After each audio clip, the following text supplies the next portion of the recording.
So, welcome to the Triple Crown Wargaming sofas this evening. I've got my little arm movements in there as well, where you join us for the next instalment in our deep dive series. So, the deep dives are a series of videos dedicated to the competitive analysis of every army book and supplement in the Warhammer Fantasy 8th edition set of rules. Now, in today's video, we're going to be taking a look at the Skaven army book, and leading you through the Under Empire this evening is me, James the Lordmaster Laming. But I'm not alone. I'm joined by Scott the Duke McHugh and Max the Chieftain Hurley. So, Skaven, we're going to be taking you through their special rules, their specific army equipment and magic items, their specific laws of magic, and then we'll be analysing every special character and unit in the book and putting them through our competitive rating system to give you the ultimate guide to building a competitive Skaven army. So, I'm going to go through exactly how we'll break the video down today, and then we'll get started. So there's going to be 5 distinct sections. Firstly, we're going to look at a brief overview of how the rating system works. Then, we're going to move on to talk about the army-wide special rules. Before, we take a look at the special characters and unit ratings. Then, we'll go through the specific army's magic items and laws of magic. And finally, we'll take some time to discuss some competitive army lists. So we're going to have 3 sample lists for you in this video, and we'll take a look at them both within and outside of the Triple Crown framework. So gents, without further ado, let's get cracking.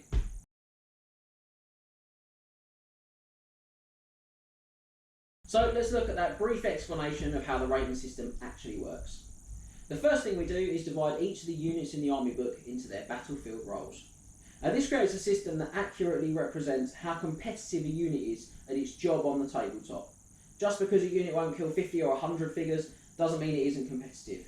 So the battlefield roles that we're going to be using are as follows. We have battle line units. These are the regiments that form the fighting blocks of your army. We have flanking units, the shock units that you use to hit your enemies in the side or the rear. We have ranged units. Now, this unit is obviously a dedicated shooting unit, what it says on the tin. Chaff units. Those units that we use for hitting lone targets like war machines, or that we may sacrifice to get better battlefield advantage. Then we look at support units. Now those are those uniquely Warhammer units that you just don't find in other game systems. And finally we look at special characters. Another one of those, what it says on the tin, headings, I think. Now, there are 15 different criteria for scoring. However, each of the battlefield roles is only scored on the 6 criteria most relevant to its job. We'll outline which criteria are used for each battlefield role, and the full details of how each criteria is broken down for scoring can be found on triplecrownwargaming.com, and Scott is going to tell you exactly where it's found on Yes, so that's on the ratings page. So if you go onto the deep dive page from the Night of the Realm Mustering Ground, there will be a link directly to it, so you can have a look at all of the different categories, all those 15 different categories, which each of the 6 battlefield roles are scored on. Fantastic. Now, each of the criteria that they're scored on is worth 4 points, meaning that a unit can get a score out of 24. So 24 out of 24 being the apex amazing, and 0 being something that's gone terribly, terribly wrong. Now, the criteria that we use for scoring each of the battlefield roles is as follows. Battle line units are scored on the strength of their attacks, the number of their attacks, their special rules, their command option, their survivability, and their cost. Flanking units are scored on the strength of their attacks, the number of attacks, special rules, manoeuvrability, survivability, and cost. Ranged units are scored on the threat range they carry, the strength of their shots, the accuracy, the versatility, their survivability, and again, their cost. Chaff units are scored on manoeuvrability, the number of attacks that they have, their special rules, the slot in which they come from your army book, their survivability, and their cost. Never going to leave cost out. Support units, they're scored on manoeuvrability, their special rules, the synergy they offer, the risk involved in them, their survivability, and you guessed it, their cost. And finally, we look at those special characters which are scored on their output, their special rules, their synergy, their risk, their survivability, and their cost.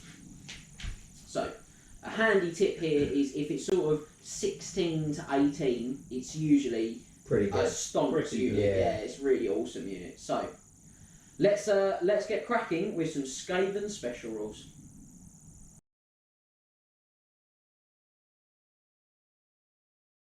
Well, now those formalities are out of the way, I think it's time we dive into the Under Empire and we'll go through, as we just mentioned, those 4 unique special rules in the Skaven army-wide special rules section. Yes. So I'm going to look very sidewaysly at Max, and he's going to, I'm sure, do his usual, assume his usual position of book grabbing. Bookman himself. And I'm going to have my cheat sheet at the ready. And I'm going to have absolutely Poor nothing. Scott, he just does it on the fly. I just turn up. He Yeah. is the eye candy of the whole operation here. Well, obviously. I think that's plain to see. So, don't say gobstopper. Don't say gobstopper. So, first of all, we are going to look at Scurry Away. Now, this rule delivers the Skaven's skittish nature on the tabletop, adding 1 to the total roll when determining their flee distance. So this is a fun little rule, I think. From a competitive standpoint, it's a bit of a double-edged sword, I'd say.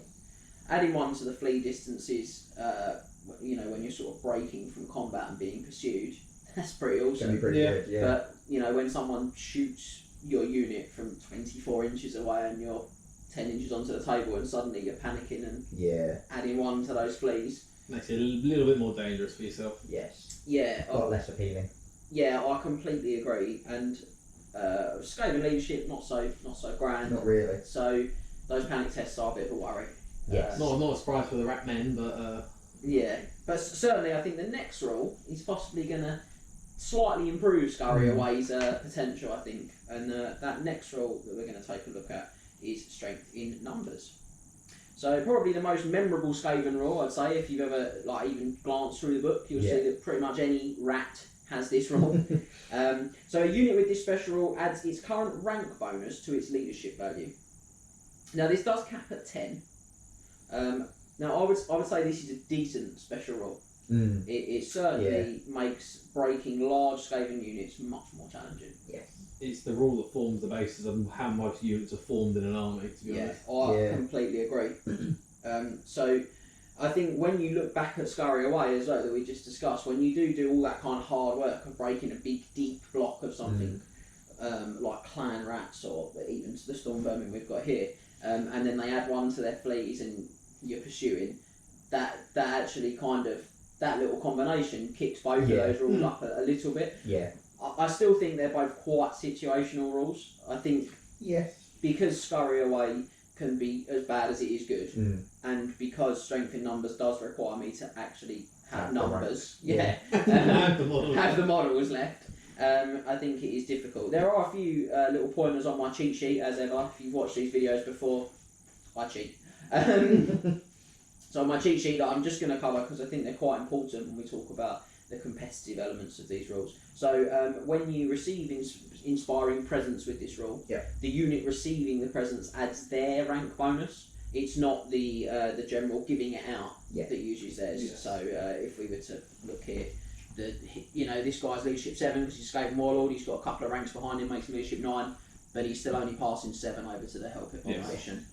He doesn't pass that over that way, and I think that's very important because it's something people actually get wrong. Definitely. Yes, I always thought is the unit, the general gets the bonus and provides that leadership. No, rather than the general just providing a base leadership. It'd be amazing, wouldn't it? You'd basically be leadership 10 all the you time. just put him in a big unit and then just dish out leadership 10. But also rank bonus is what is added, not number of ranks. So 3 is the cap, and if you're disrupted, you don't add it.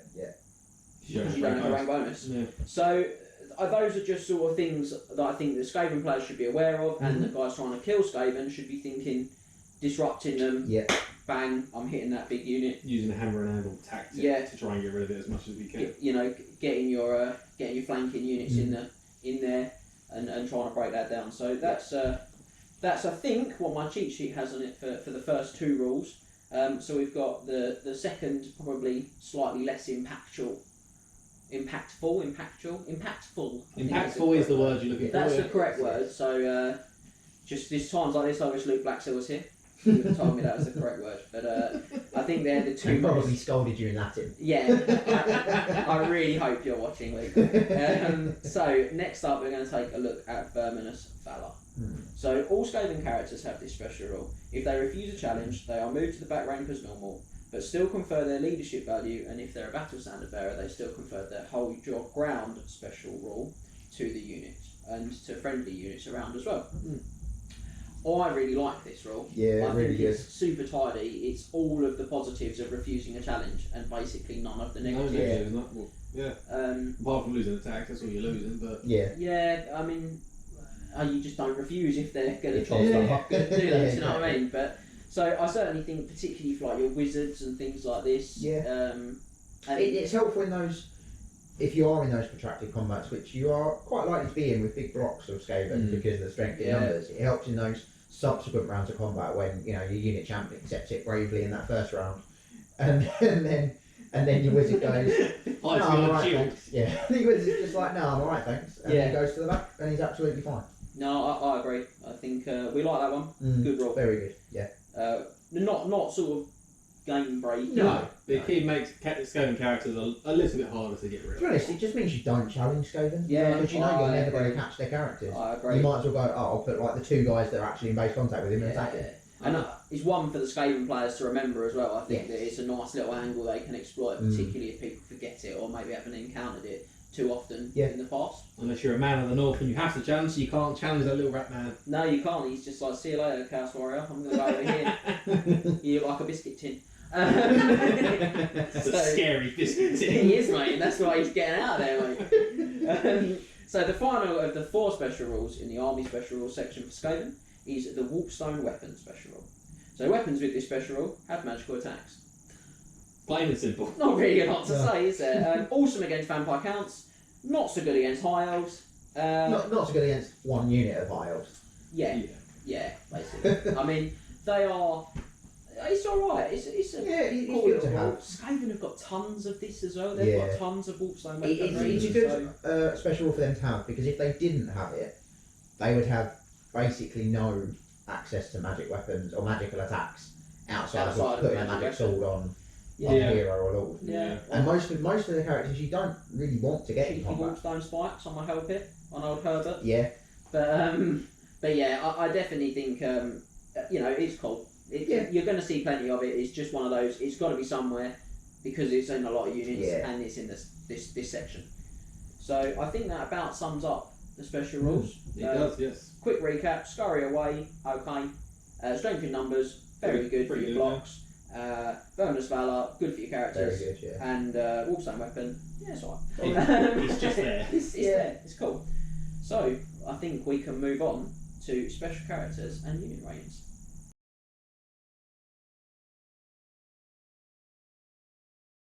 Okay, so as we said, we're going to move on to special characters and unit ratings. And before we do, if you've seen a deep dive before, I'm sure you'll be able to predict what I'm about to say. But if you haven't, this is your first time, welcome.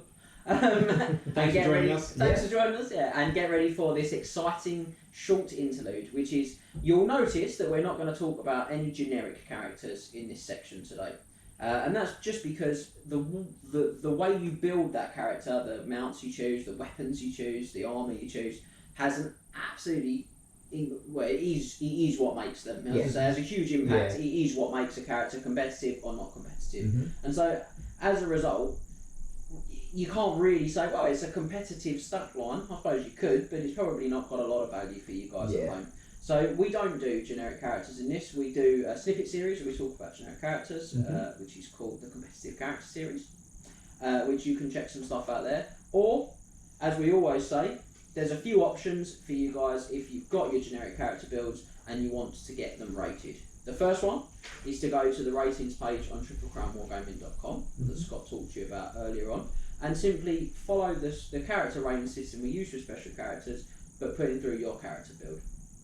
The second option is that you can get in touch with us on social media or by email with your character build or your army list, and we'll see if we can feature that in a video going forward, or we'll get back to you on there and have a chat with you about it as that option. Alternatively, you can wait until character builds pop up on the competitive character series and see if your one fits with the recommended competitive character that we come up with. Right, with that out of the way, I think it's time to start dividing this army book's units into their battlefield roles. And we're going to begin with battle line units for Skaven. So these are made up with clan rats, Skaven slaves, storm vermin, quick head takers, personal storm vermin, Night Runners, and Plague Monks. So plenty of units to start digesting. There is a lot, and that is the theme of this army book. That really is plenty to digest. Lots of stuff. When we say it's a comprehensive, competitive Skaven guide, it really is. So we're going to go Clan Rats. Now they come in with a competitive score of 9 out of 24. So we get there with a score of 1 for the strength and number of attacks, 1 for their special rules, 2 for their command options, 1 for their survivability, and 3 for their cost. I'll make my usual brief note on survivability. If basically you're going to find there'll be quite a few units that we come over that have 0s for their survivability, and that's just because if you're sort of a 5-up armor saver worse and your toughness 3, you're basically very averagely survivable. So 0 is the average. When we talk about rating 1 to 4, that's how far above the average you are, whether it's a little bit or quite a lot. So let's just touch on that to be really clear about that as well. So in this case, for survivability, Clan Rats get 1, and that's because we make the small assumption that you've paid half a point for a shield. Yeah, I mean, for half a why point. would you not? Yeah. And that gives them a parry save, and a parry save scores them 1, which is slightly better than things that don't have a parry save. So, yeah, what can we say about these guys? I mean, it's a respectable score for a Clan Rat. It's not bad. It's not bad for your standard sort of bog standard core unit in the book. I like these as a Grey Seer bunker. I think you and a lot of people do. Yeah, I like them that way because they don't explode when they run away, like Skaven slaves. I like that. They've got better base leadership. They do, but I'm going to use my wizards anyway. But, But I like them. They're not too expensive, though I can't have lots. No. And the big one for me is they can take the full command suites. They can take the champion, the musician, and the standard. And I want to have some fortitude in my list. Particularly, a lot of events do use fortitude as part of its mission scoring or as part of secondary scoring or whatever you want to say. If you're playing the core rulebook missions, which we do time to time, one of them is entirely scored on fortitude points. Yeah. So this is one of the ways that you can get fortitude for quite a low price. Yeah. That's 25 Clan Rats sitting behind your battle line with your Grey Steel in with a banner. You got 3 points of fortitude that your opponent's probably going to struggle to get because they're going to have to go through the rest of your army to actually get. Yeah, unless something's going horrendously wrong. Yeah. And that Grey Seer's shit out there. Unless the Grey Seer's falling down a hole. Unfortunate, it does happen from time to time, but happens to Morithar as well. It's for another day. It does. It's another day. So I think we'll move on from Clan Rats and we'll look at Skaven Slaves next. Now these guys come in again with a 9 out of 24 rating.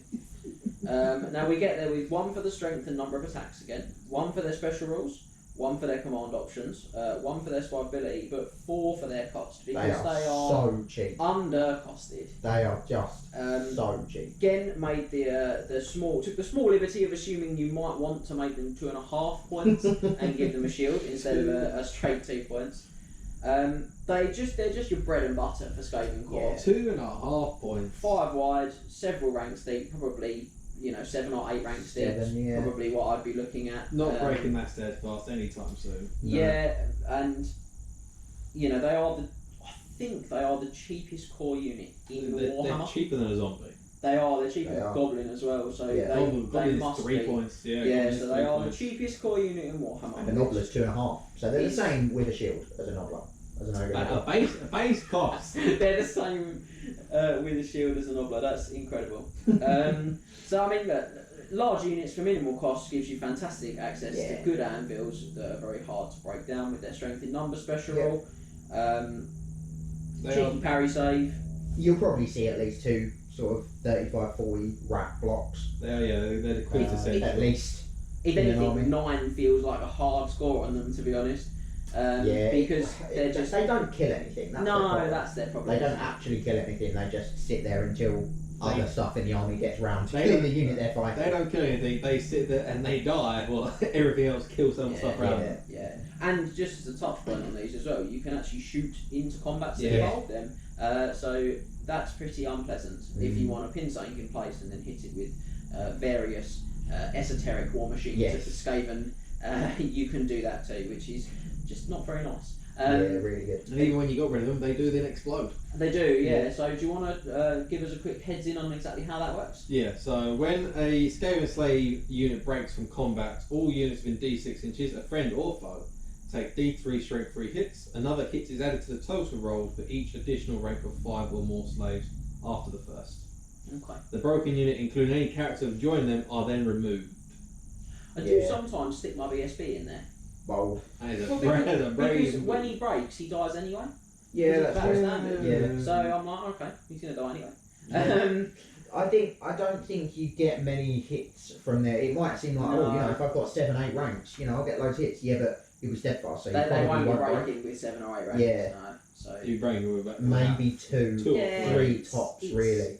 yeah, it's all right. Yeah. They're cheap. They're a good anvil. That's the main Nice little takeaway. chip damage. I wouldn't Yeah, invest explosion. in spears for them or clan rats myself, but because they're not going to kill anything, and I want to keep their parry safe. But spears are available if you would like them.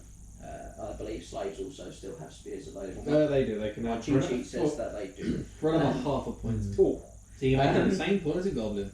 so what do you say to you make with the same points as a goblin? Fully upgraded. Yeah. They're the same points as a goblin. Storm vermin. that's Onto a decent unit. That's my move. yeah. So these guys have a slightly healthier rating. These are 11 out of 24. So we get there with 2 for the strength of attacks, 1 for the number of attacks, 1 for their special rules, 4 for their command options, 1 for survivability, and 2 for cost. These guys are about the right points. Yeah. Not that survivable. Again, probably making the assumption you picked up the shield to give them that 4+ armor saving. From the Just shooting, against yeah. the shooting, just tip them over. But halberds, strength 4, Solid. that's quite cool, solid. The command options are incredible. That's what makes Yeah, them really 50 good. point magic flag. That's where these guys sing. They get the full command suite and they get the magical 50-point bracket for magic flags. Yeah. Which is where all It's the the only core unit that can in Skaven, isn't it? It Take is, them out yeah. down. it is, and that's where the really good ones come in. Yeah. That's where the really good magic flags appear from. So, yeah, I think that you would see these more often if Queek Head Taker's personal Storm Vermin Weren't a thing. weren't a Yeah, thing. yeah. Yeah. But I think because they're a thing, I think you see That version regular of them. Storm Vermin a little less and Mm. Red Storm Vermin a little more, shall we say? Unless you don't take Quake, then you don't have no option to then take. Yeah. Stormvermin. But I think they're a bit of a staple of a competitive list because of that magic banner allowance and because they can actually be taken in really quite small units, so you can do some different things with weapons teams and stuff like that with them as well, which we'll look at a little more later on. So yeah, they're a good unit. 11 out of 24, not a bad rating. I mean, they're a core unit that can take a 50-point magic flag. Yeah. What's not to like about that? Yeah.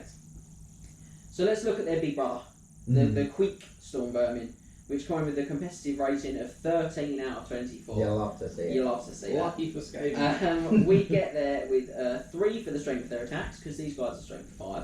1 for the number of attacks, 1 for their special rules, 4 for their command option, 1 for survivability gained with shields, and 3 for their cost, because these guys you can really maximise their cost. So the cost of them is 4 points more than a regular Storm So it Vermin makes with them the shield. 15? 11 and then 12 with the shield, which I thought normal Storm. No, normal Stormvermin is 7 points. No, very good. Quake rating. Stormvermin are the same points as a great sword. Yes. Now, they get +1 to their weapon skill and strength, so it turns a standard core unit into an elite infantry unit, basically. They're terrifying. Their weapon skill 5, their strength 5 with their halberds. Yeah. I think their initiative 5 as The well. base, yeah. Yeah, that's not on my cheat sheet, I just remembered that one. Just showing off a little bit, occasionally. Makes them like the same stat line as a Warrior of the Chaos. They're pushing it, they've only got 1 attack. That's where they fall down. That's probably their Yeah. drawback. But they are a lot cheaper. Fully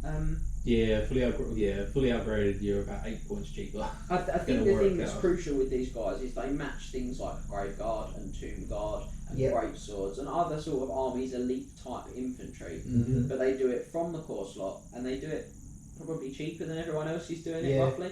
So, and if not cheaper, then the same price. But because they're core. But they're core, so it's effective. It's coming out the 600 odd points if you're playing sort of 2,500 points. The 600 odd points that you've got to take. And they keep all of the stuff that was good about Storm Vermin. Yeah. They don't lose access to the weapons teams. They keep their 50-point magic standard allowance. Yeah. They also keep the access to shields. So I mean, to be honest, they outclass some of the better quality infantry in the game. They come out of your core. It's just that one attack, really. Yeah, that's their only sort of there are- slightly lacking stat. There are items and spells that can alleviate this. But Yeah. Touch on that later on. 100%. So I think these guys are ace. Mm-hmm. I mean, I think if you're going for like that elite core unit to take slap bang in the middle of your army, look at investing in Quake, look at investing in some quick Storm Vermin. Yeah. Right, well, from the zenith of Quake Storm Vermin to the nadir of Night Runners, which unfortunately come in with a lowly 6 out of 24 in the battle line roll. It is, Lower than a slave. it is lower than a slave. We get there with a score of 1 for the strength of attacks, 2 for their number of attacks, it's a high point for them, 1 for their special rules, 1 for their command option. Unfortunately, they get the dreaded 0 for survivability, and 1 for their cost. They're just so expensive for what when you compare them to other stuff. Yeah, they are. They're the weakest core unit in the book. Yeah. They're limited on which of the weapons teams they can take. Mm-hmm. I believe they can take the grinder. They can only take the grind. Yeah, and that's it. And obviously, we'll get on to the others in a bit, but you're going to see that a lot of those can be pretty underrated choices. Yeah. So, I mean, immediately that's a big problem for them. They're competing with other units that can take the better options, that are more survivable, that are far lower points. I just don't really see what they do. They have a pseudo vanguard. Yeah. They do, yeah. So they can make a regular move, not a march or a charge, just a regular 6-inch move. Yeah. And they do have Before the game starts, Yes. that's worth saying. they do have a higher base leadership than all the other core as well. They do, but they do. But I mean, you just strengthen numbers and my general's leadership. I'm just clutching at straws trying to find something to redeem the Night Runners by. Yeah, That's about it. I mean, it's really hard for us to say positive things about them. They're a core unit with 2 attacks each. They're the only core unit with 2 attacks each. Yeah. That's probably, and I think that's 1 off their profile and 1 for a pair of power. Yeah. They also come with throwing styles. Yeah, it's short range, not amazing, but they can take slings, and when you take slings, we will look at them a bit later on as a ranged unit, and I think that's probably, if you're going to take them, they're probably a bit better. Probably the way to use them. Yeah. But ultimately, as a battle line unit, 6 out of 24 is a very poor score, and it's reflected in their sort of jack of all trades, master of none type shaping. For an army, you either take them as a narrative Eshin themed army, or you just don't take them. Yeah, I think that's pretty much. That's probably brutal but truthful. Yeah.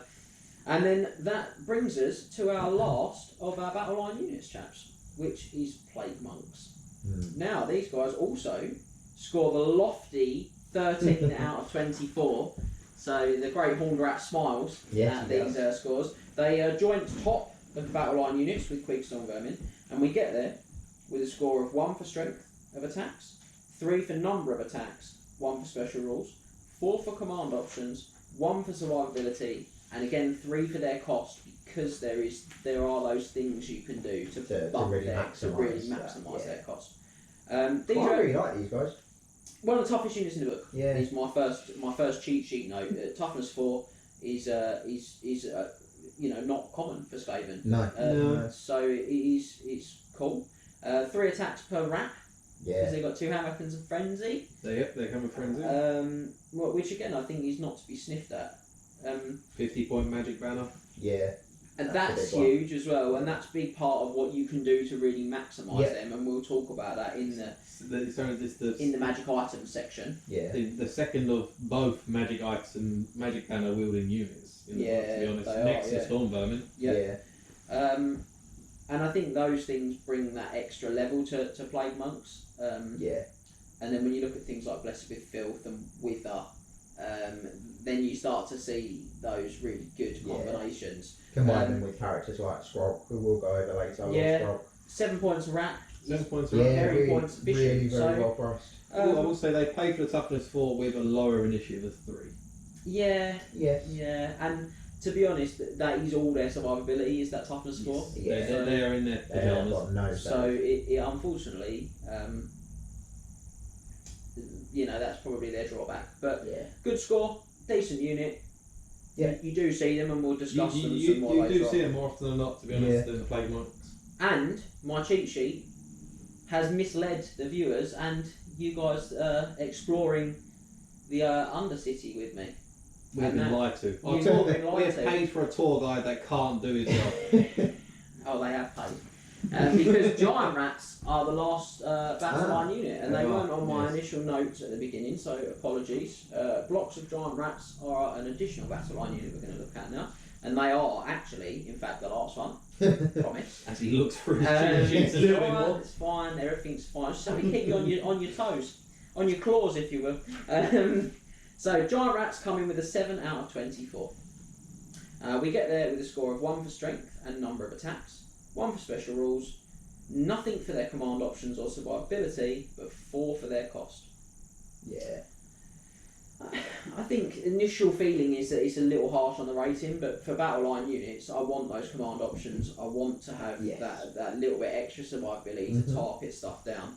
It's not saying you anchor your front line with. That's my Yeah. concern, but I think with these guys being 3 points each, with the stats So cheap. basically of a man of the Empire, Yeah. which are sort of 6-7 points each, Yeah. pretty epic. The thing is, it's the same stat line, but they've got a higher initiative. Giant Rat's got a higher initiative. And better movement. Yeah, but the man of the Empire's got like his light armor and stuff. So Yeah. I mean, look. Let's be real. They are very cheap. That's why they get 4 for cost, and they are worth considering in a competitive army setting for that reason. A large unit, particularly if you decide to go for Squill Gnarltooth, has some real potential, and we'll look at Squill in more detail in the special character part of this video. But they can also be pretty rubbish if you don't roll so great with Squill. I mean, if you're taking a big ranked up unit, you have to take Squill. If you're just taking a regular unit with nothing with it, it's very just meh. Yeah, I mean they're okay. Yeah. They're very cheap, and they're with Skaven. They're that beautiful thing where you can drop a unit in, particularly if you're building like a Highlander type list. Yeah. And they can offer you something. They've got 5 extra ranks as well, just as a bit of a nice They do. casual thing that helps to generate a few more attacks with them. So And you can also rank them up so deep. So the Pack Masters. Pack Master, their strength and numbers rule will then come into effect as well because he passed that onto the unit. You passed the leadership on. We passed on his strength and numbers rule. Oh, lovely. So from the rat pack special rule. I've just assumed they already had it. No, they don't. They don't come with it. Does it? The pack master is the one that gives it to I would definitely make sure if I was going to run a big unit of these as well, I'd had quite a few pack masters because they can be shot out, and then the giant rats have to charge the nearest enemy if the pack masters are all dead. So that's not cool. Yeah, Don't like that. move as quickly as possible towards the nearest enemy units in their line of sight, charging if they can. Yes. So we like Not pack really what you masters want to see. for that, and we Just to think keep that the rat pack yeah, in trouble. they're a very other packs are available. Other swing artists are What available. was I going to say? Isn't the rat pack a band out there somewhere? Other swing artists are available, and that bombshell, 7 out of 24. Just as a recap for Giant Rats, the battle line unit. We're going to move on now to look at grinding the enemies of Skaven Blight into the dirt with our flanking units. So our flanking unit selection is made up of Plague Census Bearers, Rat Ogres, Doom Wheels, Hellpit Abominations, Doom Flayers, and the Wolf Grinder team. And just in case my cheat sheet is lying, A little bit further on. I'm just going to double check that he is correct. So, let's get stuck in with Plague Sensor Bearers to begin with. These guys come in with a competitive rating of 12 out of 24. So close to that magical 13. Yeah, right down the middle as well. We get there with a score of 2 for the strength of their attacks. I'm just going to take a minute here. Obviously, these guys have flails. So they're strength 3. The first round of combat, they're strength 5, but after that, they go back to being strength 3. So we've gone for treating them as if they were strength 4 for the rating. Skaven, great army, loads of fun, but they don't always conform neatly to the boxes of the rating system. Yeah. Just due to how much random. That's just kind the of random element nature of they the have. army, yeah. But so we've just taken that back because they're unlikely to bust through in one turn. Yeah. Unless you've got tons, in which case feel free to get them a 13 rating if you're planning on running a huge unit. I didn't really get into tons of them, to be honest. I think they're capped at 15, is it? Oh, no, they're not. No, they're not capped. No, they're not capped. No, I thought they were capped. Oh, they're No, not it's capped. Poison Wing Globadiers that are capped. There you go, apologies. So they're not capped, so you could take a really big unit. You could, yeah. Right, let's get back to on point. So sorry, 2 for strength attacks, as we just discussed. They get 3 for the number of attacks, 4 for their special rules, 1 for their manoeuvrability, 1 for their survivability, and unfortunately 1 for their cost. They are very expensive. These guys are Very really expensive with 1 wound and no save. Yeah. That is their huge drawback. Yeah. For all of their great rules and the damage potential they do carry, the thing that you've got to weigh that against is just how easy they are to get off the table. Yeah. Any sort of magic missile, any sort of bow fire, Really. they're just going to fall over. Also, they have skirmish, so they aren't. They have -1 to hit. Against bow fire. Against bow fire, against shooting. magic missiles, but if you're using a magic missile against them, you're not getting hit with other stuff. I know, they're not cheap though, are they? No, 16 points a model. Yeah, I'd throw a magic missile at them and score I those throw 16 points a 2d6 model. at them every day. Yeah. Also saying that the unit champion upgrade is 13 points. That just tickles me. We like that. That is mad. It makes him 29 points. Yeah. Oh, the unit champion. I think the other sort of problem for these guys is that their initiative's not the world's greatest either because Initiative 3, they're a yeah. plague unit. Yeah. So there's a lot of times that without that save, they're just going to get Let's chopped just up die before they first. attack. Yeah. Yeah. So they really want, if you're going to use them, they really want to be getting in the flank. That's where they've Yeah. got to be. They've got to be in the So flank. don't get hit back So too they much. can do their shock damage and not get struck back too often. Yeah. The plague sensor is nice though. The Yeah. actual flag. Yeah, their actual flowers very nice. Yeah, there's plenty of damage in them. Mm. They're- The toughness test and the strength 5. Yeah, do you want to read that out so Yes, it's really I can. clear? Because it's slightly different to regular Yeah, flowers. so it counts as a flower for all intents and purposes, but it also has an additional special rule. It is a warp stone weapon, so it is magical attacks. And at the beginning of any round of close combat, all models, friend or foe, in base contact with one or more of these models bearing a plague sensor must take a toughness test or suffer a single wound with no arm save allowed. This means that a model need only take a single such toughness test in each round of combat, regardless of the number of plague sensors that would be maybe adjacent to it. Okay. These wounds count as combat res. They're resolved before impact hits, issuing challenges and revealing assassins. Okay, So it's a bit of an odd one because you look at it and go, oh, that's cool, you know, one in base contact, takes toughness test, blah blah blah.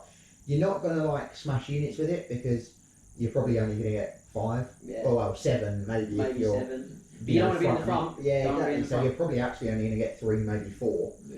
and you can't do it to sort of monsters or chariots because they only take 1 test. Yeah. If they took one for everyone they were in contact with, that would be quite good. It But feels to me like it works across purpose to the way I want to use it. yeah, I want to use a unit with minimal sort of base contact action, if you like. Yeah. I want to get them in particularly in the flank. I want to do their damage and then sort of preserve their life because the survivability is an issue. Yeah. But to get the most out of that rule, I want to basically run them really wide Front and them up. front them up against big units. Yeah. So 10 wide maybe. I think this is another one of those reasons why, from a competitive standpoint, just don't really see they're them. just okay. yeah. They're just okay. I like the models. I actually quite like the models that you Yeah. have for them. I don't know if they still make them at all. I think they do actually. Really? I think they still make a lot of the Skaven The range. Skaven range is pretty much all there. Thank you, GW. Yeah. So we're going to move on because Mhm. we've definitely waxed lyrical on those guys. To Rat Ogres. These ones also score a 12 out of 24 with a 3 for the strength of their attacks, a 4 for the number of their attacks, a 2 for their special rules. Unfortunately, back down to 1 for their manoeuvrability, 1 for their survivability, and a 1 for their cost. I want these guys to be so good. Yeah, I mean, on they're paper, close. They're on so paper close they to being feel good, don't they? With Yeah. 3 attacks, strength 5, high initiative. They should be terrifying to behold. Decent weapon skill for. It's for not on for my six. cheat It's sheet, working so with 3. I'm just going to It's check. alright. Are they frenzied as well? They are friends. They Yeah, got I 4 thought they were. attacks So they base. actually get which is why we've got the number of attacks They are at 4. Weapon skill 3 for me. I know you said you think it's alright. For me, that's It's alright. a huge Monstrous problem for them. infantry. It It's just a big problem for me when you consider that their toughness 4, they don't have an armor save, they yeah, don't that's have what the any problem other with sort it of is. save. Yeah. You know, any regen or anything like that. It's just gonna get battered. Yeah, that's the thing. If they had a save, if they had a regen save or some armor, maybe the weapon skill 3 I don't think is bad. It's standard. It's not particularly good, but it's not awful. Yeah, you think of like some of the other monstrous infantry out there. It's like Oh, yeah, I mean the entire the entire weapon Ogre skill army, 3, basically. Crypt horrors, Yeah, trolls. But all of them have some savings sort of of some save. description. Or- Yeah, that's I think slash Rat Ogre's Undercore. biggest. Yeah. I think that's the Rat Ogre's biggest problem is their lack of save, their lack of And they're survivability. hefty points as 40 well. points 40 each? points or more. Yeah. Yeah, which, you know, for 3 points more I get a troll who's got 4 regen and vomit. So Yeah, it's also where if you don't have any pack master in the unit at the start of turn, they have to test for stupidity as well. and again, they're not going to have tons of ranks, so No. they're not getting that. They're strength not and making the numbers most of the bonus. strength and numbers reliable. No. What is their leadership? They're basically. 5. Alright. Same as a clan rat, but Yeah, it's not good when you have to. Like, when you're going to be, or potentially going to be testing for stupidity, Yeah. and you're not going to get the strength in numbers bonus much, if at all. No, we're unfortunately we really want to love them. Yeah, They're great they make models, great unit fillers. and they are lovely. units. they are unfortunately relegated to the unit filler role. Yeah, they're unfortunately they're not that good. No. Sorry, guys. Now we're going to go from the disappointing to the far less disappointing. Make ourselves all feel better when we take a look at the Doom Wheel, boasting an exceptionally competitive 20 out of 24. Almost a tippy top tier. Yeah, this is a cracker. 4 for strength attacks, 4 for number of attacks, 3 for its special rules, 2 for its manoeuvrability, 4 for its survivability, and 3 for its costs. I mean, the zap alone makes it a competitive thing. Yeah, it's a mobile artillery piece. Yeah, so that's 3 shots that it does. They're fired one at a time. Each must strike the closest unit. But because they're fired like that one at a time, if you kill the closest thing, it moves on to the next closest thing with the next shot, which is pretty cool. And these are the strength of the artillery dice. Yep. And they do multiple wounds D6. They do indeed.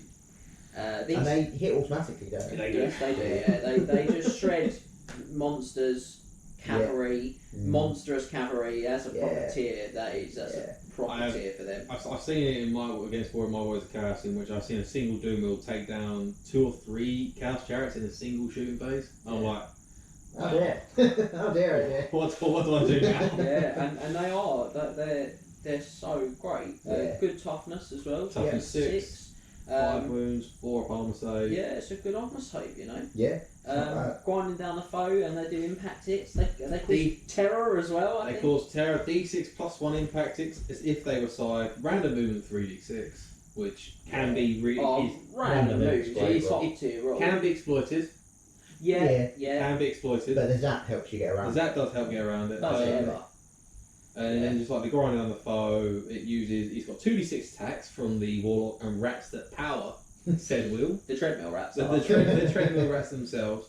It's all of this wrapped in an amazing model as well. And Yeah, it's what I was it's pointing great out. model. And the Doom Wheel does a grind attack at the beginning of each round of combat in which it did not charge. So I've just got one other note here, which is the reason he gets a 2 for manoeuvrability, even though it's got an excellent movement rule in random mover, is that it can't march. So you get one ticked off for that. Otherwise, it would be a 3 because it's averagely going to move sort of 10 inches a turn. It's pretty spicy. Yeah. So yeah, I mean, there's not really much we can't say about it. Yeah, we've not really said nice. about it. You just got to be really careful about getting it too near other valuable targets of your own. Because Yes, because it does hit friend or if foe. you foul a with the leadership shooting. check and obviously doesn't have ranks to buff Yeah. the strength in numbers, it will shoot the nearest thing. Yes, you can. If that's not a unit of slaves, you have a problem. You can stop it from shooting if you pass the leadership test. Yeah. Leadership 7, it's an average dice roll. Yeah, it's not. It's not. I wouldn't want to bang on it. No. I Even- wouldn't want to put it next to another Doom Wheel. Yeah. And go, I'll pass that, that'll Or be a fine. help Or if you're, yeah. Domination or something. if you're really unlucky at that point. So yes, Hashtag not cool.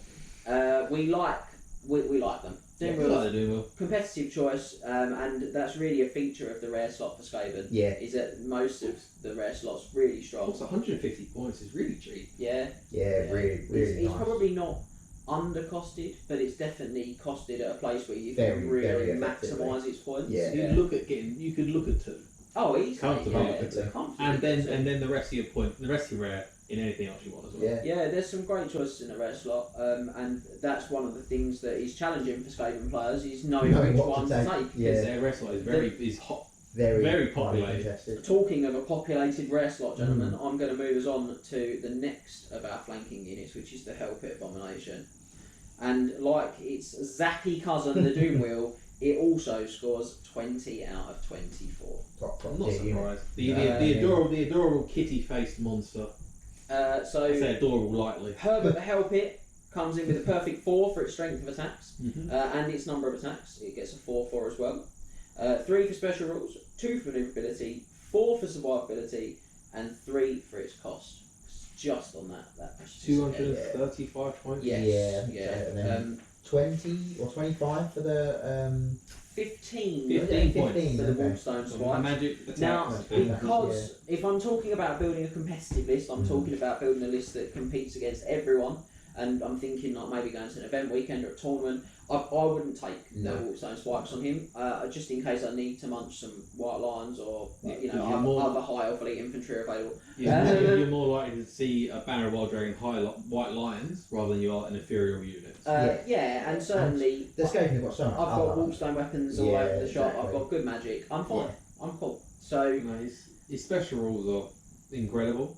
Yeah. It does impact it. It's a chariot at this point as well. as well as a monster, so it's got a thunder stomp. Random mover again. Random move 3-6 regenerates. It's stubborn. Yeah. And it's leadership 8 as He's well. leadership 8. Yeah. He's really high Really for good Skaven. for That's Skaven. actually higher than most of the characters. So It's tied for the highest base leadership of 8 with Queek.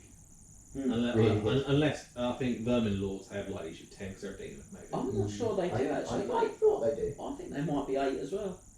Oh, they are right. Oh Yeah. wow. So there you go. But the thing that's great about that is he can really go off and do Yeah, his do own his jam own thing. quite a bit. So I've got a few notes on my cheat sheet. It's one of the strongest units in the book I've got here. Yeah. I very rarely leave home without one. And when Sometimes I say two. one, I mean 2. High toughness, high wounds, regeneration. We talked about that. It has the ability to come back from the dead when Yeah. it's slain. You roll a dice on a roll of a 6. It comes back to life on d6 wounds. Only if it doesn't get hit by a flame attack. Providing it's Yeah. not hit by flame attack, yeah. It is a random mover, which is, a great rule we've talked about before. Can't march, so that's where it gets Doctor Point again, like we had with the Doom Wheel.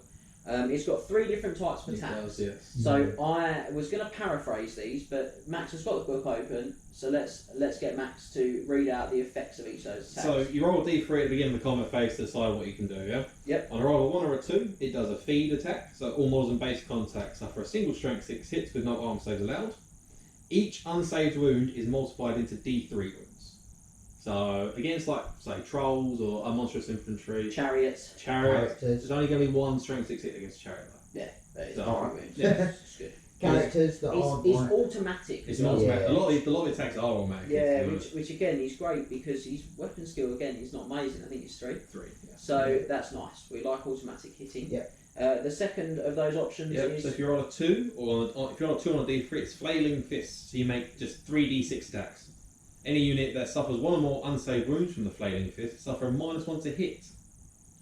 The description of it, I feel like it's supposed to be for the avalanche of flesh, but the description of it is this represents the horrors of the creature's underbelly and the grim pulped remains of its comrades trapped in the pallid folds of his necrotic flesh. he's just like Ganon, mate. No, it sounds like it's supposed to be in the belly, but rather than the fists. Maybe he wants you in your belly. Maybe he eats you. Other Mark Mike films are available. Yeah, that is true. They are. He's got what? 4 arms on the one we got. Something 5 like that. arms on the one. 6 arms. 6 up there. That's sort of a foot arm. I don't know. He's got 6 arms ish. It's really that's great. Alright, his weapon skill 3 is a bit of a drawback there, but Probably getting 10. the maybe 11. -1 to hit back Yeah. on him. That's wicked. What's his initiative? 4. 4. Okay, Which is so really not- good for a yeah, monster as not well. bad. I think that is overshadowed by the number 3 on the Yeah. D3, the avalanche of flesh. Amazing. Every modern base contact must take an initiative test or suffer an automatic strength 6 hit. And then you additionally just suffer 2d6 automatic strength 6 hits. Yeah. Just on top of it. It's all almost magic like a again. combination of feed and flaming fists. Yes. isn't it? Yes. And that's- It is so good. And that put on top of impact hits and thunderstorm, you get Yeah. 4d6 strength 6 hits. Yeah. In And one the round of combat. initiative check smacks as well. Yeah. Yeah. He's He's just really good. There's not really any way around him. He's a great choice. You have to deal with it. All of the attacks are good as well. Yeah, It's just that's not really sometimes bad. you'll be in a situation where you think, oh, I'd like an avalanche of flesh, and Yeah. I've got to feed, say, or Yeah, feed's not great against like big ranked up units because you're probably only hitting 4 guys. It's still probably pretty much 4th there. Probably, but you still And then he's understood You his still impact hits. He's charged. very So- probably got his impact hits. So Yeah, You have to deal with him. If you leave him be, you're in trouble. yeah, yeah, he's great. He's just a really great Really choice. good. The biggest problem for you as a Skaven player is knowing how you're going to fit him. he's only being able to have 2 of them. Yeah, basically. Really cool. So we've hit a couple of big hitters there. Where are we going to plummet down to? And unfortunately now we're going to come back down to some slightly more average choices. So we're going to take a look at the Doomflayer next. Now this is one of those attached weapons teams that you can fit onto certain blocks in the Skaven army. This one comes in at 11 out of 24. So we get there with 2 for the strength of its attacks, 4 for the number of attacks, 1 for special rules, 1 for manoeuvrability. He gets 2 for survivability actually, this weapons team. And he gets 1 for his cost, because he's expensive. So his 2 points of survivability, I've just got a note here, they come from the conditional save he gets from being by his parent unit. Right. So okay, yeah. the way, that's the first one. Yeah. So the way that the weapons teams work is if they're within, I believe it's 3 inches, but Max is going to check from 3 inches, yes. of the parent unit, the unit you purchased them alongside, they get a 4+.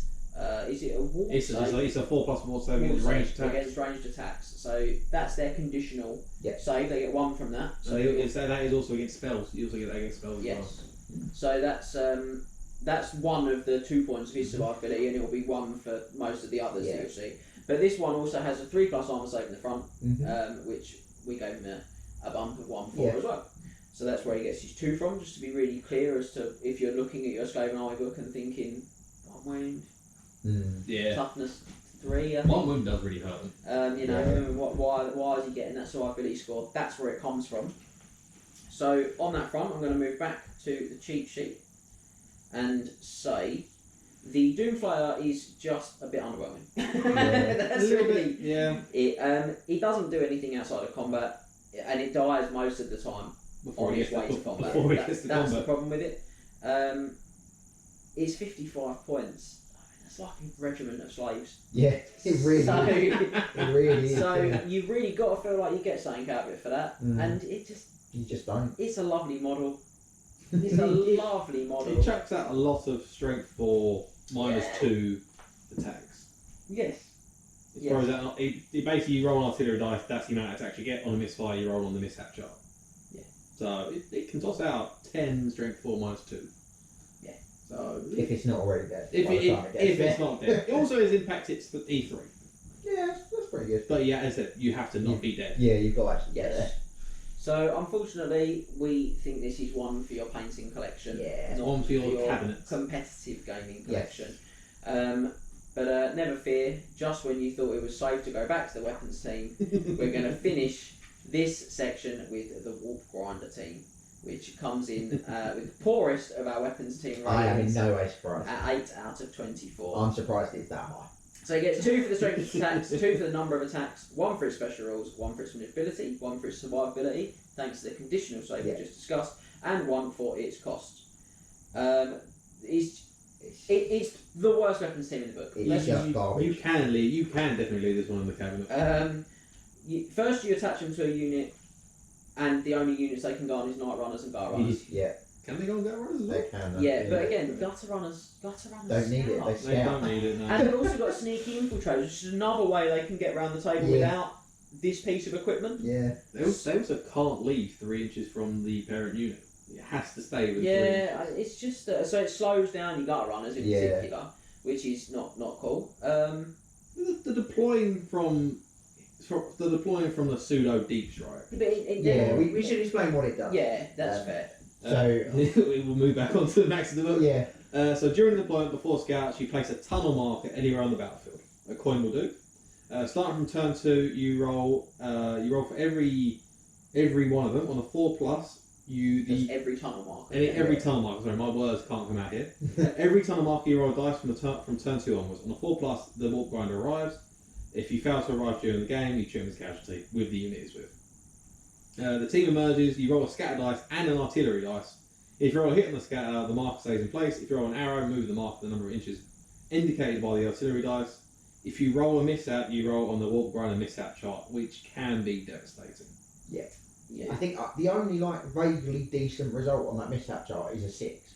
Roll a 6. You just roll it again next turn. No, your opponent places the marker anywhere on the table, and this is where you arrive from. So So even worse. It's even worse. you don't get to another go on the next turn. You place in the corner of the battlefield. Is what happens. Yeah. Facing the wrong way. One or two, the unit and the walk around of the unit is just dead. Yeah. They just get killed. Tunnel collapse. Yep. Would And love to see that. then the 3 to 5 is a partial collapse. Everyone must take a strength test or be removed as a casualty. So basically the same. Well, Like half the 50% unit. dead. Half the unit's just going to die. So If they merge into close combat, which you can do with the tunnelling, you can Yeah. deep strike into a close combat. But if you do roll a partial collapse on the tunnel in combat, you weapon skill 1 and always strike last.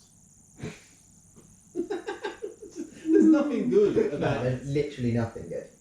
You only turn up half the time. That doesn't get any better either. It's not like you add it's one if you constant fail 4 it. plus. And you count as destroyed if you don't turn up. Half the time when you do turn up, you die anyway. If you roll the misfire. And it's so expensive. 60 points. It's Yeah. 60 points. So It's a cool And it goes on unreal. units that don't need it. That you either don't take or a unit that doesn't it's need another great model. it. So we're unfortunately leaving our flanking units there on a bit of a low point. Yeah. So Should have really ended with the Hell Pit and the Doom Wheel. yeah, possibly we should have. But we like to give you like a nice graph effect of excitement. So let's move on to the shooting filth. Yes. This is where Skaven can be absolutely I like horrendous. Skaven because they're emotively fun for me. So we're gonna crush you under the iron paw of the Great Horned Rat And with these here, shooting regiments. here he goes with the rat pumps. Night Runners are going to be found in this section for a second time in this deep dive, and they're going to be found alongside Warp Lock Drazels, Poisoned Wind Globadiers, Warp Lightning Cannons, Plague Claw Catapults, Poisoned Wind Mortars, Rattling Guns, and Warp Fire Throwers. There's a lot. So there's quite a lot Yeah. of shooting units, of ranged units, as I should call them. That's their battlefield role. There's quite a lot of ranged units in the Skaven Army book. So let's touch back to the to the Night Runners that we did in the battle line block earlier. Now they scored a 6 there. Yes. And you'll all be very excited to know they scored a 7 here. Ooh. So it is 15% better than it was. I'm underselling it. 17% better. 17% of the time, 100% better. Yes. So that is not good mathematics. So 7 out of 24. So they get a 1 for their threat range, a 1 for the strength of their shots, a 1 for their accuracy, a 2 for their versatility, nothing for survivability again, and 2 for their cost because they're actually Yeah. Compared to the other shooting units in the book, they are the They're cheapest. cool. Yeah, they're Which okay. is nice as well. We're assuming that you've taken slings, so Yeah. that's an important thing here Rather because than the throwing. the throwing stars just will not work for you. You'll shoot once, probably then a stand and shoot, and then you'll remove your Night Runners from the table, and unless you're charged by other Night Runners. And then you might And then survive. you'll have Then, spoiler alert, Night Runners are being removed from the board. Yeah. in someone's combat. Night Runners are dying. But they are better employed in this fashion. Yeah. But they're probably They're still not good. They're still not good. And certainly when we look at the shooting weapons teams in a minute, Yeah. I think if you really want to go down a shooting route from your core, there's some much Just better choices. Attach better weapons to the Yeah. units you're going to take anyway, like Clamwax, like Stormburn. So on that bombshell, Move on to weapons. let's look at Warblock Jazals. Not like, not yet. Not quite. So no, we're building you up to the weapons teams. They're exciting. Got to build up that curve. We've got to build it up. So Warblock Jazals, 11 out of 24 for the competitive rating on Very these guys. solid. Yeah, so back down to sort of middle of the road territory. And a lot of Skaven units hover, like a lot of the better Skaven units hover around this bracket because none of the individual Skaven units are world beaters other than monsters and that. Yeah. But generally with Skaven, it's about building an army of things and It's about the synergy, isn't it? Yeah, 100%. So the Jazals 11 out of 24. So that's 2 for their threat range, 3 for the strength of their shots, 1 for accuracy, 2 for versatility, 1 for survivability, and 2 for cost. So the big letdown, if you like, on these guys is they're only BS3. Yes. And where they're going to be placed on the battlefield will hamper them massively. But the flip to them is that their short range is 18 inches because they're 36 inch range. Yeah. Strength 6, -4 to your armor save, with a 4+ arm save of their own. Because they've got the big old device. Now they do have a rule called unstable ammunition, which I think we do need to touch on, which is when you roll a 1 to hit, you then roll a dice, a d6 afterwards, and on a roll of a 1, they are hit by the shot themselves. Yes, they're hit by the gun misfires, and the fire will suffer a hit using the gun's strength and a save modifier. So that's concerning because that's no save, and that's 2 to Two's kill. wound. 2 to kill, yeah, they've got one wound. Only one wound. Even though there's 2 rats per Yeah, I base. was going to say that seems odd. There's 2 rats there. It's a through and through. They're in a line. He's coming from his own gun. It's exploding outwards. Yeah. But you have got to roll a 1, then a 2+. Yeah. So for that to actually Yeah, happen. because you've actually got to roll to wound Yes. as well. So I don't think it's the end of the world. I think it's not No. one of those funny Skaven things that when it happens you'll Yeah, laugh and yeah. then you're laughing rat. And then Laughing rat. I mean, they have. You don't want them in combat. They have 2 attacks per base as well. I think the thing is 20 points for that strength 6 -4 shot. They are move or fire, which hurts them, I believe. Yeah, it is a move or fire. I was going to say, doesn't it? Say, But- it does say at the top of it. But that's a big range. It 36 is, it inches. is. And I can shoot them into combat with my slates. Yeah, you just got to be careful with things like terrain. Yeah, I think overall they are an interesting choice, Mm. and we will look at them a little bit later on. I think Yeah. they are builds they can work in, these guys. Definitely. Yeah. So, I want to say that the unstable ammunition rule is repeated across some of the mundane shooting items that yeah, Skaven which we can can take. Yeah. take a look at. So remember that rule. You We can will buy them. remind you of Yes. it, I'm sure, because it's a long video and there's a lot to get through with the Skaven Army book. So Poison Wing Globadiers are going to come next for us. These guys get a 10 out of 24.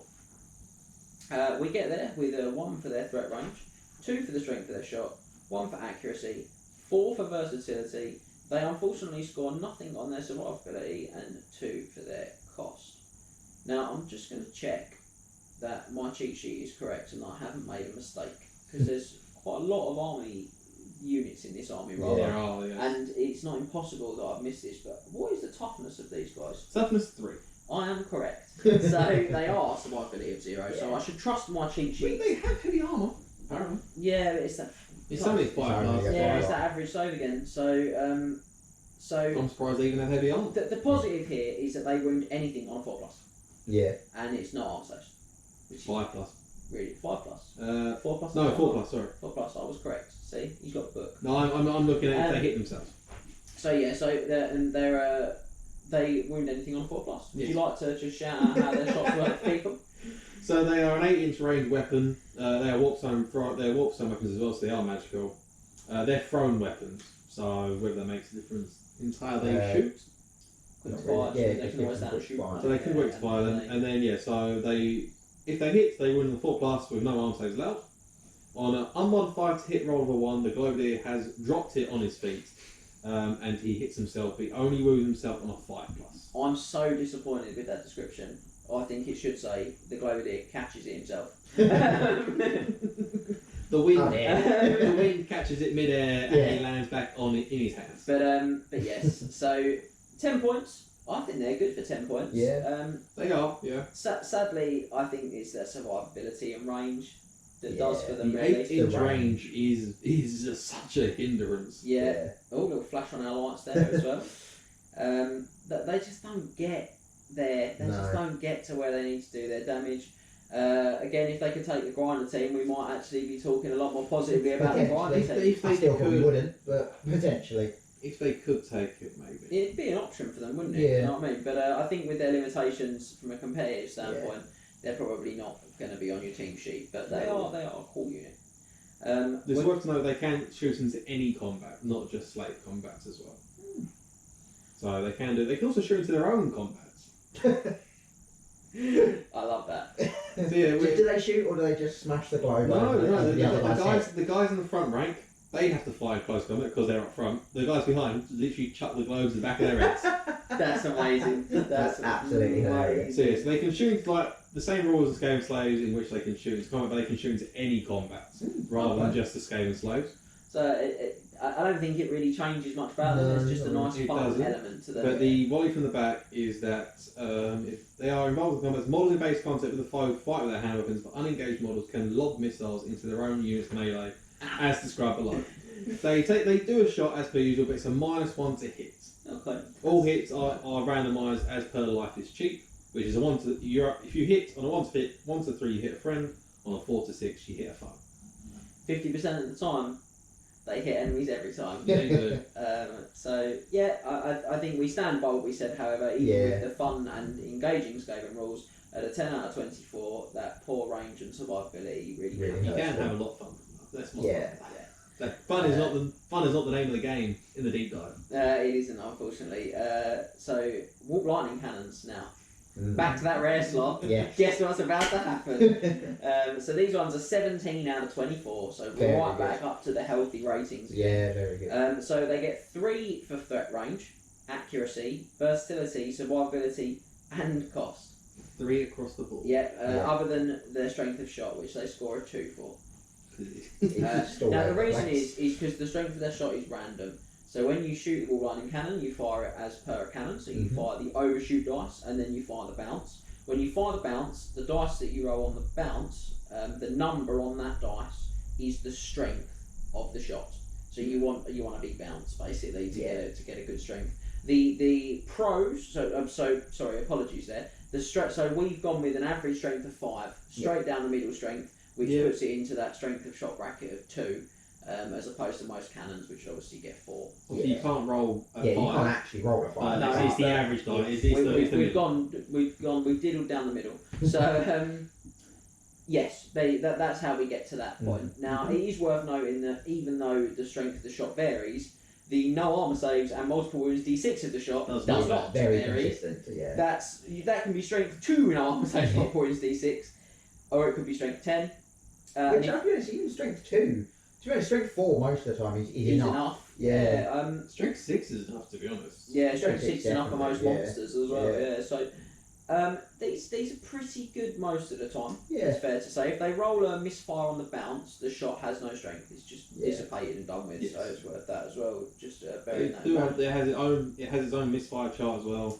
It does. Very funny. Yeah, it does have its own misfire chart, which can result in it shooting its own men. It can spin around, do the spinneroonie, and shoot its own models. Now it is worth just touching on a couple of other rules on my cheat sheet here, which is that at the end of its trajectory, at the end of its bounce distance, you place a small round template. Yes. Everything under that template is hit at the strength of the cannon, the strength that was determined by the bounce roll. Again, And it is all no armor saves, and it is all 1.D6. These guys are monstrous cavalry's worst nightmare. It's an ogre's worst nightmare. It's bang in the middle. It's just horrible. They're really solid, and then you look and say, oh, and it's 90 points, which makes it 90 pretty much points. the cheapest cannon in Warhammer. A box and Empire Great Cannon is 120 points, I believe. So 90 points, 30 points cheaper. Yeah, it's scary. Really scary choice. You get 15 slaves for 30 points.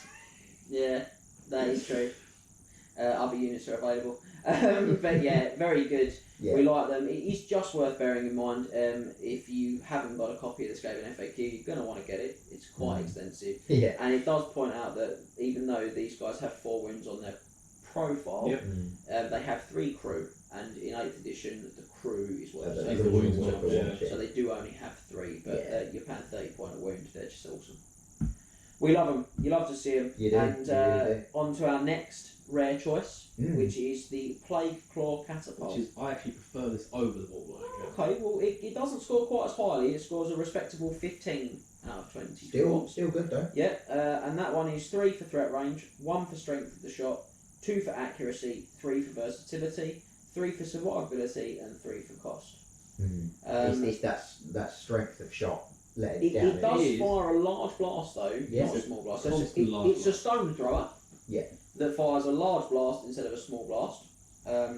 However, it is strength 2. The entire template is strength 2. Yeah, but there is no armor saves, I believe. Now that's where I like it prefer. Yeah. It is a large blast. Although it's strength 2, a large blast on a ranked up unit is going to hit a lot of models. Yeah. And an average toughness in Warhammer is 3. So you're running with 5s, a third of them are going to die. He's only 100 points as well. Yep. Which is really cheap again. And again, if there was some options that reduced toughness, suddenly that strength 2 no armor I save wonder what later in the book is. would be really punchy. So I would say to leave you in absolutely no doubt at home. These are great if you're planning on taking plenty of access to the spells of plague, which we'll discuss a bit later. And there are other items and different things you can use to help maximise what these do in your army. Yeah. But they're a pretty good choice. I do prefer them, but I know a lot of people prefer Warp Lightning Cannon purely because it's a monster killer. But why not both? You can so take cheap. 90 points for all lightning cannon, 100 points for the plague claw. I can get 2 of each. And then 2 Doomers. Yeah.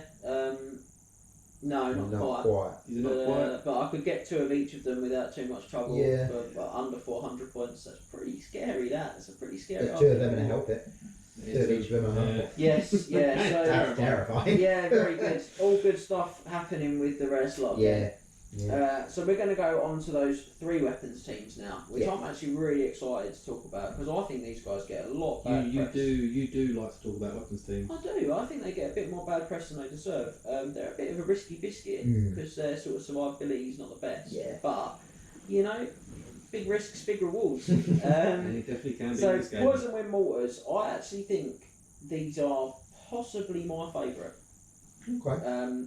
Although when we discuss a list that is weapons team heavy later, I haven't really got any in there. But it's for reasons we'll look at. But Poison Wind Mortars, 11 out of 24. They get 2 for their threat range, 1 for the strength of their shots, 2 for their accuracy, 3 for their versatility, 1 for their survivability, and 2 for their cost. Okay. So these guys fire a small blast up to 24 inches. It's fired like a stone thrower. And everyone under the template is wounded on a 5+ with no armor save. This is increased to a 4+ under the hull. Yes. 65 points apiece is pretty good. Yeah. They feel a little expensive, if I'm honest.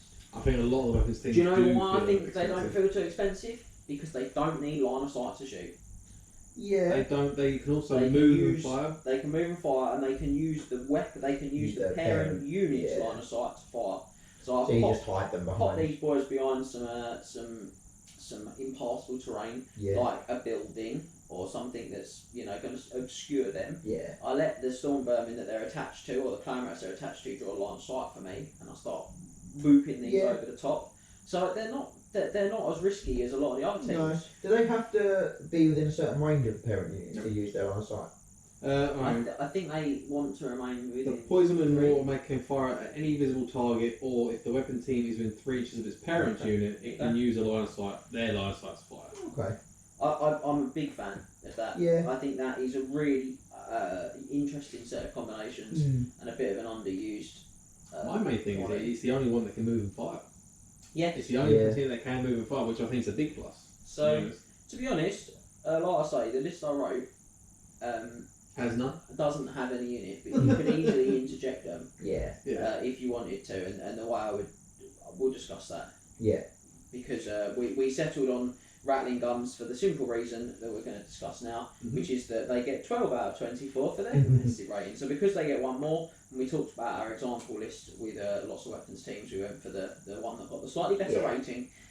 So 12 out of 24. This is 1 for threat range, 2 for strength of shots, 2 for accuracy, 4 for versatility again, because they're just so good against everything. Basically everything. 1 for survivability, because of that conditional save that we talked about earlier, and 2 for cost. They're the cheapest weapons team. Yeah. And they have an 18-inch range. They fire D6 shots at a strength 4 with a -2 modifier. They to your armor saves. They ignore long range and multiple shot penalties. They are only BS3, Yeah. Yes. which is their sort of drawback. And they are move or fire. I mean, that basically means though you're pretty much always going to be hitting on 4s. 50% of the time. You hit every time. I Yeah, like that. the amount of shots you can pump out with it. Yeah. Yeah, so they've got this keep firing mechanic, which I'm going to let Max explain so that I don't get it wrong. You can just read it straight out of the book. Right, so 18-inch range, as James said, when you want to fire the gun, you nominate a visible target and determine how many shots are fired. To do so, you roll a d6, that's the amount of shots you get. And then you can now decide to roll another dice on top of this. If you roll a d6, you get those additional shots on top of it. You can keep going, but if you roll the same number on the dice as a previous dice roll, you cancel out all your shot and you roll on the misfire shot. So in theory, you could do 18 shots. Because you could roll Yeah. 1, 2, 3, 4, 5, 6. If you've been blessed that day, Yeah. yes, you can. But I think in reality, you probably shoot 2 or 3 dice most times. Yeah, I'd probably go 3. Depending on what I'm shooting, I'd probably go 3. 2 or 3 dice, I think. And that's a lot of shots still. Yeah, You're going to average between sort of 7 and 11 shots most turns with these guys. yeah. They got a 4. They're alright, they're good. Strength 4 minus 2 to your save. Again, we know there's stuff that's going to lower toughness as well. They pump out a lot of damage. I believe they are all Warpstone weapon. All them ones. All of these are. So again, they're a threat against ethereal units too. But they're good. And things like Kadai destroyers that you have to re-roll your wounds against if They're good chaff clearance as well, to be honest. Yeah. You don't want to shoot a chaff, but they are good chaff clearance. Yeah. You don't really need 2d6 shots against a chaff unit. Yeah. I say like unit 5, like Chaos Warhounds or Illyrian Reavers or a Saber Tusk. There's no saves as well against most chaff. Yeah. Yeah, minus 2 and get rid of the 6 up. Yeah. on like a Dark Rider. So so 12 out of 24, fair in the middle. Yeah. You know, I think they're still a little it's risky. deserved. Yeah, pretty They're solid. still a little risky, but you know, if you want to go down a shooting list, you could go a lot worse than rattling guns. Weapons teams. If you don't want risk, why are you playing Skaven? Well, exactly. And the final weapons team actually scores 13 out of 24. Hey. Lucky for Skaven. So this is actually the very best scoring. And the reason we didn't go for this one in the list and went for the rattling guns is because it's quite short range. Basically, it's range lets it down. So 13 out of 24. We get this with 1 for threat range, 3 for strength of shot and accuracy, 3 for versatility, 1 for survivability, and 2 for cost. It's just that 1 for threat range that really. Do you want to say what it is? Guys. Yeah, you actually said the name of it. And it's a wolf fire thrower. There we I was thinking to myself, how do you actually say the name of it? Well, there you go. I haven't said it, and that's why I'm not travelling underground alone. So wolf fire thrower. This is so 13 out of 24, as we just discussed.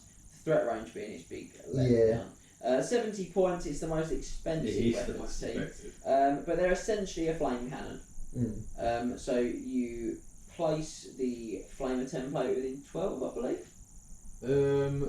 No, you're touching the Warpfire barrel. Touching the barrel, apologies. So you place it touching the end of the barrel. The narrow end of the template touching the barrel. Yep, then you roll an artillery dice and move it forward That many inches. And it's strength 5. Strength 5, D3 damage minus 2. 2 to your save. We like it. Yeah. It's Good if it hits. Good if it lands on something. D3 damage is really good as well, but it's that really short range that just costs it. But it does get a great rating because strength 5, multiple points D3, minus 2. What is it not good against? Yeah, exactly. That's awesome. You Like can get it sort of aimed at like the flank of a big unit, a horde of If you can get 20 mil bases. that perfect Yeah. template drop on a unit, That's going to be devastating. you'll You'll probably kill 15 or 20 sort of 20 mil bases. and the rest. and again, even things like if I've got Demigriff Knights, I do not want to get barbecued by this with the D3 wounds as well. I mean, they got 3 up saves, so they I don't fancy it though. They don't fancy enough. Oh, really? Maybe. You'll probably lose one. Yeah. You probably lose one. I'd say 2. You never want to lose them. They are easy flaming attack, so if something does have some immunity to flaming, Or Dragonbane You know Germ. what it doesn't, mate? Trolls. trolls does devastate trolls. But if you want to fire against like Dragon Princes, don't. Don't. Yeah. I agree. But You must also immediately take a panic test if you take any casualties from this. So it is good. Yeah, It's definitely yeah, good, but it is a lot shorter range than the others, Yes. and that really, as much as it's got lots of great other scores, that range is a big concern. And it's the most expensive, you It said, is, as well. yeah. And- If I'm building a shooting list, I don't want my shooting to be all short range, and Yeah. that's why I would take rattling guns over it, or mortars, and we'll discuss that proper proper clear. There you go, very Proper Essex clear. at the end there. We'll discuss that properly at the end of this, at the end of a later section when we talk about army lists. Indeed. But right now, we're going to continue with our unit breakdowns and our unit ratings, and we're going to move on to chaff. And this one's a smaller section. We've got giant rats, rat swarms, and gutter runners. Now, just to touch in as we like to do in this section, in all of our deep dive videos, lots of units can be employed in the chaff role. You might decide to use, in this army, 10-man storm vermin sticks and the like with no upgrades. You could choose to do that. When we talk about chaff units, we're talking about those regiments that have been really clearly, specifically designed to do those roles. Yeah. You know, lots of things can be chaff, but we want to focus on the stuff that functions best in that way. Dedicated chaff units. Right. That's it. So giant rats in the chaff role come in at 11 out of 24. And just for comparison, what were they in the battle line unit? I think they were. We're going to seven. check the Place your cheat bets, sheet, boys. but I'm pretty sure it was I 7. think it was 7. So, making me go through my cheat sheet, it is 7. It's 7. So this is a marked improvement Much better. Yeah. on their performance I'm not there. surprised. No, I'm not either. So we get there with 1 for manoeuvrability, 1 for number of attacks, 1 for special rules, 4 for the slot they're in, nothing for survivability, but 4 for their cost. So they're really cheap, they're in And a they're great highly slot. roll. Yeah, exactly. They were FAQ to actually be part of your core. They are, yes, Yeah. yeah. So as we previously discussed and touched on lightly, minimal units of these, large units of these can be used in a battle line role, but minimum units are excellent as chaff. Yeah. Now they are actually pretty much the cheapest throwaway unit in the game, I think. 23 points, wasn't it? You can take 5 giant rats and a packmaster, that's 23 points. And that is what we like to call the rat dart. The beloved rat Two dart. So wide, you run 3D. 2 wide and 3 deep. Yeah. Now, what can you say? 6 wounds for a little chaff unit's toughness 3. That's the man of the empire. 40 mil wide. 23 points. You know. Super easy to get into. Yeah, I mean, gaps. the only real weakness is if the packmaster dies after charge, which we talked about earlier. Not great. I think my issue as well is that because they are technically a unit and they're not fast cavalry scale, they do have a problem with manoeuvring around the battlefield. Like they do have to continue to pivot and reforms and all that sort of stuff. They can't just freely move around. Yeah, they've got a wheel, haven't they? Yes. Rather than pivot. Sorry, not pivot, wheeling. Jump Sorry. you in there. Yeah. They've got a wheel. Yeah, you're correct. And obviously they don't have musicians, so they can't get those swift reforms.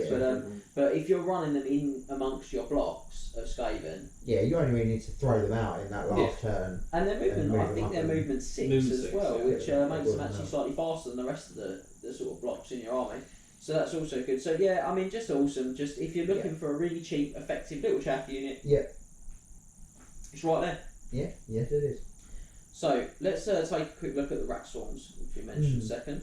Now rat swarms are 13 out of 24. Hey, lucky Skaven. So, I mean, to be honest, all of the Skaven chaff is really good. Yeah.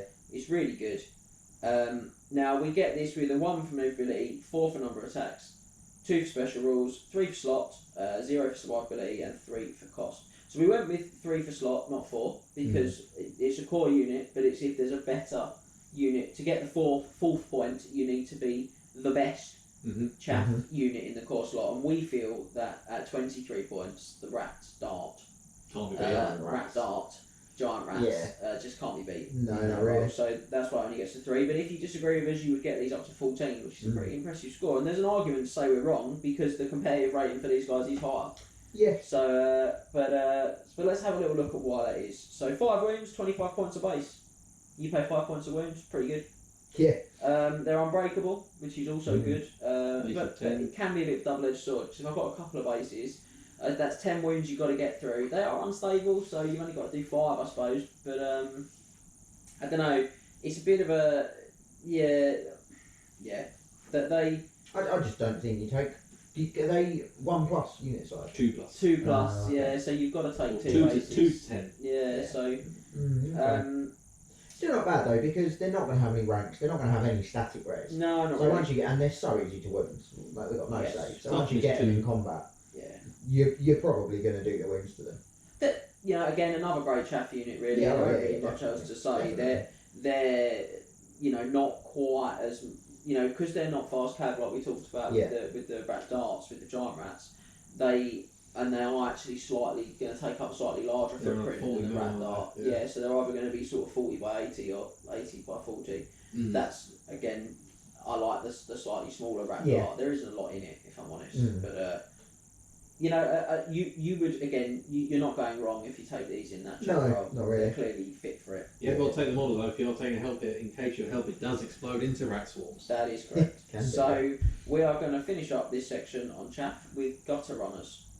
Now, in that chaff roll, these guys get 13 out of 24 as well. So we're seeing some pretty impressive scores for all the chaff. 13 is very solid. Gutter runners, again, 3 for manoeuvrability, 3 Mhm. for number of attacks, 1 for special rules, 2 for slots, 1 for survivability, and 3 for their cost. The 1 for their survivability comes from their 6-up dodge, which we give parry saves, get +1 for survivability, so it's effectively the a same. sort of pseudo parry save, if you Yeah. like. Arguably better because you get it Yeah. in your job. We assumed that you went for poison attacks and slings when we Yeah, calculate these as definitely. well, which is great because they're really good for killing war machines like that. Great war machine. They're not so expensive that I don't mind throwing away if I need to. Yeah. 2-hour weapons, I get them in the flank or chuck them into a unit and put a load of attacks onto a character Yeah. like a wizard with my poison and loads Yeah. of dice. They can even charge war machines. Yeah, super versatile like this, and again, their scout Yeah. Scout and and their skirmish. skirmish, so they can march and shoot. Yeah. They also have sneak infiltrate, so I think if you scout, you can then move the 6 as well. No, They it's do one or the actually other. slightly different. Okay. It's like an ambush type thing. So if we get it over on the page, Max is gonna sift through. If we had some elevator music, now would be a lovely time to play it for our American chums. They're known as lifts in England. Yeah, so I'll start now. So they can scout. I'm thinking of the sneak in advance. So sneak Yes. infiltrators, sneak infiltrators, they are not set up on the beginning of the game, but from turn 2 they can roll, if they roll a 4+, they arrive, you get a +1 for every successive turn. And they enter the battlefield from any table edge. So to clear that up for everyone at Yeah, home, that was very from mismatched turn there. 2 onwards, they can arrive from any table edge on a 4+. Yes. Yep. From turn 3, if they didn't arrive, it's 3+. From then a turn 2. 4, it's 2, and then on turn 5, you're just coming in. So it's. I think with Scout, I wouldn't use it. No, you know, just it's Scout. It's an option, and we like options because Yeah. they can be something you can. Yeah, I can't see a scenario where using that sneaky infiltrators would be better than using scout. If I there's- think in a mission type scenario, possibly. I can see if there's an abundance of heavy shooty fast cavalry that can get around your scout deployments. Yeah, you might want. Like pistoliers and outriders and dark riders. Yeah, you I might think want to just hold won't hit them. But, Dark Riders potentially though, yeah, I can might see want to that. hold on. I definitely think that obviously some events, and when we run narrative events, this does happen for us. But some events they do run sort of additional missions and things like that you wouldn't normally find in games of Warhammer, and I think it's just a cool option that you don't have to use because they've got scout, but it's there. So overall, gutter runners, omni threat. Yeah, really good. Yeah, very good against a great many targets, which is exactly what I want from my chat. Yeah. So they're a great choice. Yeah. Right, and on that, we will look at our next battlefield role, which is support units. And we've done something slightly different here today, which is that support units normally would be sort of regiments in their own right, or units or monsters say in their own right that do that supporting battlefield role. But in today's deep dive, we had a long conversation and we decided that the Screaming Bell and the Plague Furnace would be featured as support units. Yes. Now we appreciate that you have to take this amount for a character, and that sort of comes out of the remit of characters being generic characters being something we don't normally do. But the reason we did that is because you're taking the Screaming Bell, and the Grey Seer sort of comes on top. You're not sort of purchasing the Grey Seer and going, oh, I'll take the bell. you're building a list around the bell. Yeah. It's enough points. You have to build it. Yeah, you're building around the bell because you're taking it for its effects, and the same Yeah. with the furnace. So we've You decided can't just sit there and say, "Oh, I have 200 extra spare points. I'll just stick my great seal on a screwy I bell." might pop him on a bell. It doesn't really sort of fly like that with these two mounts. Not really, no. And again, it's one of those uniquely Warhammer things, and Yeah. it's classic Skaven. There's always that little awkward thing with Skaven when you're trying to work out any sort of system where they just don't want to fit. So here we are with the Screaming Bell and the Plague Furnace as support units. So we're going to go with the bell. The Yeah. Screaming Bell is first. So 20 out of 24, boys. Again, top It's a score. top score, really. It's as high as it gets for Skaven, and they're the third unit. It's the third unit to score it. It is. So this is probably the most quintessentially Skaven unit, isn't it? The bell. Yeah, it's probably the right most. there. Iconic. Yeah. So we get there with 1 for maneuverability, 4 for its special rules, 4 for its synergy, 4 for its risk, 4 for its survivability, and 3 for its cost. That's a lot of Yeah, points. it's just that manoeuvrability that lets it down. Yeah, massively so. So let's break it down because I've got quite a lot of notes There's here a lot of rules because in the this, bell is a lot of work. So it's a lot of bells. it's 200 points, and it's a mount for Grey Seer as we discussed. But it gives the Grey Seer a 4+ wall save and magic resistance 2. Now, if you were buying those upgrades for your Grey Seer, that would be 75 points. Yeah. And you couldn't because they're in the They're same, both they're in the same yeah. slot, but that's fine. So you're paying basically 125 points for the bell, if you like, under those terms. Which for that you get the unit that pushes it is unbreakable. Yep. Just straight, not unstable, unbreakable, just unbreakable. Just unbreakable. straight unbreakable. 18 inches fire and presence off the back. Yep. If he's your general, lovely. Which he almost certainly is. He can clamber his way to the top of the bell and completely ignore challenges and not be struck at with no penalty.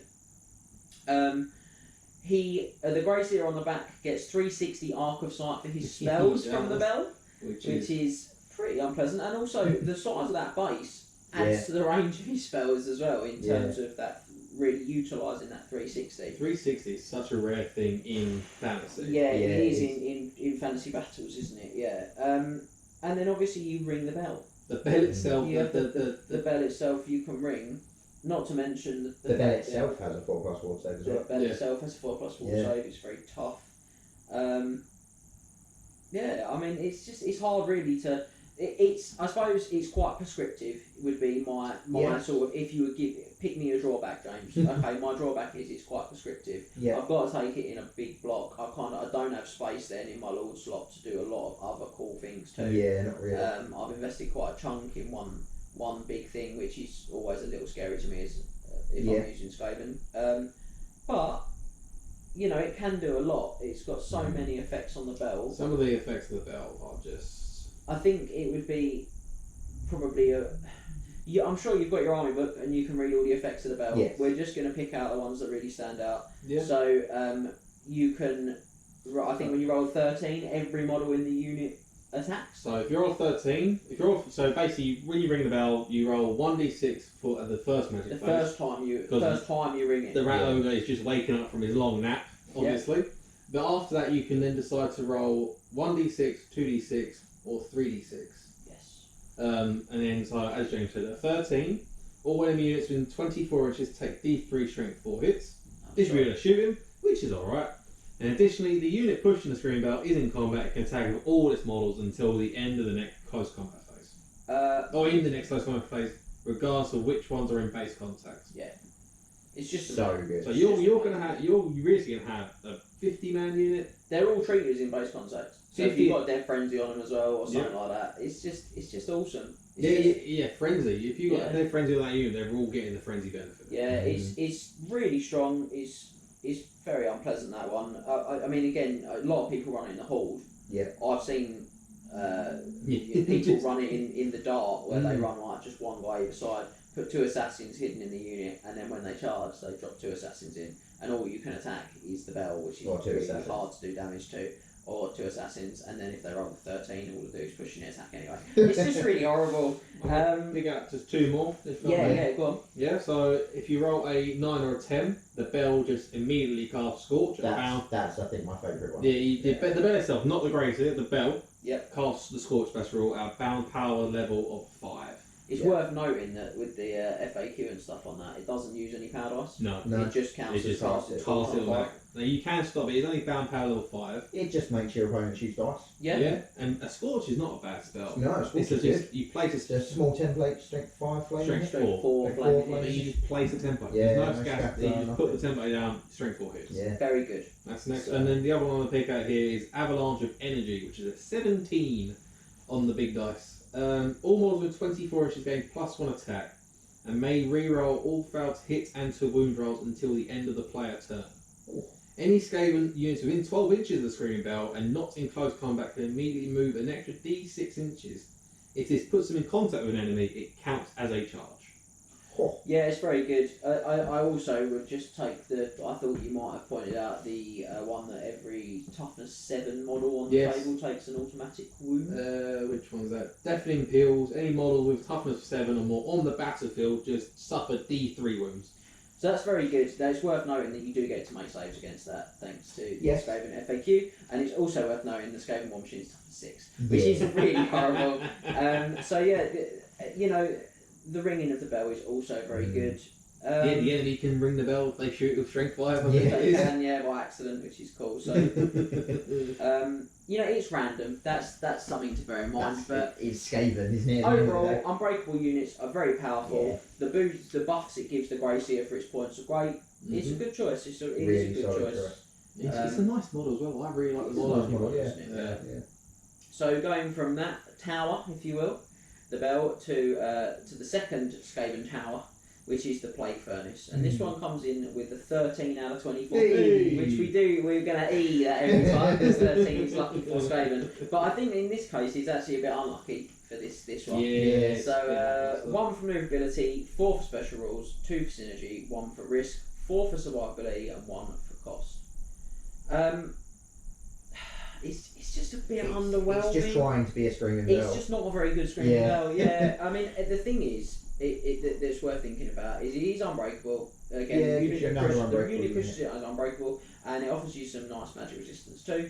Yeah. It offers you some nice magic resistance too, not 2 as in the number, Yes. not 2 as in As well. TOO. So, but yes, it offers you some magic resistance too. The only unit you can join is a Plague Monk, just to out there. You can't join It Clan can't be Rats. pushed by Clan Rats. Or Storm Vermin. Yeah. Whereas the bell can't be pushed by slaves. Yes, bell can't be or pushed. plague monks, I don't think can push. no, Bell's only done by Clan Rats and Storm So we Vermin. should have made that clear. So yeah, this one can only be pushed by plague monks. The thing is, it doesn't give you the benefits the bell does. It doesn't. It doesn't give you the ward save. It doesn't give No. you the To run to the top of the run to the top stuff. It just. Did it not give you that either? No, No, because you wow. can't run to the top. There's a big census there. There's a giant flail. So, I mean, really, you're taking it for a second unbreakable unit if it's Yes. alongside the bell, Yeah. or an unbreakable unit from your hero slot, which I think is worth considering. But its lack of a ward save makes it really susceptible to ranged attacks. It can hurt your own troops. Mm. With The the way attack that it does itself is not all that good either. No, It's it's not. okay. Yeah, it's not great. It's an artillery dice worth a strength 5 hits against enemy in base contact in the front arc of the Plague Furnace. Yeah. But if you're on misfire, there is a misfire chart for it. Yes, and again, the fact that it hits all my own models in base contact must take a toughness test as well. I should not say Yeah, or they're Yeah. they're wounded Or on they like take a 4. I think Yeah. it might not be a toughness test. You might just roll a dice. But Clan Pestilence units. are any like models in base quite contact up can for choose to attack it. Where is it? Well, Below it's, there. it's the something to do with the fog. I think. so many words, so many There's a models. lot Yeah, of there models. are. Yeah. So even my It cheat does sheet. it has a shooting attack. Yeah, it's I didn't realise they had a it's shooting a attack. flameless template. Yeah. Put it down. But again, it's that short Yeah, really range. short And range. if I'm at that range, I'm charging. Yeah. Any unit, friend or foe, touching the Plague Furnace, suffer D6 automatic hits, distribute as per shooting. This includes the Plague Monks pushing it, but not the Plague Piece riding it. Any model must pass a toughness test or suffer a wound with no arm saves. There you go. so that does affect the guys pushing it as well. Yeah. So I just unfortunately, it's cool if I want the sort of unbreakable pair and I want to go 2 towers, but it really is the poor man's screaming bell. I think is probably the best, the kindest kind we can give it. But it does come from your hero slot, so it's not a total. The main use of it is just unbreakable. Yes. Right. So, special characters then. So we finally got here. That's all the generic units out of the way. And I'm going to be honest with you guys. It sounds like as good a time as any to say to you. You've been with us now. You've been with us for some time. So why don't you take yourself a quick break, grab yourself a beverage, maybe treat yourself to a Coke or other beverages are available. Yeah, you know, or a coffee or something of the like. I'm just thinking about myself now. Take 5, and then you'll be able to return with us to special characters. And when you do, they will be as follows. It'll be Deathmaster Snitch, Trench Craven Tail, Squeal Gnawtooth, Lord Skrulk, Thanquol and Bone Ripper, Ickit's Claw, Throt the Unclean, and Queek Headtaker.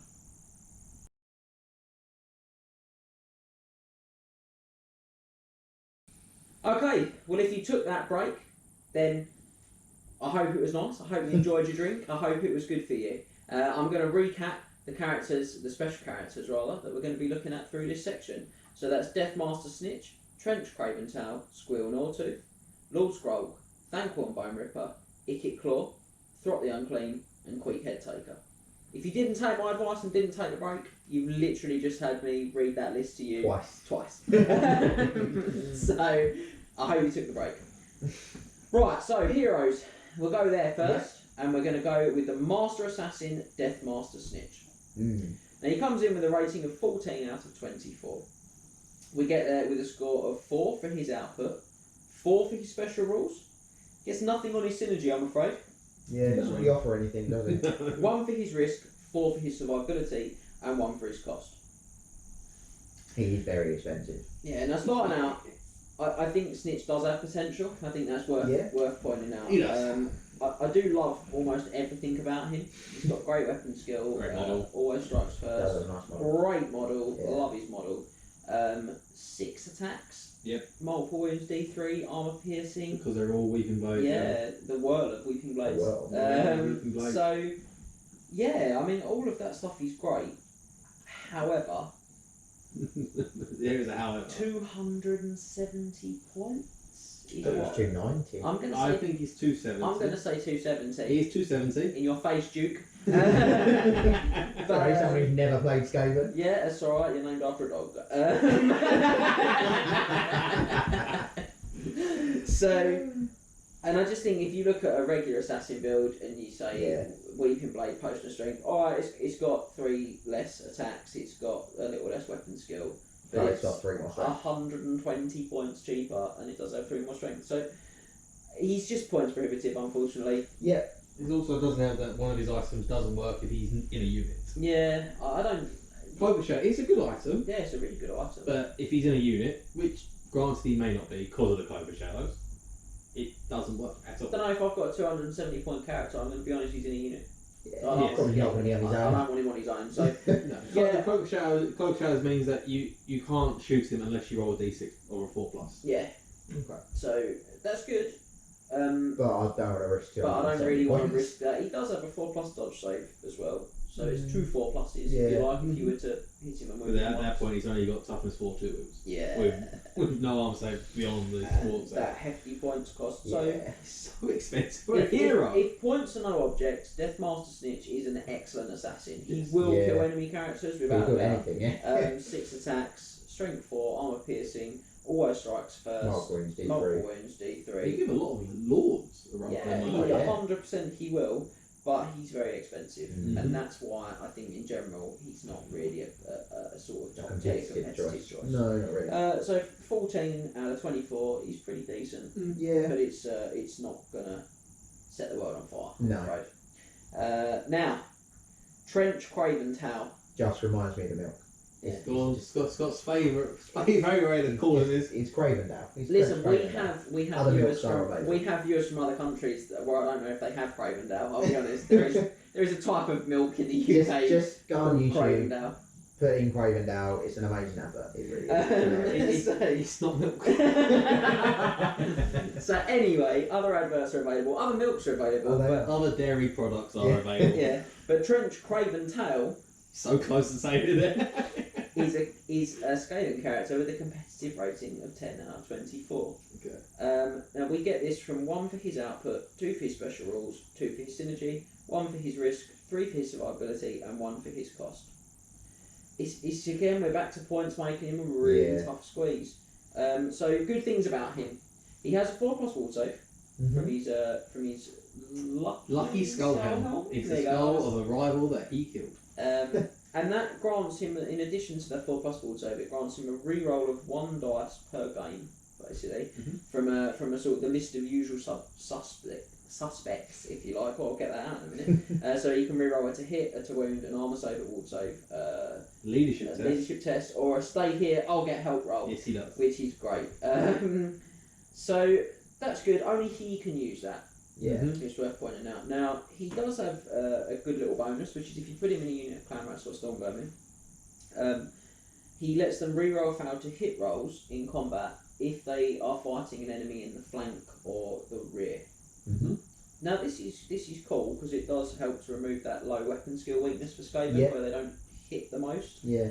But you have got to actually get into the flank. You've got to have him in the specific unit that got in the flank, and he's also got to not have his head cut off for this to work. Yeah. So, I mean, it's not hard to get in a flank if you've got those units of slaves holding a unit down. Yeah. It's not hard to get a flank charge, but then if you're tightly packed, which Skaven armies can be because of the leadership buffs, it can be hard to manoeuvre into the flanking position. So he does have a really cool rule which we are going to just touch on before we consign Trench from our deep dive and move on, which is he stay here, I'll get help. So I'm going to see if Max can articulate. I'm going to see if I can read. I've struggled to read special rules today.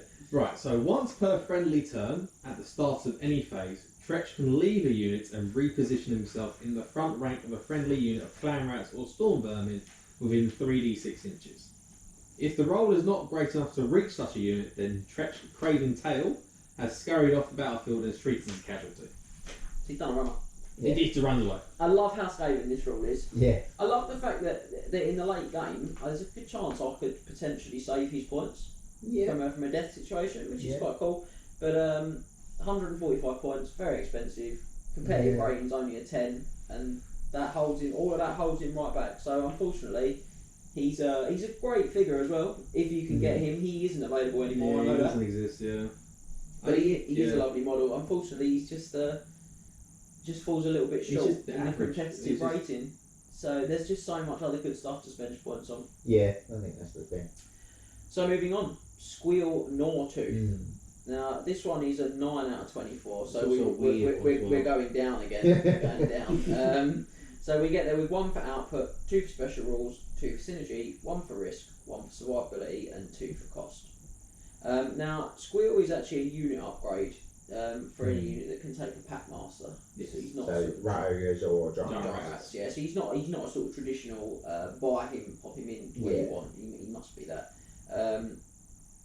Now he's another random factor. He is. You know, addition to your army. Yeah, he really is, and that's a shame. At the start of the game, you roll a dice to see which of the following bonuses are bestowed upon the units which purchased Squeal Nor 2 as their upgrade. So on a 1 to 2. They gain regeneration, and that's regen 4+. On a 3 to 4, they gain poison attacks, and on a 5 to 6, they gain +1 attack. Now, none of them are bad. No, they're not. But regeneration is clearly one that you want, and certainly if you're looking at rat ogres in particular, regens just need it. Yeah, they it really gives do. them that save that they desperately need. Yeah, so they suddenly become much more worth their 40 points. They're basically like Chaos Troll level of strong, and they're very competitive, as we know. So, again, a big unit of giant rats with regens, really unpleasant. 50 million giant rats, but again, it's that random factor, and rolling one of the other two is going to feel, particularly on the rat ogres, but even to a lesser extent on the giant rats, but not to a nothing extent, on them, that you've spent 100 points on this guy, and you've just not got what you needed. So No, he doesn't attack all that often not really. because he's going to be at the back of the He unit. attacks with one attack. That one attack is no arm saves, multiple wounds too. Is there a just to refresh me completely clearly on this? Is there a limit to the number of ranks I can attack over with him? With a whip, I don't think there is. Okay, so he does have a whip, but Yeah, his we're warp, just his gonna- warp, his warp lash whip, whatever it's called, it does. we're just Count as gonna, a whip. just going to check that before we make that assertion. But I thought there was a cap of 3 ranks even for a whip. Oh, there is. Sorry, it's my bad. In addition, it can be used from the rear ranks, allowing the bearer to make a single attack, regardless of how many attacks are in profile, through a single rank of rat ogres, or over 3 ranks of giant rats. And again, Yeah. I'm paying those points for that lash, and I'm not going to Probably use not it. using it. No, I'm not. So He I does. think if you're really desperate to use a big unit of rat ogres, I really think you should take him. I'll Yeah. be honest. You Yeah. have, Because have to. you know 1/3 of the time they're actually really They're scary. incredible. But I just don't think I'd do either. I've got to be No. completely honest. I don't think either has a place in a competitive Skaven army. No. He's gorgeous model. I'll say Yeah. that. But and that's a bit of a common theme with Skaven. Actually, it points that the stuff that tends to be a bit less good is usually some of their He better also figures. is a danger to carry because that whip, if that snaps on the model, you're in trouble. I've got a metal one. But yeah, so I think we're going to move on from him, Yeah. and we're going to start looking at some of the Lord characters that are available, Mm. Lord special characters that are available to Skaven. So we'll start with Lord Scroll. I really like this guy. I know You you do. So he's a 14 out of 24. Oh. So we get this one with 3 for output, 2 for special rules, 3 for synergy, 3 for risk, 2 for survivability, and 1 for cost.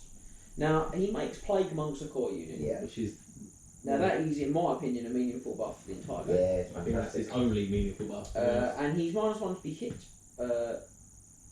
which is cool. Mm. His basic attacks are able to remove models from play. Yeah. Because do they take a toughness? Yeah. Any test? model hit must pass a single toughness test, regardless of how many hits you cause on it. If they fail it, they instantly decay and die. No, that's nice. No, he still rolls to wound if you live. Yeah. Um, And it's still, I think it still counts as a flail. The Rod of Corruption is a flail. I'm going to tell you that right now because I have the book in front of me. The Rod of Corruption is a flail. now, on the other hand, he's 470 points. So many He points. doesn't have a save. No, he's only a level 3 He's wizard. only level 3 wizard. So He also has the liver bubonicus. It's not really worth talking about, but he has it. he's if you want to do an all Plague Monk army, and I don't think it's like uncompetitive to take lots of Plague Monks in No. one core, but I just think that the opportunity cost is massive, and Mm. overall I think you're probably better off without him again. Yeah. Yeah, unfortunately. He's great in a narrative setting, in a themed army. Oh, If you're doing yes. a Clan Pestilence army, he is awesome. Yeah. Because he's a decent wizard. He's level 3. He makes your Plague Monk score, so you can have that Clan Pestilence He army. causes terror. He's a scary rat. He's got some cool rules like removing stuff from play with his attacks. He's just not. The lack of a save. He's is not. what really Yeah, does he's it. not consistent enough. No, and he's too easy to kill. Yeah, he 3 is. points. And he's really expensive. So so many points. he's best kept in your narrative games, Yeah. not in your competitive games. Definitely. So, Thankworn Bone Ripper now. Hmm. These ones are a bit of again, They're a I've got mixed quite, bag. well, quite a lot of cheat sheet here for these guys, just for you at home to know that I'm going to talk a bit here. So 16 out of 24. Okay. This is a respectable Yeah. score. So he gets 4 for output, 2 for special rules, 2 for synergy, 3 for risk, 4 for survivability, and 1 for cost. Now he's pretty complicated. So There's he's a lot of actually toughness. separate from Bone Ripper. Yeah. 2 units, sort of 2 character and a dude.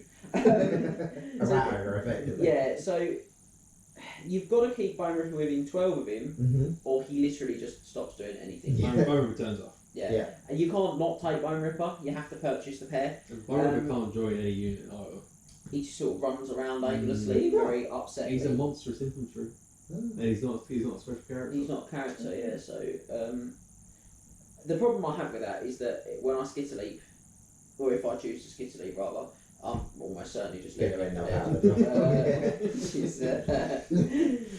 Which is a bit of a shame because he shuts down, and I believe if he's shut down at the end of the game, does he count as a casualty or? If the game ends while Bone Ripper is shut down, he counts as a casualty. Yeah, yes. so I don't like that much either. Mm.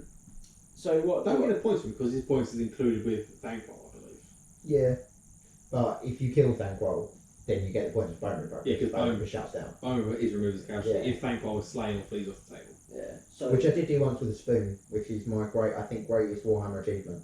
I hit him with a Nobbler scrap launcher with my ogres and killing blow Thanquol. It was incredible. and again, just so I'm clear, it was Absolutely definitely the spoon. Oh, yeah, it was a spoon. that It killed was a loads. spoon. Was it the spoon or was it the indignified spork? So okay. I'm just going to get back to my Yeah, cheat sheet okay. and ignore you guys. So he's pretty survivable though. It's worth saying. He's got a 4+ ward, the ability to regain wounds. Mhm. Every wound he saves, a friendly rat within 6 takes a wound instead. Yeah. Yeah. 4 everyone. But I mean, I suppose it is a negative, but I'm Skaven. I don't care about that. He also generates 5 spells, not 4. Yeah, he would be super good if you could take him without Bone Ripper. Yeah, he really would, and I think he'd probably possibly be too good. Maybe. He gets 2d6 Warpstone tokens as well, Mm. instead of the D3 that a normal Was growth that stick gets. FAQ'd? Was that FAQ'd to 2d6? Is it not so? In the book, it's d6 plus 2. Oh, apologies, that's probably a mistake on my cheat Written that sheet. wrong. Apologies, I've written that down wrong. So it's d6 plus 2 he gets. Still Which very is good. still very good. A massive improvement from the D3. Still means that the worst he ever gets is the best The growth best. he ever gets, which Yeah. is great. And he rerolls 1s, because obviously when you roll a 1, when you use a Warpstone token, you use it like you use a power dice. Yeah. But if you roll a 1, you suffer a wound. You can take a wall save or a regen if you've got one against that wound. However, you do take one. With Thankwell, if he rolls a 1, his Warpstone addiction means that he rolls again, which is cool. But if he fails for a second time, if he rolls a second one, I Yes, believe so if he rolls a 1, can't save it. if he rolls a 1 with Warpstone tokens, he can then re-roll a dice. The second result will cause a wound on a 1 or a 2, Okay, so which cannot be re-rolled, but you can take equal save against it.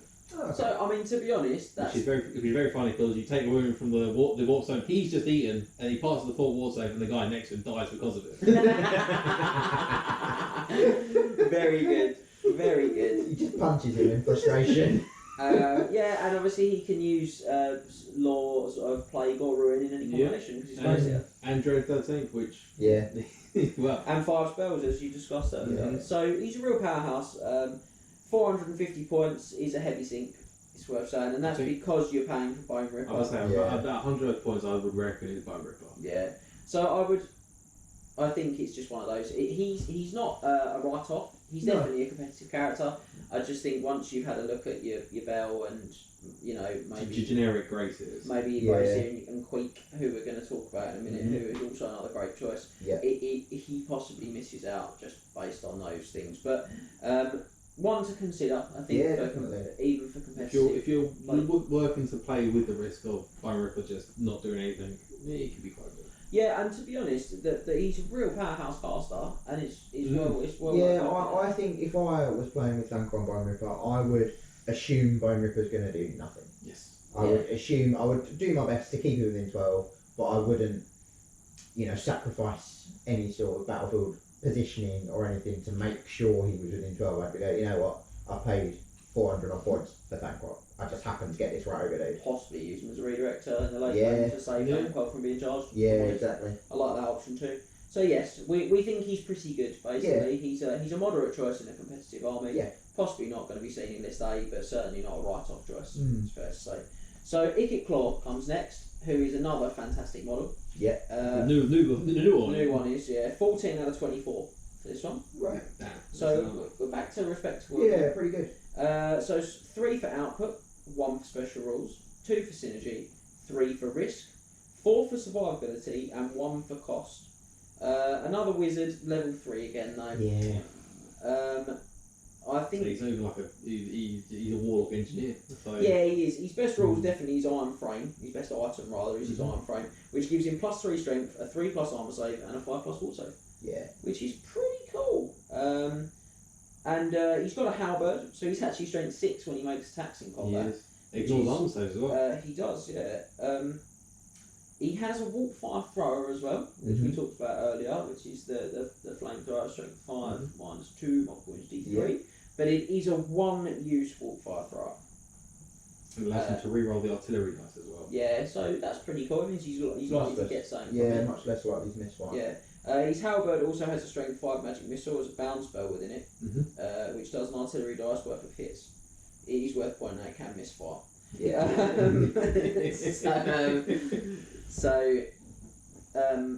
Look, it's still good for bound spell power level 5. Look, there's lots to like about him, but I find he doesn't know what he wants to do. yeah, it's that jack of all trades, and it's something we talked about in deep dives for other armies before. It's something we talk about when we're not on a camera and we're working out stuff for ourselves to play games with. Is that the trouble with a lot of those jack of all trade type characters is you put your points and your eggs in one basket, and they often struggle to perform as good as a dedicated version of one of those characters would, and that's his problem.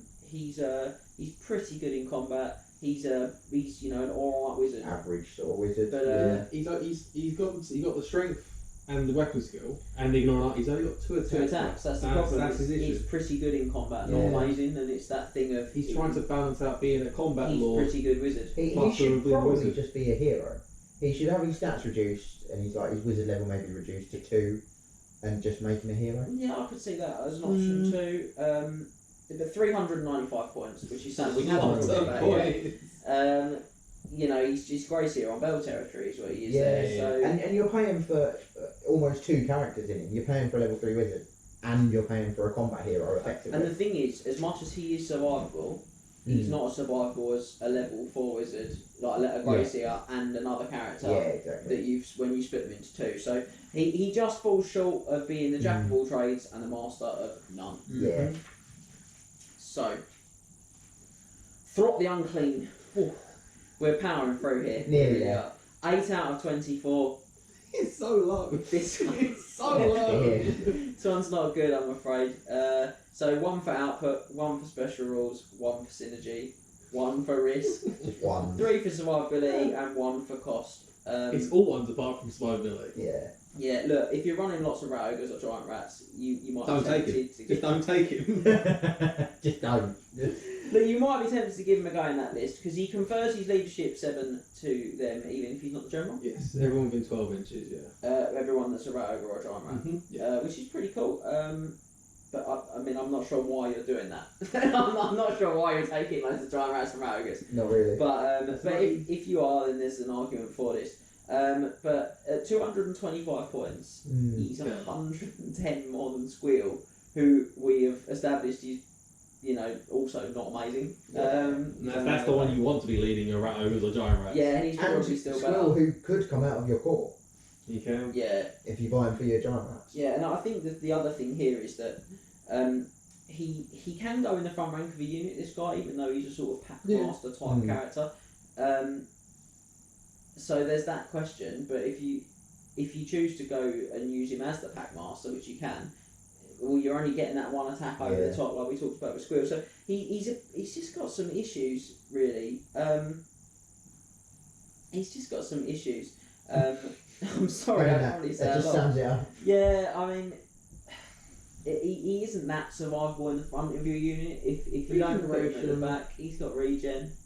He's only toughness 4 though. Yeah, it's not amazing. Every time he marches or fights around a combat, he has to have a leadership test. If he fails that test, he eats a model in his unit. Which can That can just be a 40 point rat. an entire rat ogre. Yeah, that's it. It's not terrible if it's a 3-point giant rat. It's more of a concern if it's a 40-point rat ogre. So you just I'm sorry, you just hate to see it. You do. He's just he's really good on Total War. What is worth noting, if he does break and flee from combat, he fails your test and eats a model on his running. Just whilst on the run, apparently. Fast food, right there. It's going like fast food. His weapons aren't bad.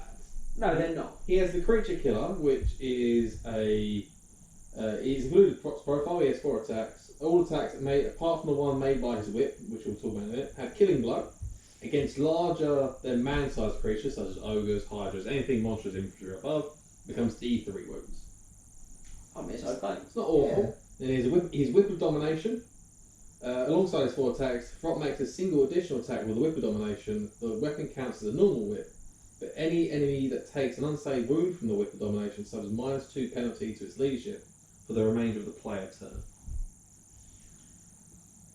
I mean, alright. it's not bad. You get 4 attack from Creature Killer. You get 4 attack, and if you're going against monstrous infantry, you can, if you're lucky, But kill he's 4 in the ogres. front rows to do that. Yeah. And that is also a place where he might die quite easily. Yeah. Because he's not the most survivable. So, look, I think we can all agree that It's another shelf job. he's not great. Yeah, probably is. And finally, We're there. ladies and gentlemen, my favourite special character in the Skaven book. I love him. On the table as well. On the table, right here, right there. Quick head taker. The big man The himself. big man talks to his own trophy rack. He comes in with a competitive rating of 13 out of 20. Yay. Oh, you're not to see it. So, this is made up of 4 for output, 1 for special rules, 2 for synergy, 1 for his risk, 2 for survivability, and 3 for his cost. I think he's a fantastic choice. That 13, obviously, is not stratospheric numbers, No. but It's solid. It's respectable. But let's have a little dig into him. So the fact that he gives you the bodyguard upgraded Storm Vermin that we talked about earlier, the Quick Vermin, I think that alone is a fantastic buff for your army for the whole game that is well worth considering him for. That said, I've got some other notes here. He's got a great stat line. This guy's weapon skill 7. He's got 6 attacks. His magic weapon ignores armor saves with Dwarf Gouger. It also restores my 2+. Super upsetting when the Dwarf Lord has to fight him. And if he goes into a challenge, he gets +1 to hit and +1 to wound, which means he automatically wounds dwarves. That was probably hitting. It was FAQ, so that is exactly how it works. And he's probably hitting R2. Unless it's like, unless it's another like an decent elf character, or like an elf lord or something. So, yeah, I mean, he's a bit of a beast in combat. Now, there are drawbacks to Quake, and we like to be even-handed in the deep dives, even when I really love them. In modest 3+ armor save. Yeah. No ward save. Ward. When he does pass an armor save, however, the model that caused it takes a strength 5 hit automatically, which is pretty cool. The big drawback is he has to challenge. He has to issue challenges, and he has to accept challenges. And this is a bit of a negative, because if he can't kill you first, he's not the most survivable thing in the world. And also, I probably want those 6 attacks, slicing the heads off and dudes in the front row. We're going on how good he is in challenge. There are better challenge lords out there. Of course there are, that are going to go. He's initiative 7. There's not a lot going to go before him. No. But there are more out there that are more survivable that can take the hits. Not a lot, granted. The ignore armor save. The ignore armor save is going to be the issue. With the +1 to wound. Well, +1 to wound. But if someone can take the hits, as you said, yes, they can easily just chop his head off. Yeah, and I think the thing that I've found using him quite a bit is that most of the time he sort of lucks out because people just don't take the challenge, or they put a champion and he gets big overkill because they think, oh, there's that possibility because he's got +1 to wound and no armor saves that he does do the big damage to me. So I wouldn't underestimate that as a sort of tactical thing, but there are going to be those people that say, I'm ASF, I'm strength 6, you're in a lot of trouble, mate, I'm going to go for it. That's the thing, like, if I had a non-quick gloved Vampire Lord, there's no way he'd accept that challenge. Yes. A quick gloved Vampire Lord probably would accept that challenge because he'd probably done enough. But at 215 points, he's the cheapest named Lord in the book. I was going to say, he's cheaper than half the named hero. Deathmask Snitch. He's cheaper than Deathmask Snitch, and he gives that buff out to the Stormborn if you pay for it. And he's just so much better. He's so good for his points. 215 points is insanely cheap compared to the other stuff. My response is just he's rat-tastic. trying to save yourself with a pun, I believe. I love him. I think he's great. But no, I he's really so think he's great. He is good. He is very good. I rarely leave home without him. Yeah. That cost, that buff that he gives my Storm Vermin, it just makes an army list. I Yes. really rate him. I like him. People know that he can't join Gracie units, and neither No. can the Quake Vermin. Yeah, so Yeah. there's no Gracier interaction with him, but there other units are available for Graciers. I think the thing is he doesn't work with the Bell, does he? That's really it. I mean, you can physically find ways to get them in together, but you're against the. You have to have two sort of big blocks. I suppose you don't have to, but if you want you want to take his Storm Vermin, you've got to take something else to push the Bell. Yeah. But yeah, I mean overall. You're pushing the points for both Bell and Quick at that point. Yeah, I definitely think you're better with him to not take a Bell. Yeah. But yeah, he's a fantastic option, and he offers you something quite different for Skaven as well. Yeah. So because he's actually not very random at all. No, he's very consistent. The most consistent character out there for Skaven. So we like him a lot. We do. Triple Crown Wargaming. You will see him fighting in battles on the channel in the future. And if you're watching this after battles have been produced with him, you will see him in the past, present, and future. So yeah, Queek's great. And that is where we're going to finish up with our ratings for units. We got there. We got there, yeah. We made it. And now we're going to take a look at the army unique equipment, magic items, and then some laws of magic.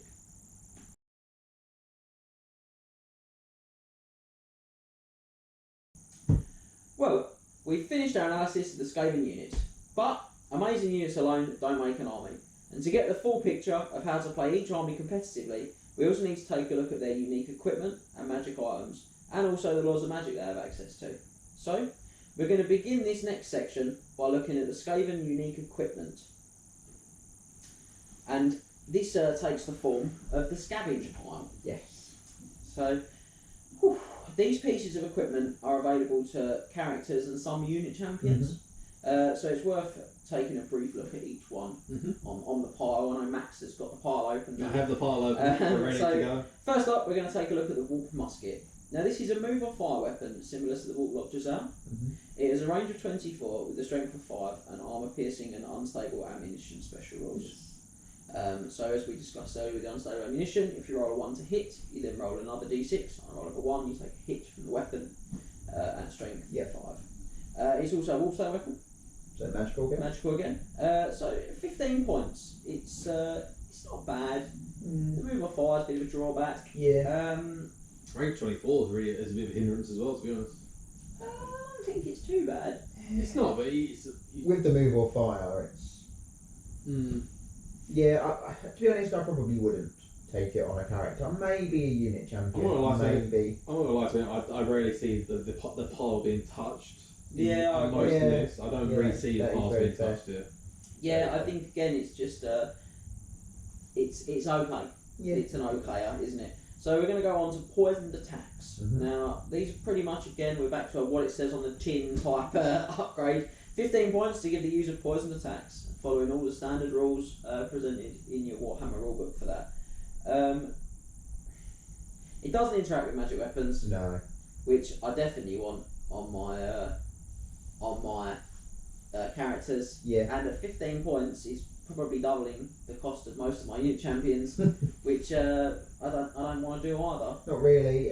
Gutter runners they get poison attacks anyway. And they get it cheaper. for a lot less points than 15. So assassins have got it with the. well, they've got it baked in unless they take certain magic weapons. Some magic weapons poison, but. To be honest, I don't see why I would put this on someone. Not really, no. No. So I mean, possibly if I'm going like a couple of hand weapons, chieftains maybe. Chieftain, couple of hand weapons, poison attacks, and just throwing lots of dice. I mean, poison attacks works well with the next scavenge pile. Yeah, which is the tower weapon. So this one's 8 points. The user gets to make an additional strength 3 attack at its weapon skill and initiative. Now it isn't affected by magic weapons, but as Max said, it is affected by poison attacks. So yeah, if you've got the spare points. 23 points. The chieftain's what? 35, 40 points? I think they're 45 a chieftain, so let's take a quick look. Chieftain's 45 points, 23 points extra. And then a couple of hand weapons. He's going to be rocking like 5 attacks, 5 tower attacks, and you 2 can, weapons. I think they're cheap. They're under 100 points each. You can make a front rank of chieftains with all that sort of stuff. It'd be funny to watch it. Like just go in. 25 attacks from your front rank. Just 25 poison strength 4 attacks. It's alright. I just don't know why I do it. Because it's funny. But funny, as I said, fun is not the. It's not the aim of the deep dive. If you're having fun, you shouldn't be. No, That's what we're saying here. No, you always should be having fun, shouldn't you? But I think when you're building a competitive army, you want to think about that performance first and foremost. And I just think like you say, there's a reason you're not seeing tons of these scavenger items. Poison attacks are good. It is good to have access to poison attacks. On mass attacks, though. Yes, on a character. So, and it's the same with the tower weapon, really. The fact it's strength 3, I don't get my magic weapon bonus. Yeah. I just think it's not amazing. But I suppose with the poison attack combo, that's probably where I'd see it going. Yeah, maybe on like an assassin. Give an extra attack. Yeah, but I'm probably going to put my magic weapon. Yeah. I don't get to use it. Yeah, I just don't get probably. it. So next up, we're going to look at the wall block pistol. So this is the musket's little brother. 8 points for this one. It is a pistol for all intents and purposes, but it has a 10-inch range instead of the regular pistol range. It is a warpstone weapon. It's armor piercing and has the unstable ammunition, as we've already mentioned twice. It's not bad. It's okay. 8 points. If you've got the 8 points spare, you might put it on like a warlock engineer, someone like that. Otherwise, probably not. Well, if you're the 8 points spare, you just buy a couple more models. Models Models are that cheap in this army that you can just buy more models. But I mean, it's good for maybe on like unit champion or something, or on that warlock engineer to skit elite them, which we'll go over later, and try and like knock a charm shield off something like a demon prince. Yeah. I mean, to be honest, I'm not sure I see it in this army a great deal, but obviously pistols, having access to pistols on characters can be really good because you can pop them in units that do have other ranged weapons. For example, the Jazals. If you dropped in like on the end of a Jazal unit, then because of the way the stand and shoot rules work, if you charge my Jazals, I would stand and shoot. I'm treated as having stood and shot at the maximum range of the shortest ranged weapon. Yeah. So in this case, my unit of Jazals would be treated as far in their stand and shoot at 10 inches away, not 36. So they'd be in half Which range. means I'm getting them down in half range. I'm saving that one there. If I had a spare 8 points and I was going to drop a guy on there, I'd probably think about that in those terms. But beyond that, I'm not sure that I'm super sold on it. And then we've got our Rat Hound bodyguard. So I know that we talked about him in the week, and you guys didn't even know he existed, which I loved. I've never seen anyone take it. The Rat Hound makes an additional attack at weapon skill and strength 3. If you roll a 1 to hit, it bites the owner instead, which I love. Clearly well trained. At strength 3, but it's 5 points. I like him. It's 2 slaves. It's 2 points. It's 3 points less than. It's 2 slaves. It's 2 points. It's 3 points less than the tower weapon. Let me put it this way: it's 5 points too expensive. It's 5 points too. It can hurt yourself, which is such an issue. Just buy 2 slaves. It's such an issue. I love it. There is a model they do. I think they brought it out for Age of Sigmar. They actually brought it out for Age of Sigmar, but I'm sure there's a character model like holding a rat. There's a couple of really old metal braziers that's definitely holding a rat. Squill Nortooth himself has a rat hound on him. Yeah, and I think that the plastic brazier model that came out in the end times, who's sort of going. Yeah.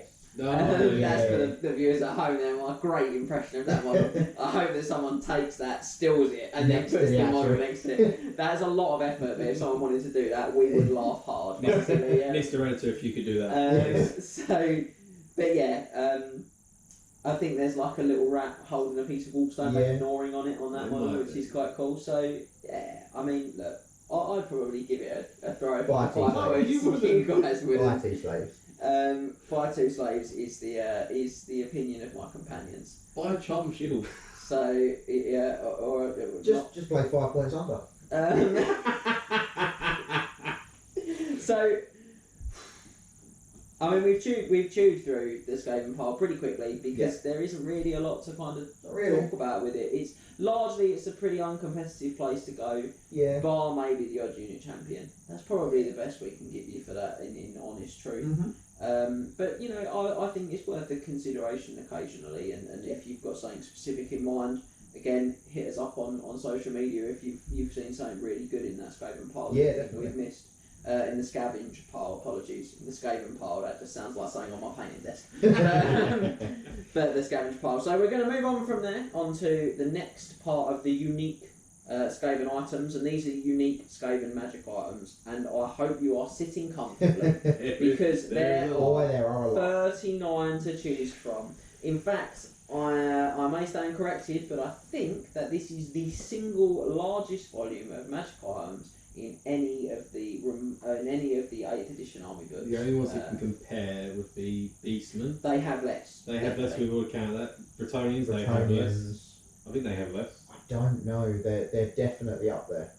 Either way, there are 39. Yeah. So we're gonna just start going. I think that's the best we can do. Is just let's get this motor train on rolling. through. Start get the train at the station, and we're going to start with the magic weapons, and all 12 of them, in fact. So almost a full third is magic weapons. So first up is the Fellblade. Love So it. this I love this. quintessentially sort of Skaven, great from the sort of lore of Warhammer items. So this is forged by the Skaven and given to the Doom King Alcazar. to slay Nagash, the Fell Necromancer. It does. Who turns Khemri from a sort of humanoid life type place Undead one. to an undead one, which is unpleasant. If I have heard that. Yeah, I have heard it is unpleasant to be my turned into the understanding is undead. that the unlife is less good, although apparently, unless as a skeleton, you're a lot less hungry. Apparently. Let's step away. It's Nehekara is not on the Triple Crown World Tour. Yeah, it's not. I don't like sand. Other science fiction franchises are available. So, on that bombshell, we're going to go back to the Fellblade. So this is a whopping 100 points. Every grants point you the have. bearer strength 10 attacks and multiple wounds D6 on those attacks, and successful wall saves made against wounds from the Fellblade must be re-rolled. You have a cannon strapped to your arm. Yeah, so you are strength basically. 10 when you're a Skaven warlord. Obviously, you've got 4 attacks base, strength 10, multiple. I mean, you could go crazy and say I'm So crazy. you just put the Roll your wounds. Now, it's just disgusting level of output. Let's be honest. It's one of the best magic weapons in Warhammer. I mean, in you terms can't- of, you like, can't raw find- output. anything stronger or more devastating.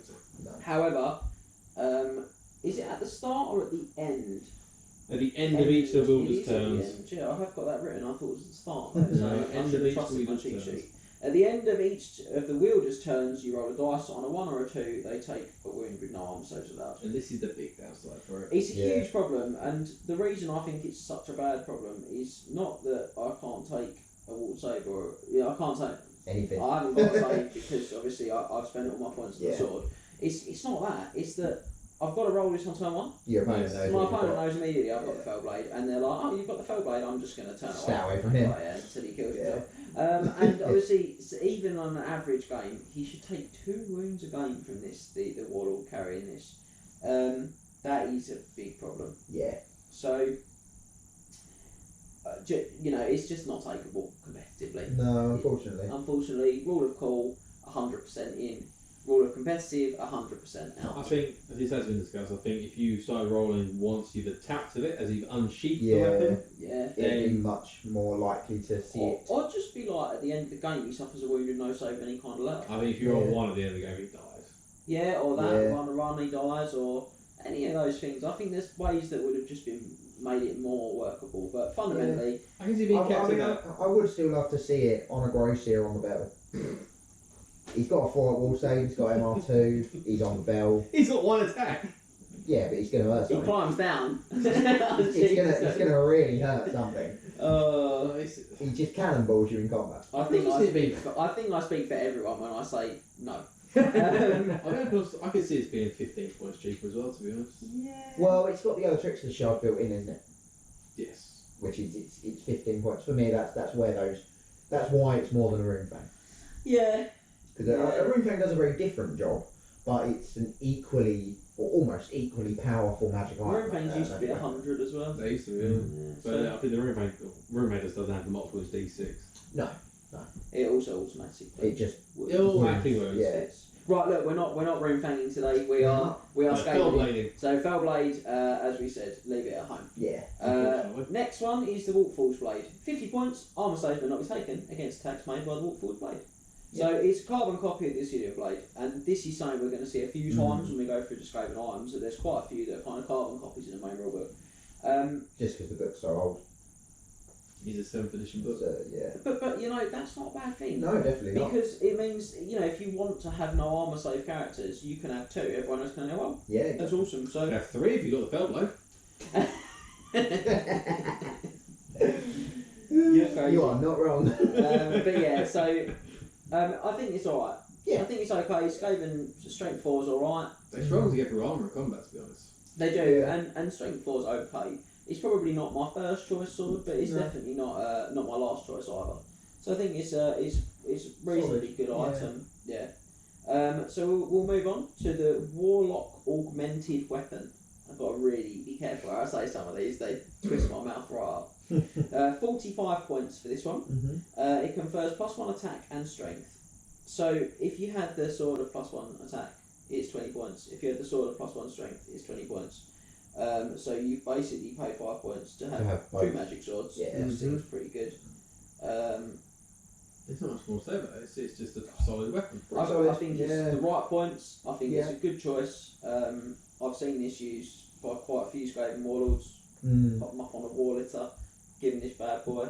So what, 4 attacks at strength 5? 5 attacks, Five attacks plus at 1 strength strength, five. +1 strength, +1 attack. So 5 attacks, strength 5. Yeah. Solid. Yeah. So yeah, good item this one. Good magic weapon. Definitely one you should be considering. Yeah. Blade of Corruption. We're going to move on to. So we're just moving down the list of magic weapons. So this one's 35 points. It gives +1 strength and multiple wounds too. So it's pretty good. Yeah, I like this one. It's that rarely seen fixed number of multiple wounds as Yeah. well, which is nice. I mean, any sort of multiple wounds you don't really see a lot of in fantasy. No, Skaven do generally have a real abundance of them as they well. do. The downside of this one is that if you roll 2 or more 1s to hit in the same turn, you take an automatic wound from the sword effectively. So it's an automatic wound that is in fact also multiple wounds too. Yeah. So you do get your saves. But I mean, you're playing with fire. Playing with corruption. But you've got to think though. You've got to roll 2 ones in the same turn. 2 ones. I've got 4 dice.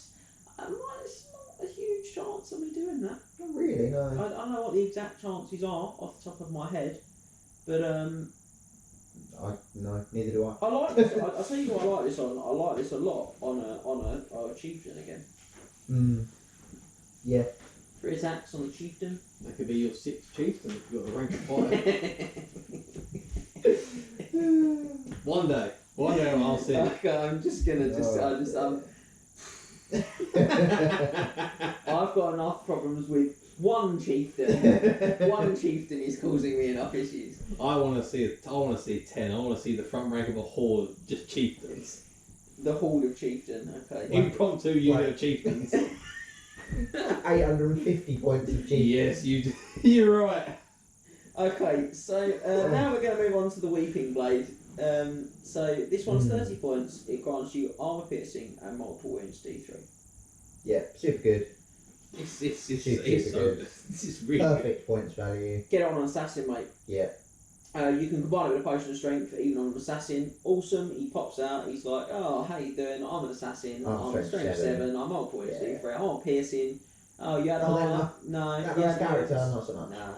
So bye just chariots.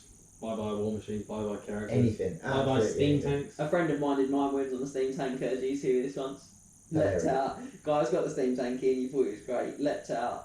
Typical his dice. You know what I mean? Comes out 3 hits, 3 wounds, 3 failed armor saves. 655. Oh, so 9 wounds off the steam tank. And then he was like, my warlord's gonna make way. He's He's got Blade of Corruption. No, sorry, didn't he? Had the one that gives him +1 strength, +1 attack. Warlock augmenting weapon. Yeah, he come across and was just like, whoop. That was pretty hideous. So that's a dead steam tank. But I mean, that was a big performance. But certainly, it's got a lot of potential. Yeah. And there's not really any character that would be comfortable going up against a potion of strength weapon blade. Not really. And like you say, even monsters and big stuff. Yeah. He's a real toolbox with this combination, and this weapon is what drives it. It's always high up on my list of considerations whenever I build the Slave Army. More multiple wounds as well. More access to multiple wounds. 30 points is really decently priced. Yeah, they're very, very well priced. Yeah, it's nice. So we're going to look at Dwarf Bane next. So this one confers +1 strength to the bearer, and against dwarves it gives you armor piercing and reroll all of your to wound rolls. So it's 5 points more than the Sword of Might, which is the normal +1 strength sword. Yep. For 5 points you get armor piercing against dwarves and rerolls to hit. Wounds. Reroll failed rolls to wound against dwarves. Yeah, but it's one army in the game. Yeah. When we're talking about competitive And one army that armies. you don't really see a lot of dwarves. Well, it's that thing of going, look, I'm building a competitive army, I've got to build it to fight everyone. Yeah. If I've got 5 points and I'm thinking of, and I've got the spare space and I've got a Sword of Might on a guy, then 100%. But better than buying that rat bodyguard thing. That's where you 5 points go. Drop the rat so you might as well. Upgrade the sword. But yeah, I mean, beyond that, I think that's probably the end of its. Very good against dwarves. Like when you do face dwarves, it is very solid. Yeah, but I think beyond that, it's probably, if you've got 5 spare points and you're not tempted by the rat hound bodyguard, then maybe upgrade. You're the only person I know that's tempted by the rat hound bodyguard. So yeah, but I think we can move that one on from there, and we can look at the Blade Glitch. I think this one's a little underrated actually. 10 points, unsaved wound, reduce the enemy's toughness by 1. If they hit toughness 0, they're removed from play. So you can combine it with things like Wither to lower toughness. I know we talked about this bit before, and you were saying to me the problem that you have with this item is that there are very few sort of characters or monsters in Warhammer that have a lower toughness value than they have a wound value. So effectively, if you don't get the withers off, the weapon's always going to just kill you naturally before it kills you through the toughness drive. But for 10 points. And it makes you easier to wound. As soon as it's done that unsaved wound, it makes you easier to wound. My issue is that it doesn't boost any strength or attacks, it doesn't modify armour. You have to get that wound through. That is very true. Yeah. But it's 10 points. Extra strength. That's 2 rat hound bodyguards. But certainly, potion of strength, you can have that one. Potion of strength. And this could also be cool. I think it's a bit of a not as good as Weeping Blade Potion of Strength, but if you're not running that combo, then that could also be. Yeah, I just don't know why you wouldn't run Weeping Blade Potion of Strength, either not on an assassin. Yeah. If you know, I don't feel like running an assassin, even on a chieftain, that's a great combo. I think that this is at 10 points is cheap enough to be considered, but it wouldn't be my first choice magical item though. No, definitely not. So. Now we're going to take a look at some of the magic weapons that can only be taken by sort of specific units. So there are some within the Skaven magical items section that can only be taken by either sort of assassin units or warlock type units. And we're going to begin with the clan Eshin ones of these, which are the assassin items. So we're going to start with the Warpstone Stars. These are 50 points, and they have the following rules. They're multiple shots 3, strength 5. And they cause multiple wounds, D3. Now, they are a throwing weapon. Yes. I think that gives them a range of 8. Throwing weapons, 6 or 8 inches, I think it is, one of the two. So, I think 8. I think 8 as well, and we're going to say 8, and if someone wants to correct us in the comments, they're more than welcome. But we're pretty confident it's 8. By a 2-to-1 margin, we're confident of 8. And I'll be honest, that extra 2 inches or 2 inches less of range doesn't make them any better. I was going to point out, I agreed it was 6 to 8. I didn't say it was 6 definitively. 6 to 8 sounds like the strangest time anyone's ever said to me. What time is it, mate? It's 6 to 8. Excuse me? I am none the wiser as to what the Thank you. So, yeah. But no, the magic, they're also, I think they're too many points. So strength 5, multiple shots 3, multiple wounds D3, 50 points. I've got to put them on an assassin. He's the only thing that can take them. He's the only one that's got the he's the only thing that can take an entire arm, but you have to take an assassin. And I don't want this on my assassin. No. My assassin has got always strikes first, so he rerolls spells, hit rolls. He's got a 4+ wall save from his dodge. He also And he's got doesn't. 6. Yeah, he also doesn't have to be revealed until you're in combat / about to charge He's a into combat. combat beast, mate. You don't want to reveal him to throw some strength 5 throws. Not really. He's good in combat, and I've got all those magic weapons we just discussed. Yeah. That are all workable. That are all better. So Yeah, 100%. these ones are leave at home. Yeah, it's a no from me. Yeah, it's a no from me too. So not worth your 50 points. Definitely not. Okay. So we're going to now take a look at the 2 weapons that are only takeable by Clan Skire units. Now that is Warlock Engineers, specifically. So we're going to go with one of my favourites, which is the Doom Rocket. There's a lot of people like this. Oh, it's just horrid, isn't it? A lot of people who play Skaven like it. Everyone else hates it. probably hates it. So this is a 1-use only item, and it costs 30 points. And the controlling player it's a shooting weapon. Yeah. So the controlling player shoots it in the following way. I've got lots of paraphrase stuff here. Rather than trying to remember yourself. Why am I going to read out weird paraphrase stuff when we've got the book right there? So, Doom let's do it Rocket. properly. To fire the Doom Rocket, the owning player must nominate a direction and the number of dice he intends to roll for range.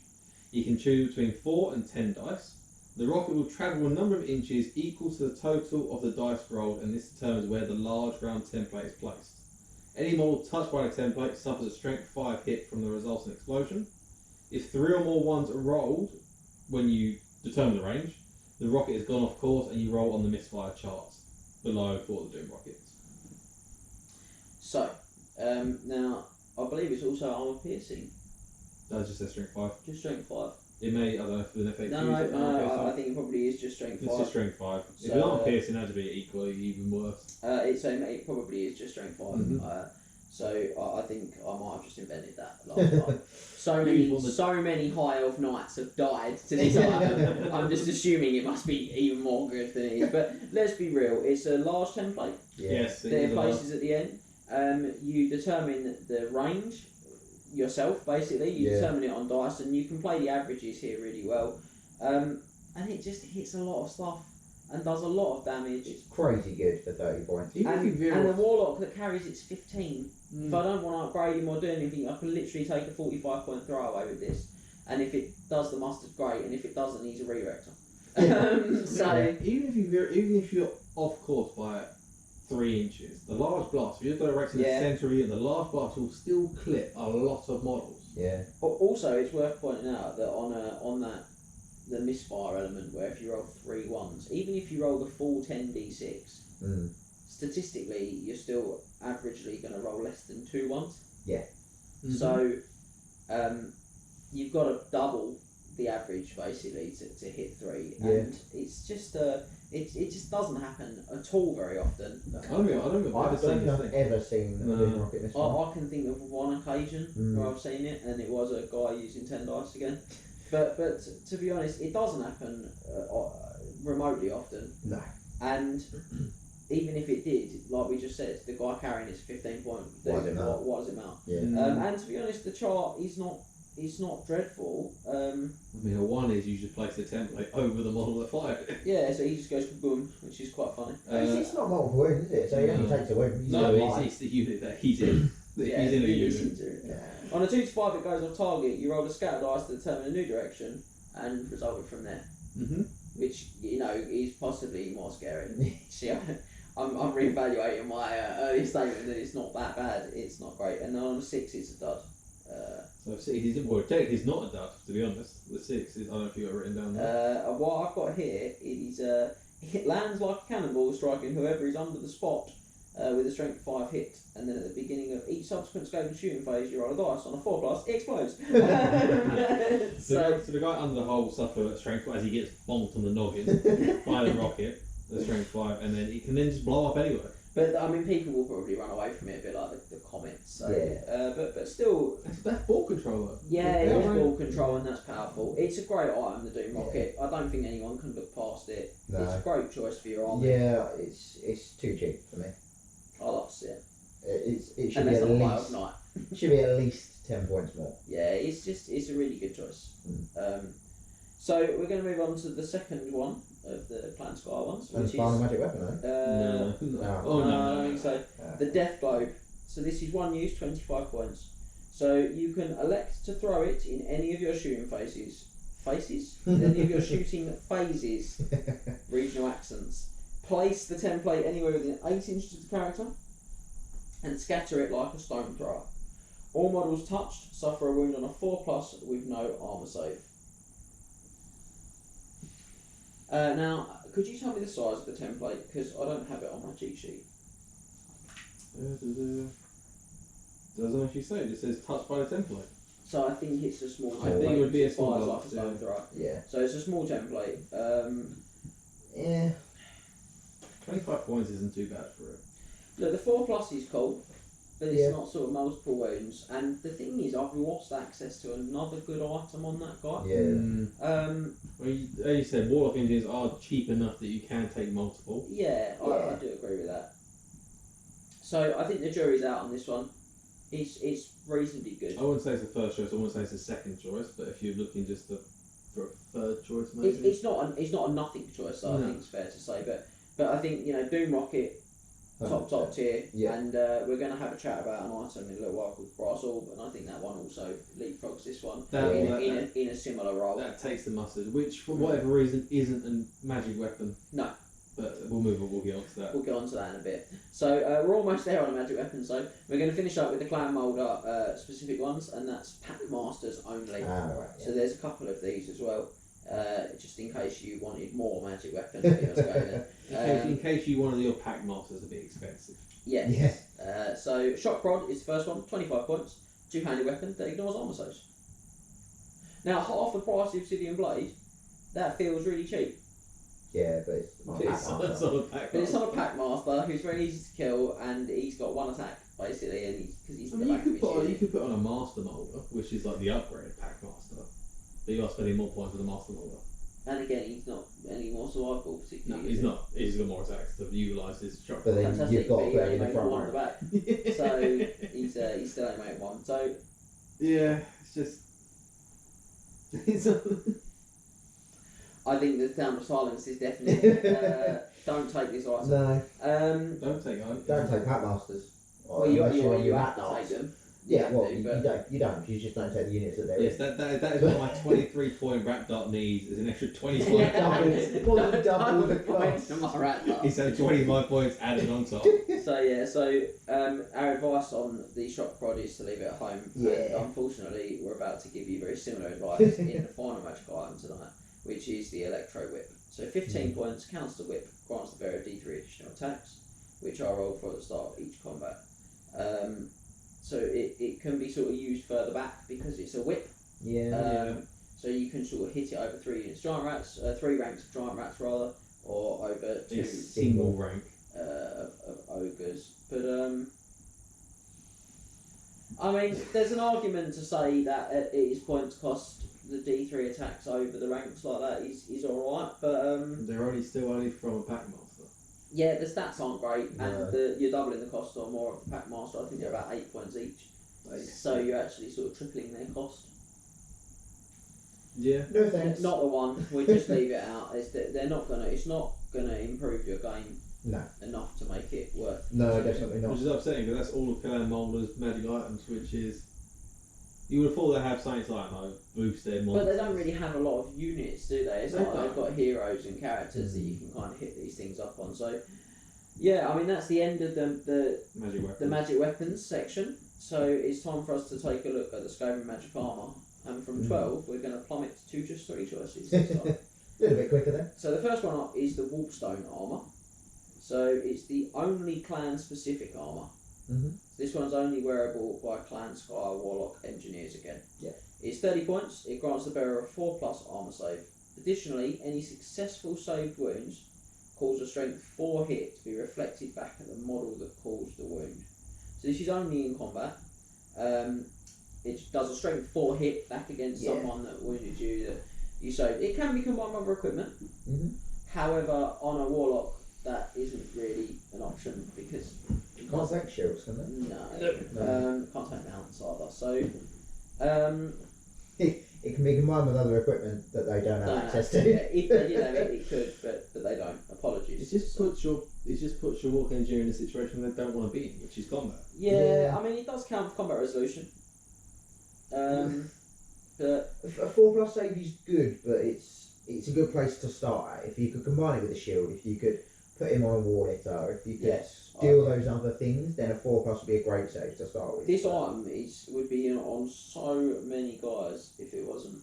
If you could put it on a If chieftain. it wasn't clan specific. Yeah, if you could put it on a chieftain, it'd be great. I always check it as well. I'm just gonna make sure that it definitely is clan specific. I always do this because I just don't get it. No. In that way.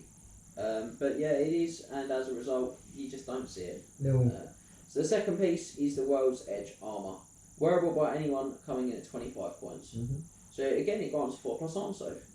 But the first time an attack would completely negate the armor, so killing blow or just a very very high strength, the wound is discounted and the armor is instead destroyed. Now, it does sound a little bit rubbish, but this guy can go on the wall attack, like we just discussed. He can take a shield.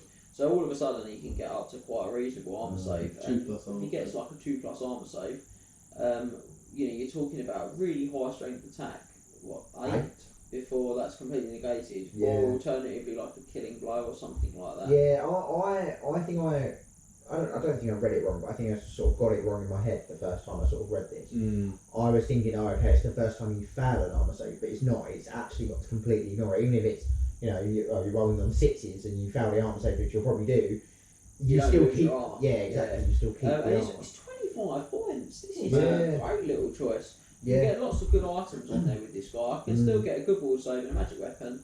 And I think it's pretty quite good on a happy. warlord. Yeah, this would definitely be on a warlord for me. On a war litter, without doubt, to build his save up. So I think we like this one overall. Definitely. This is probably the best of the 3 magic armors available to Skaven, and this is the one that we'd be looking at on our warlords. Yeah, definitely.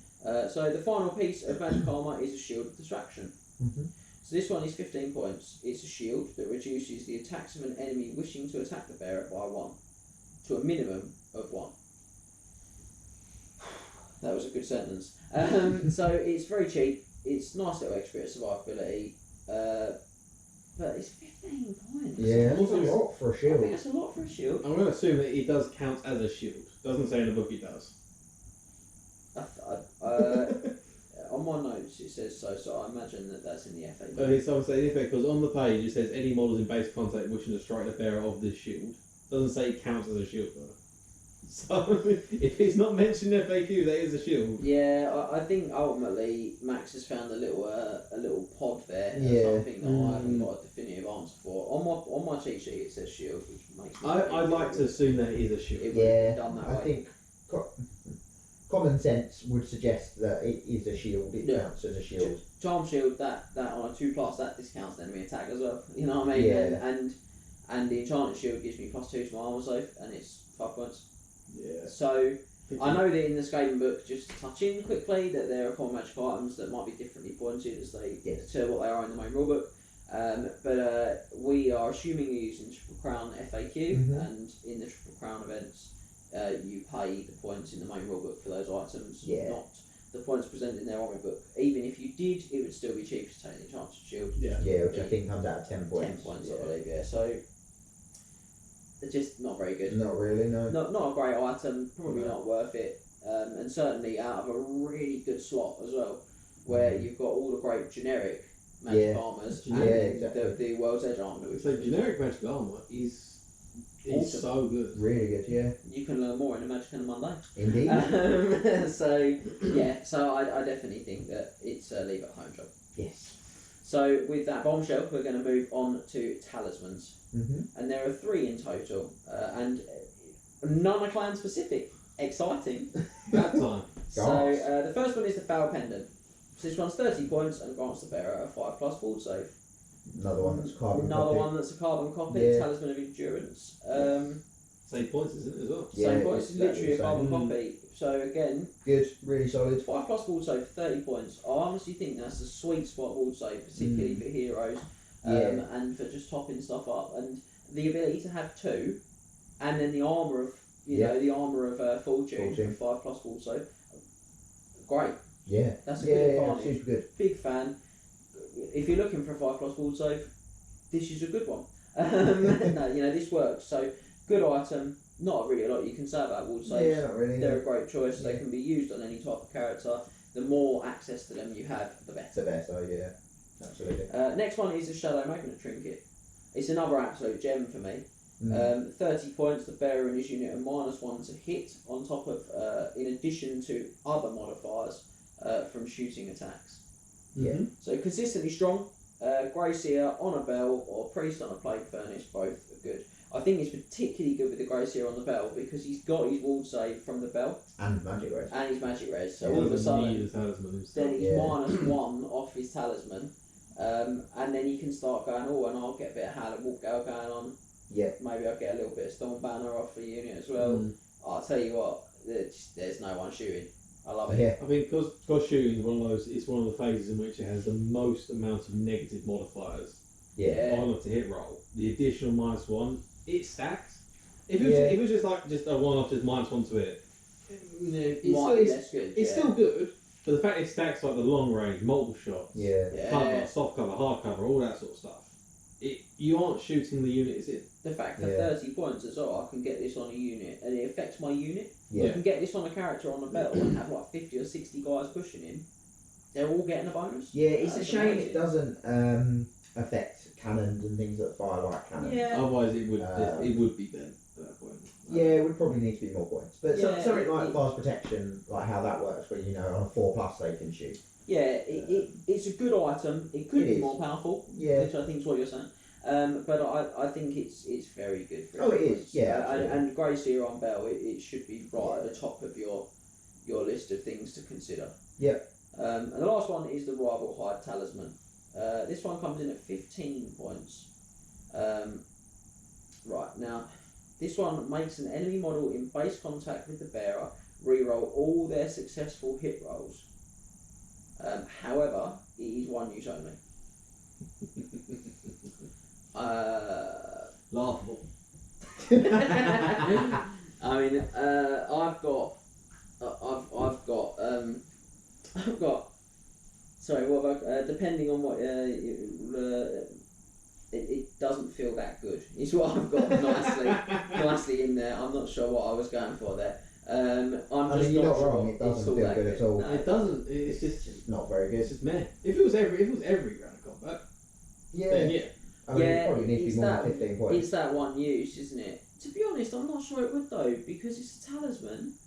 I mean, Glittering Scours is what, 25 points? That's -1 to hit all the Yeah. time, and that's magic armor. that's light armor.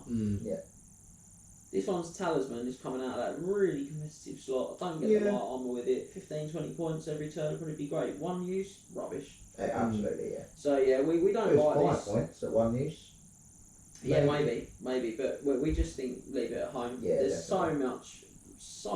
so many better choices Yes. from the talisman slot. Yeah, both the generic and the army book ones. Yeah, 100%. I do like the description of the Rival Hide Talisman though. Wearing the stitched together hides of enemies slain through treachery is believed to attract the favour of the Great Horned Rat. It also smells like victory. Very good. So There's a little descriptions in some of these books Yeah. that make it so much better. they really do, but they don't make them better. They don't make you compare. So we're going to go for some enchanted items now. So we are going to just keep trying to keep the rate relatively consistent here because there's a lot. Yes. So the first one up is the Skaven Brew. And there are seven additional enchanted items after this one to keep you on the edges of your seats. Some of which are clan specific this time, but not this one. So the potion can be drunk at any point. It affects only clan rats or stormbowmen. It doesn't affect characters that join those units. and you roll a d6. Am I right when it says any point here? Doesn't say here. So Yeah, it doesn't say. It just says a character carrying Skaven brew can force any unit of Clan Rex or Stone in base contact to guzzle the vial liquid.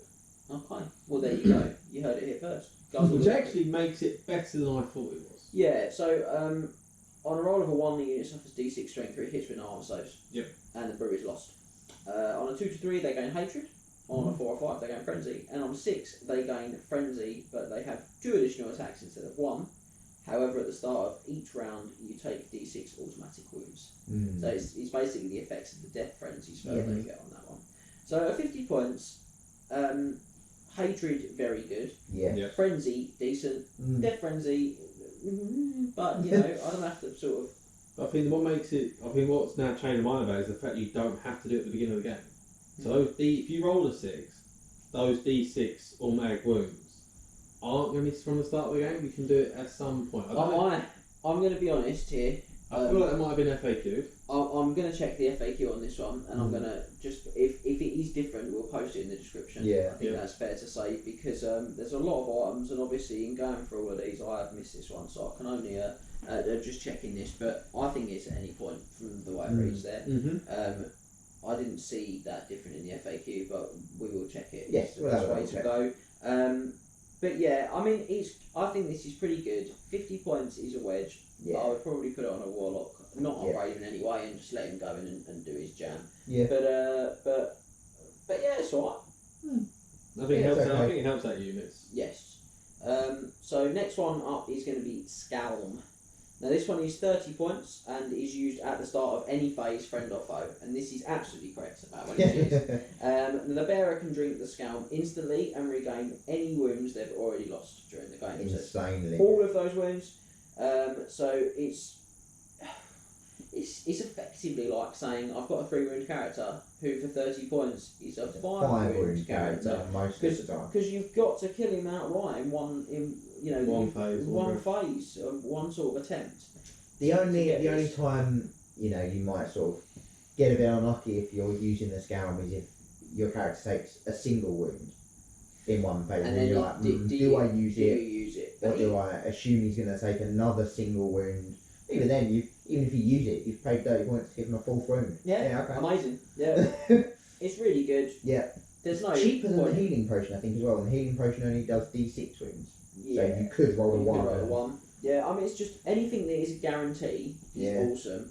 30 points is great. I mean, where you can buy additional wounds for characters in Warhammer, the price ranges between 35 and sort of 55 55, points. yeah. So the fact this is 30 feels very So good. potentially two Two extra wounds, wounds. yeah. So Scalm is a great choice basically, and when we look at some army lists Specifically in on a minute- grey seer, but yeah. yeah, it's better on a grey seer, I think, Yeah. but because he's sort of got less built-in protection normally. Yeah.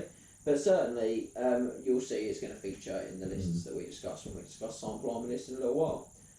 So we're going to move on to the pipes of Piebold. 25 points. Anyone wishing to charge the bearer and his unit must take a leadership test. If it is passed, there is no effect, but if it is failed, they must treat their charge as a failed charge. There's a lot of high leadership, inspiring presence units out there that just aren't going to fail. No. You know? BSBs as I well. mean, there could be some combos of some of the other items in the book. I think one of the banners. One of the is banners leadership, is isn't minus it? one, minus one leader. I think that's the only one that you can combine You it can with. combine it with, yeah.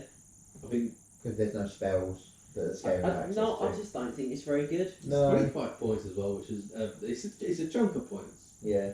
Yeah, I mean, there's just other stuff that we're talking about that's better. We're not looking at generic magic items, which are also good. Yeah. And there's only so many points to go around, and something like this that's going to work inconsistently at best is just not what I would see as a competitive choice. No, not really. The Silence of Max, I believe, confirms everything. I just wish that you could combine it with some other items, because you can make if there was other items you could combine it with, you could make it really good. But the fact you can't, Yeah, this ruins it for me. Yeah. that's Dead in the Water. Mm. So, Portents of Doom are next, which has a great name. 20 points. Any unit in base contact with the bearer suffers -1 leadership. So, I think it's alright. It's a unit thing, which is pretty cool. The thing I think about with this item is that if I win the combat, it's like another Point of combat. point of Yeah. combat res, if you like. Yeah. So if you think like a war banner would Mm-hmm. give you +1 combat res, and effectively, if you win, would lower your opponent's leadership by a further 1. This does the second part of that without the first part, but it's also 15 points cheaper than a war banner. Yeah. So, I just think it's a good little item. I don't mind it. It's okay. Yeah, it's nothing to write home about. Yeah, it's nothing it's that's not. terrible. It's just right. Yeah, it's not probably not in my top 3 for this slot. Yeah, I mean, if I had To be 20 honest. spare points, like in terms of like looking Yeah. at a guy and saying I've spent 30 points or 70 points with 80 points with magical items allowance, and I've got some spare space on this rat, I might consider this item Yeah, maybe. if I haven't maybe. used an enchanted item on him already. So, Mm. I don't think it's better than that. I don't think it's worse than that. I mean, it's just it's alright. Okay. I agree. I think you could do something maybe with the fear from your monsters. Terror from Law Scroll. Yeah, I think your fear from your monsters Mhm. with this could work. But yeah, beyond that, I think we'll leave the conversation Yeah. about it there. Yeah. So we've got 2 Clan Eshin specific enchanted items. Coming in at 30 points, first and foremost is the Infernal Bomb. So only take 1 assassin again. I just don't get this item. I Do don't get you want to read it or do me to read it? Oh my goodness. There's a lot. I mean, I've got such a huge volume of text for this because it's so painfully It's so complex. confusing Yeah. and complicated to go So do you want me through. to read it? So I'm going to let Max read it word for word because my text is obviously paraphrased cheat Yes. sheet text and I don't want to get it wrong. Right, so it's 1 use only, except, so this is now the beginning of the description, except in a turn in which he charges, an assassin can place an infernal bomb anywhere along his path during the movement phase, or in a unit anywhere along the path of the unit that the unit has travelled. A model can place an infernal bomb and march. Announce your intentions to drop off an infernal bomb and mark the spot. A coin will do. The model and or unit that placed the bomb must set the bomb and move away. Once placed, an infernal bomb cannot be moved further. The owning player may choose to explode the bomb at any time except during the player turn in which it was placed. However, Sorry. However, an infernal bomb that will explode with its template touching the model that placed the bomb or any member of his unit cannot be detonated. When triggered, an infernal bomb explodes on a 2+. On a roll of a 1, the bomb is a dud and does not explode. If it does explode, place the large round template centered on the counter. Any models in the template center take a strength 10 hit, causing D3 wounds. Any models touched by a template suffer a strength 3 hit. Well, The placement of it is convoluted.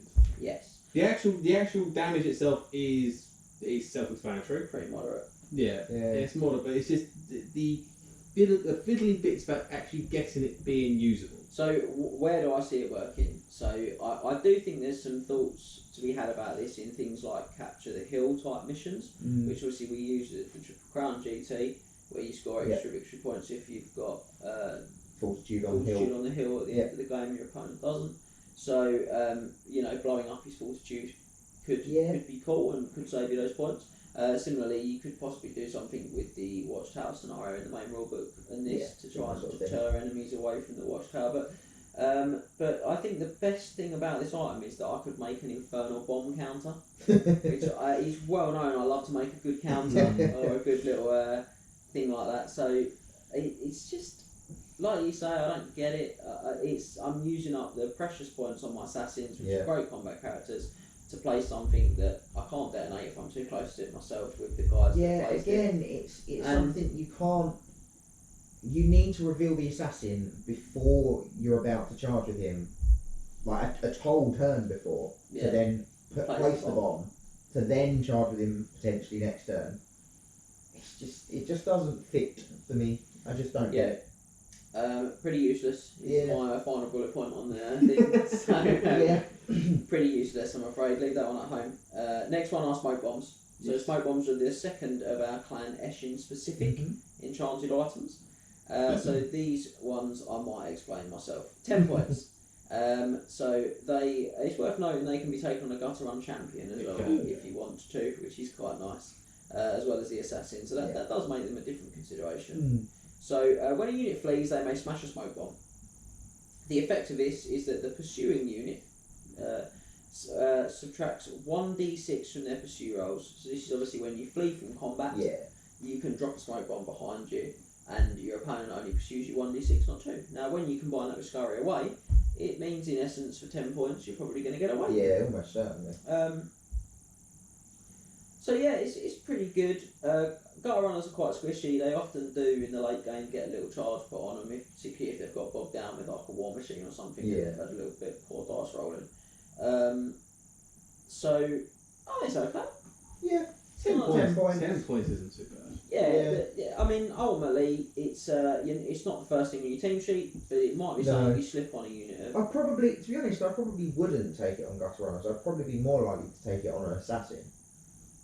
Leave him in a regiment. Yeah. Yeah, because then if the regiment Save the points. flees, you save the point of the regiment. So yeah, for 10 points for saving the points of a larger regiment, or even a unit of gutter runners or something like that. Yeah, It's definitely a consideration. Smoke bombs. I mean, you can still take that and the weeping blades on an assassin. You won't take the potion of strength, but you can still take that and the weeping blades. Oh, I think that's a problem for me. I can't take the potion of strength, but I certainly think that if I've got a second assassin or other options, A second assassin, there's it's definitely a consideration. I like it a lot though. Yeah. I think it's cool.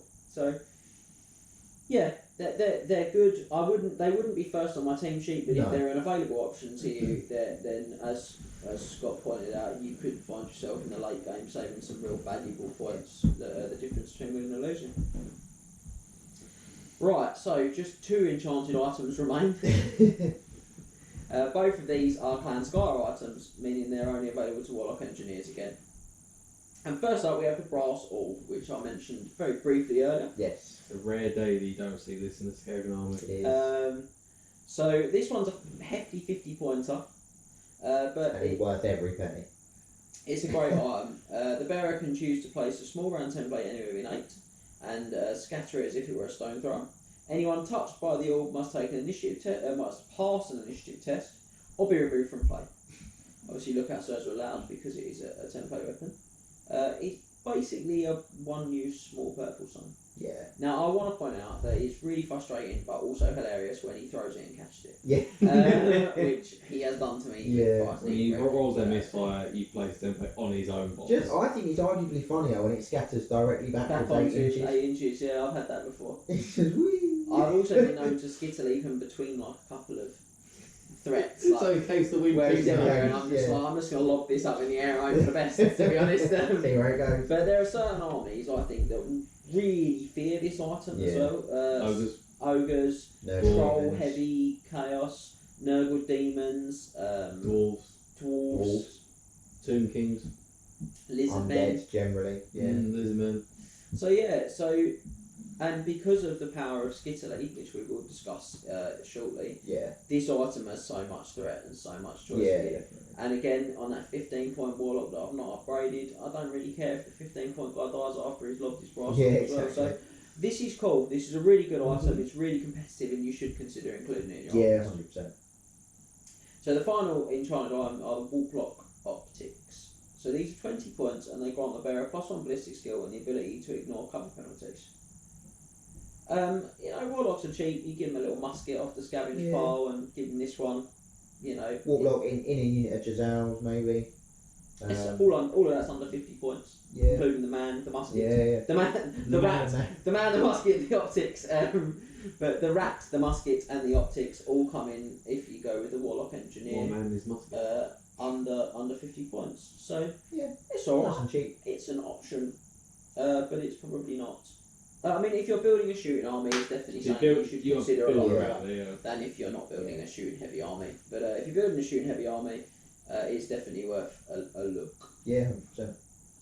Okay, End of the enchanted items, by That's the all way. enchanted. it is. So we've just got arcane and magic standards. 2 bits left. 2 stands. Two Now there are sections 5 arcane items. One is clan specific, but we're going to start today with the generics. some of the generics. So I'm going to reshuffle my seating position as we continue with these. So if you're one sessioning this, like we are recording it, props to you guys, because I definitely think I'd be considering a break in the middle of this one. But you are obviously a dedicated follower of the Under Empire. So first up is the Warpstorm Scroll. This is a one-use item, 50 points. It's a bound spell with a power level 5. Every unit within 24 of the caster that has the fly special rule takes d6 strength 6 hits, distributed as per shooting. It could definitely put the hurt on flies. Yeah, it could. But one use, 50 points. 50 points. Arcane item. Yeah, if you face anything that's flying, it's a bound spell. I'm gonna try to dispel it. Dispelled. I'm not adding a lot to the score. It's honestly, it's a comedy of errors for me. It's too expensive. It's one use only. It's a bound spell, so it can be dispelled. It's very specific in what it can do damage to, and it's for its points. Yeah, 100%. and it's slot. And it's slot. It's Yeah. a very competitive slot. Yeah. So leave it on. Yes. If you've got like a little bit of shelf space that your Skaven likes to put scrolls on, that's probably where the Warpstorm Scroll belongs. Second up though, we have the Warp Energy Condenser. This one's 20 points, and it allows the bearer to generate an additional power dice on a roll of a 5+ at the start of each casting phase. Also, when casting the Warp Lightning spell, you do d6 plus 2 hits rather than the regular d6 plus 1 hits. Rather than the regular d6 hits. Yeah. Apologies. So it's d6 hits normally, and it's d6 plus 2 if you've got the condenser. Rolls of a 1 do not gain plus 2. Yeah. 20 points. Now the channeling staff, which lets you do your usual channel on a 5+, is 15. Mm-hmm. This is 5 points more. It adds 2 to my Warp Linings, which if I put on a Warlock Engineer, I can always take Warp Lining. Yeah. So that's really good. And I get to do my channel on a 6, then I get to roll this one on a 5, Yeah. and then I get to add 2 to my Warp Linings. It's so good. It's great. Yeah, it I really think is so it's good. designed for Warlock Engineers. Yeah, that's, Yeah, the only, 100%. that's the only place I put it. Yeah. So level 1 or level 2 Warlock Engineer, probably level 1 to be honest. Yeah, Warp Lightning just spell. even more We'll lightning. give him Warp Lining, it's only Use fast like a on 5. grey seer or something to Or get a 5 leak or a in 6 Warp Lining, I think. Yeah. So yeah, so really good. Mm-hmm. Warp Lining's got 20 point range, so Yeah, I mean, Yeah, it's you don't good, need it but- doesn't need to get leap. So yeah, really good. This is a good choice. 100%. Yeah. Next up we have the Scrying Stone. This one's 15 points, and it grants the bearer a 3+ wall save for the first wound they suffer. However, if they fail the save, the stone is lost. It has no further effect. But if they pass their 3+ wall save and ignore that wound, unfortunately they are subject to stupidity for the next friendly phase. I think it has like a nice little tagline where it's like as they listen intently to see if the stone gives them any more great advice. As he awaits further helpful instructions from the mysterious globe. There you go. So I just think I love the idea of the rat just being like, yes, what did you say? What did you say? yeah, 100%. That is fantastic. That's it. That's fantastic. That was also a But fantastic impression. I'm Thank glad you. it was good. deeply concerning. But yeah, I just other 15 points. crystal balls are available. Yeah. But I think it's probably a leave at home. Only 15 It's points. probably a bit too expensive. It's the slot. It's the arcane items. Yeah. Yeah, if it was a talisman, Yeah, maybe if it's an enchanted item. Yeah. yeah. But I get that negative of the stupidity as well, which I'm likely to pass. But Yeah, you probably will. if I roll leadership tests like Max, I think I'm in a lot of trouble. So, My horrible leadership dice. yeah, I think the jury's really out on this one. But I think once you look at the other arcane items here, Yeah. the other arcane items in the main rulebook, Yeah. there's just no space for this one. No. Yeah, and because arcane are the most restricted magic items because you can only take them on wizards, Yes. you're going to have even less space for them. You're probably only going to have 2, maybe 3, at most in a Skaven army 4. Yeah. If you go double level 4, This, double and Warlock this is none Engineer, of those. it's just not in the top It's, 4. it's none of those. No. So I think the answer is just in a competitive setting. There's no other magic item. There's no other arcane item worth dropping to have this one. No. And you're going to find that you're going to find that a Dispel Scroll, the Warp Energy Condenser, the Channeling Staff. Essentially, yeah. I'll tell you what I think is... Power Stone. Yeah, just to quickly slide off on Skaven for a second and just say the Scroll of Shielding, I think can be really good on Skaven because they have those big units, and when you get a spell that doesn't hit on everyone in the regiment and you drop a 4 plus 4, so 15 especially if it's unit with a belt, with MR2. Yeah, really good. So this one just yeah. kick the Scrying Stone to the curb. That's where it belongs. It should roll it down the bowling alley into the gutter. It can tell gutter rats. Tell the gutter runners. That's it. What they want to hear, but not our rats. So we're going to look at Warpstone tokens next. So these are 15 points each, and you can take multiples of these. Yep. Now, it's worth saying that Grey Seers come with D3 of these when you purchase them, and you roll the D3 at the start of the game to generate them. And for each one you purchase, you get an additional Warpstone token. Just an additional one. Yes. Yeah? Now, they can be used for any casting attempt, and they're all one use only, the tokens. Declare you're using a token when you cast a spell and how many of them you're going to use. You roll the token dice separately to your regular dice. If you roll a 1, you take a wound with no armor save allowed from the token, as it makes you a bit sick because you're physically eating it. Otherwise, it's just treated as a power dice. Yeah, you still add the 1 as well. It's worth noting to your casting attempt. If you roll a 1, you just take a wound as well.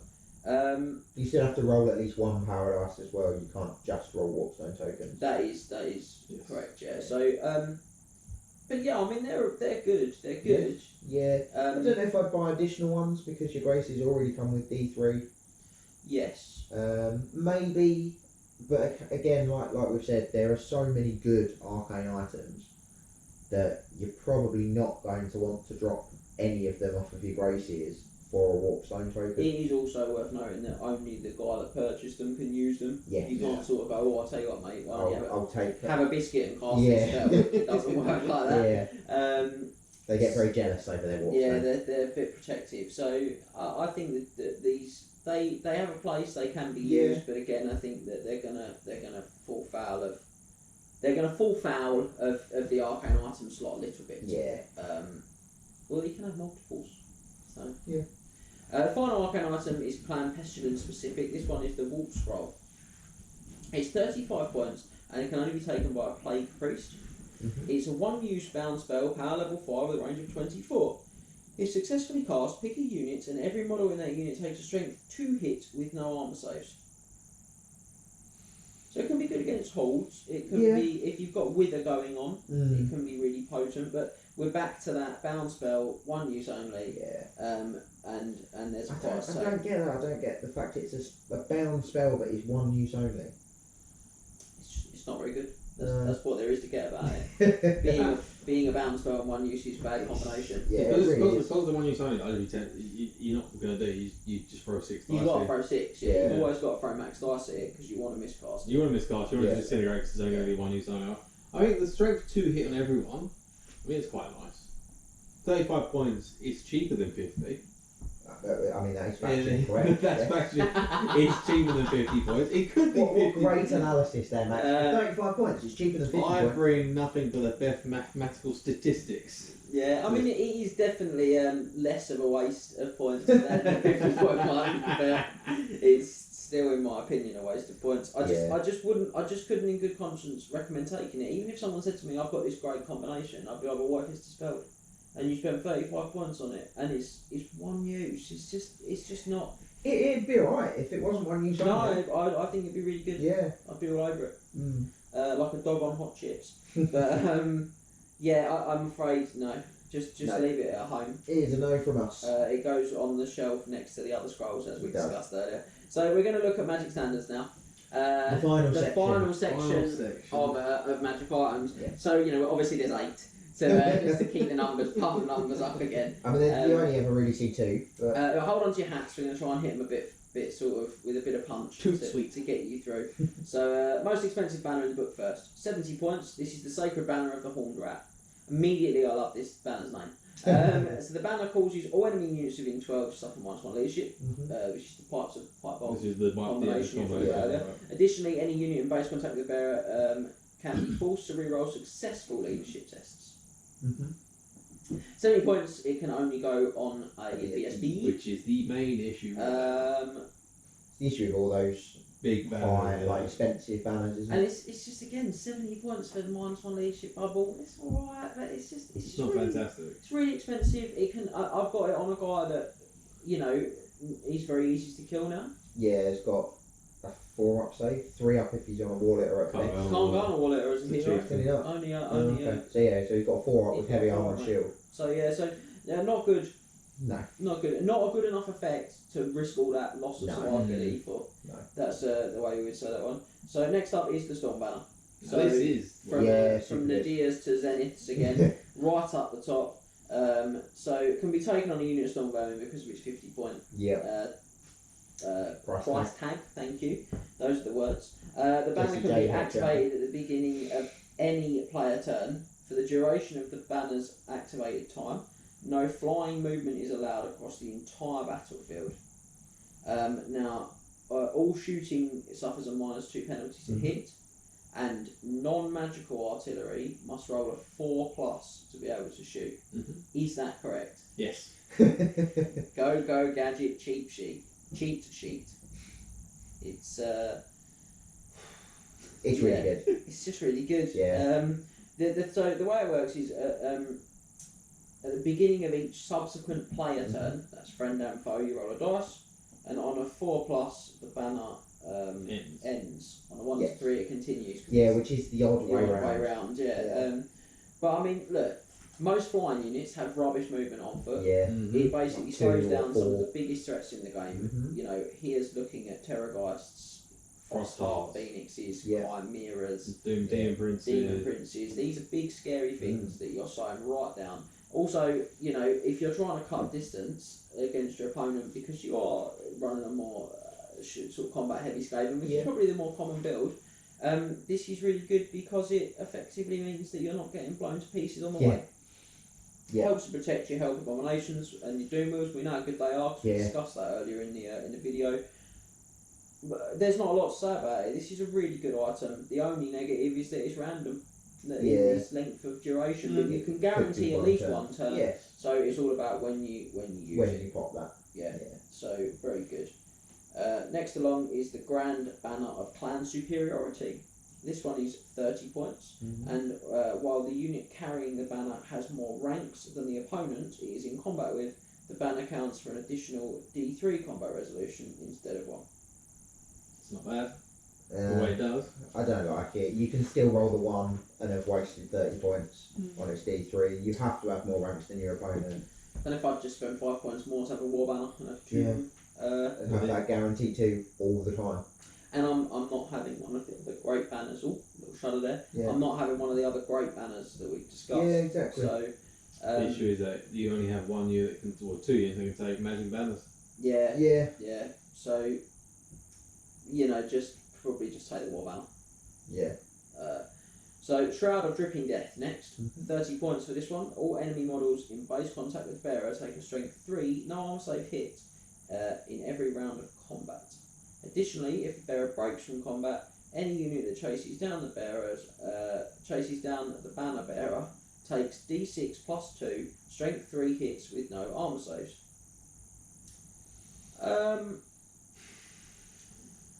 There are going to be those games where this happens on turn 6. The guy you break, and the guy's got like 3 models left, and this kills those 3 models, and you get 500 points. Yeah. Those moments are few and far between. I think if you, I don't think if you're going to run 2 regiments of Storm Vermin, perhaps Storm Banner, War Banner. Yeah, or perhaps I'd try the Shroud of Dripping Death on one, and maybe I'd run my Storm Banner on a little one, perhaps. I don't know. I wouldn't write it off as a completely dead rubber personally, but I think it's behind the Razor standard probably from the main rulebook. Yeah. It's definitely behind the Storm Banner, Yeah. and like you say, the Plague Monks are the other Magic Standard unit, and the Plague Banner, which we're going to discuss shortly, is number one on their list. Yeah. So yeah, it's okay, but it's a bit gimmicky and it's not amazing. So I think that's the problem really, is that there's two absolutely amazing Magic banners. The main rulebook's got a couple of really good Magic banners too, and so by the time you're done, this one it's not terrible, it just falls by the wayside. Yeah. Banner of the Under Empire next, 25 points. All units in base contact with a unit bearing this banner suffer D6, strength 2, automatic hits each combat phase. It's just more of the same types of items that Skaven seem to be able to get lots of access to. Doesn't really give them anything there. For 5 points, I'd rather have the strength 3 and armor save. Yeah. Hit and the potential of explosion when I run away. Yeah. Yeah, I mean, there's just not a lot to say. It's another one you just probably aren't going to take. No. Especially because you've only got 2 units that can actually take a Magic banner. Yeah, and it your does BSB. really limit it.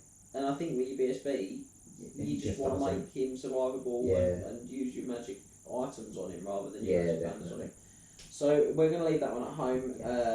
We're going to probably leave the next one at home as well, which is the Dwarf Hide banner. Yep. It's 15 points. The unit bearing it hates dwarves and dwarves hate them back. So thematically really cool. Actually, because this was written before the current Dwarf Army book, dwarves hate Skaven automatically now. They do, yeah. So there's no negative to this banner, if you like, there's only positives. So if I was playing dwarves, this would be first on the team sheet in my Storm Vermin. This would be awesome. Yeah. Yeah. But let's be honest, in a competitive metagame where there's 15 different armies and dwarves are only one of them, this item is not worth using your magic banner slot. Nah, 100% no. Leave it at home. So the final generic banner is the Banner of Verminous Scrying.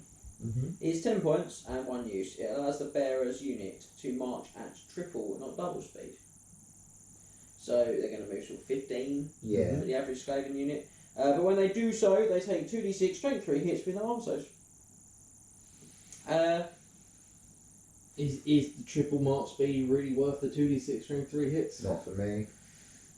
Not on unit I think Storm. Not on the again, unit Storm. the unit I want it on is Slaves. Clan Rats. Or Clan More Rats, slaves, and I just don't really want it on Storm Vermin. But I mean, yeah, it's just not very good. No. It's just not very good. Not really.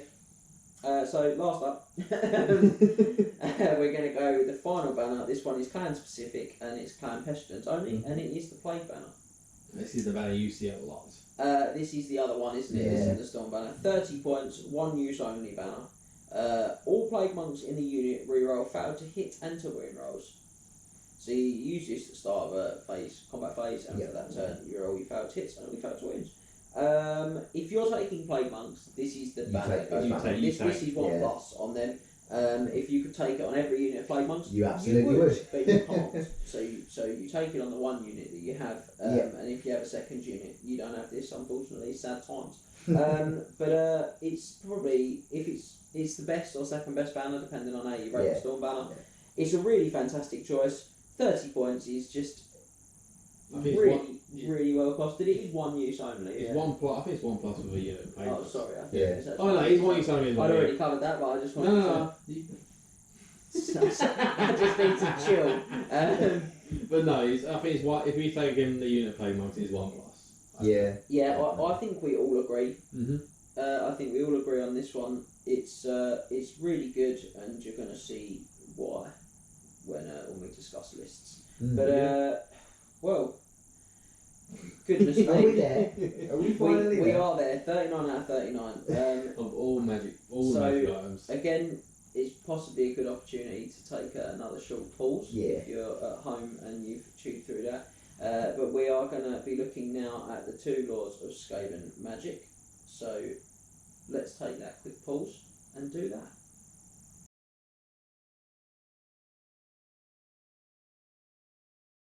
Right, it's time to look at the Skaven specific laws of magic, and this evening we get to go through 2 of those bad boys. Whole 2.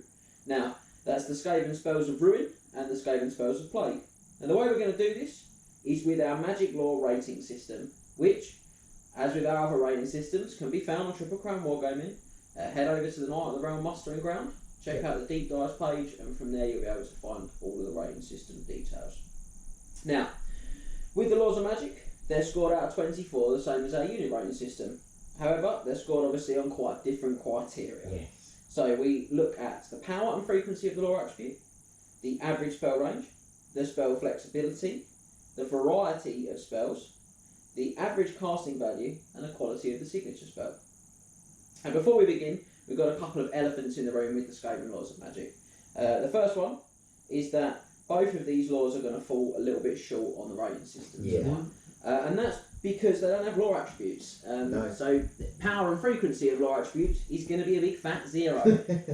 Thanks to there being an older edition book. That Seventh is, edition book. yeah, they are 7th edition book that carried across into 8th edition. So now you can choose if you want to score, to say, oh, the score's only out of 20 because there's 4 points there, they just can't score. Obviously, we want this to be consistent across all of our deep dives. So for us, it's scored out of 24. Unfortunately, the lore attribute they're just let down on. Now, the second point is that they don't have a traditional signature spell either. No. So when we talk about the rating system, we're gonna use the dreaded 13th as the signature spell for both of the laws.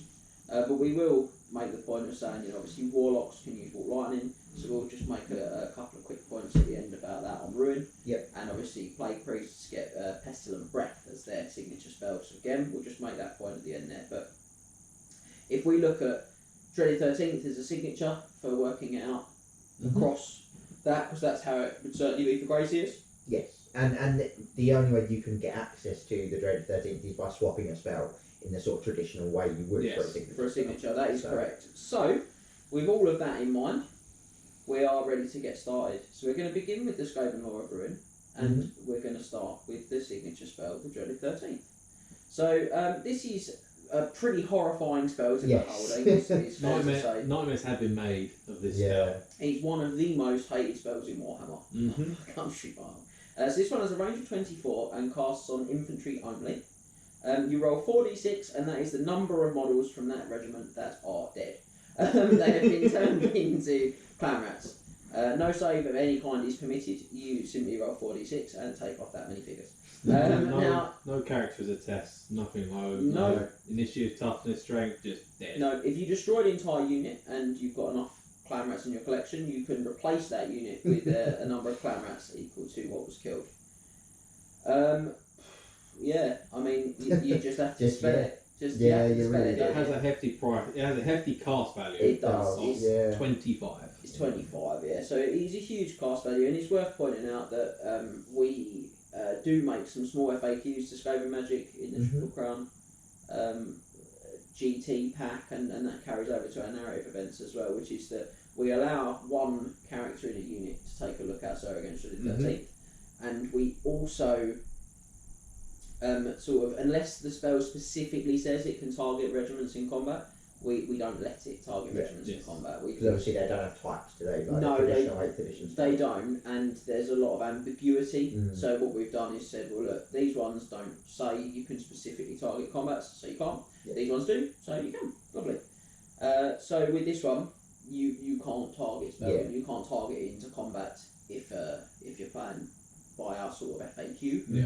If you're not, then you can, and it's really, really horrible. And there's nothing you can do about it. So yeah, you got it. It's a muster spell. It's really powerful, but it is a 25. It is hard to get off. Yes. It's usually for the Skaven player where his Warpstone tokens or her Warpstone Yeah. tokens go. Where Yeah, their I'll Warpstone be tokens go. honest, I want this to be a 26 cast, just so it's double 13. It's just fluffy, I just want it to be a 26. Well, if you use the power scroll, that halves the casting value once per. It wouldn't it? I mean, I know it And that does would half be it to 13. 13. That would be It would, 13. it would It's also be rounded up. 13. Yeah, so it would also be 13 if it was 26. It would just be better if it was That's true. 26. It would be really hard to cast, though, wouldn't it? I mean, one extra doesn't make it any much more difficult to cast. Well, averagely, you need to throw 6 dice to cast this spell. Yeah. So it's a big boy. And you are well, not hoping for a double 6, but you kind of want a double 6. Yeah. Maybe not. I think you probably are. Maybe hoping not. for double 6. You don't want to risk the grace here, but If if he's got an Earthing Rod, you do. Get those 6 dice. Just Showing nothing but crowns. So yeah, very good spell. I think anyone can see that. I mean, it is situational because if you're fighting things like ogres or cavalry Cavalry, yeah. armies, you're going to find it doesn't do anything for you. But you don't have to take it, so that's nice. Yeah.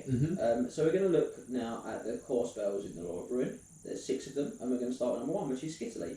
This is cast on a 5+, and you select a friendly infantry character, excluding the Vermin Lord, within 12, because he's not infantry, he's a monster. So it specifically says excluding the Vermin Lord. So this is can be the character that casts a spell, or it could be a friendly character within 12. Pick that model up and place them anywhere on the battlefield. Easy to cast, great to keep your wizard alive or to get someone out of trouble. You can pick guys up that are in combat with this one. Yeah. As well. There's also just no risk to it at all. No. Great for your short range items like the brass Brassall, Doom Rocket. Yeah. This is it's a great all round spell. It's really strong. Warp Lightning is next. That's spell number 2. This one is cast on a 6+. Again, nice and easy to cast. Yeah, and this is a magic missile with a range of 24, and it delivers D6 strength 5 hits. If you roll a 1, the caster instead suffers the hit instead of the enemy. But it's a really solid magic missile. Yeah. Strength 5 is really good. It is, and obviously we talked about the Warp Energy Condenser earlier, that making can that D6 plus pump 2. it up, which is really good. Yeah. And ultimately it's a 6+. So easy to cast. Yeah, I mean, and it's the spell that Warlock Engineers can swap for as well, isn't it? can use as a signature for them. Yeah, so you can definitely guarantee access to it as well. So yeah, it's a good magic missile, and it's well worth considering. Yeah, definitely. So spell 3 is called Howling Walkout. This one's cast on a 7, and it's battlefield wide. So all non-Skaven shooting receives an additional -1 penalty to hit, and all flying units must use their basic movement. Very fly. similar to the Stormbanner. Yeah, prohibits fly. Yeah. It's like a Stormbanner Light, but it's a very solid spell. It can be combined with other items and things as well, like your Shadow Magna Trinket and such. So this is a 7+. This is a great spell for that. Yeah, it really is. I think the fact that it's 7th edition book plays into the idea that it's got low casting values. Yeah. Because magic was a bit harder to cast in 7th You didn't edition. add your wizard levels. Yes. So yeah, certainly a good spell. It's got lots of control. So far we've got sort of good manoeuvrability, moderate damage. Yeah, it's only D6, but moderate damage, I'd say. Howling Walkout is good control for your enemy. So there's a nice mixture going on here. Spell 4 is Death Frenzy. This one's cast on a 9+, and it grants a unit within 18 Frenzy, which obviously lasts as Frenzy does until they lose a round of combat. However, instead of giving them +1 attack, it gives them +2 attacks. But there is a downside, and that is that the unit suffers D6 wounds with no armor saves allowed at the end of every magic phase. End of each friendly turn. End of each friendly turn. There you go. So you want to use this spell late game when you're into combat, and you can really dish out the damage. Turn 3/4. Yeah. I'd say more to mid game probably. Yeah. And I think that having the Grace here on the bell and the shenanigans you can pull with this as well. Yeah. Death Frenzy is a really good spell, but you've got to be careful where you cast it on. You certainly don't want to be trying to throw it on like your Help Abominations or your Murder Lord type. So if you can't, if your opponent's casting Death Frenzy and help it, you go large. Yeah. It's not effective by frenzy. It's the number of attacks, to be honest. No. So yeah, but it's potent. It's got it's a potent spell. It just obviously can hurt you pretty badly over a course of a period of time. Yeah. So Scorch is spell 5. So it's cast on a 10, and you simply place the small round template anywhere within 24. Now, any model touch suffers a strength 4 flaming hit. If they are wounded, they must immediately take a panic test. It's easy to cast. It does fair damage with strength 4. No scatter. And flaming is strips regen. It's a good little spell. Yeah. No scatter is what. I think no scatters. They're really good thing. Yeah. Yeah, it definitely burns through units for you. You can, particularly with the way partial hits on templates work in 8th edition Warhammer, where a partial is a hit. Yeah. There's no rolling through or anything like that. So you start looking and going, click the edge of that. I'll clip that one and I'll move this, and you're probably going to score like 14 or 16 hits on a regiment with a small round template if they're on 20mm bases. So yeah, really strong. Good spell. It's probably just it's lacking that final killer edge because I still get my armor and things like that against it. But it's certainly for a 10. It's a great cast. And then the last one is Crack's Call.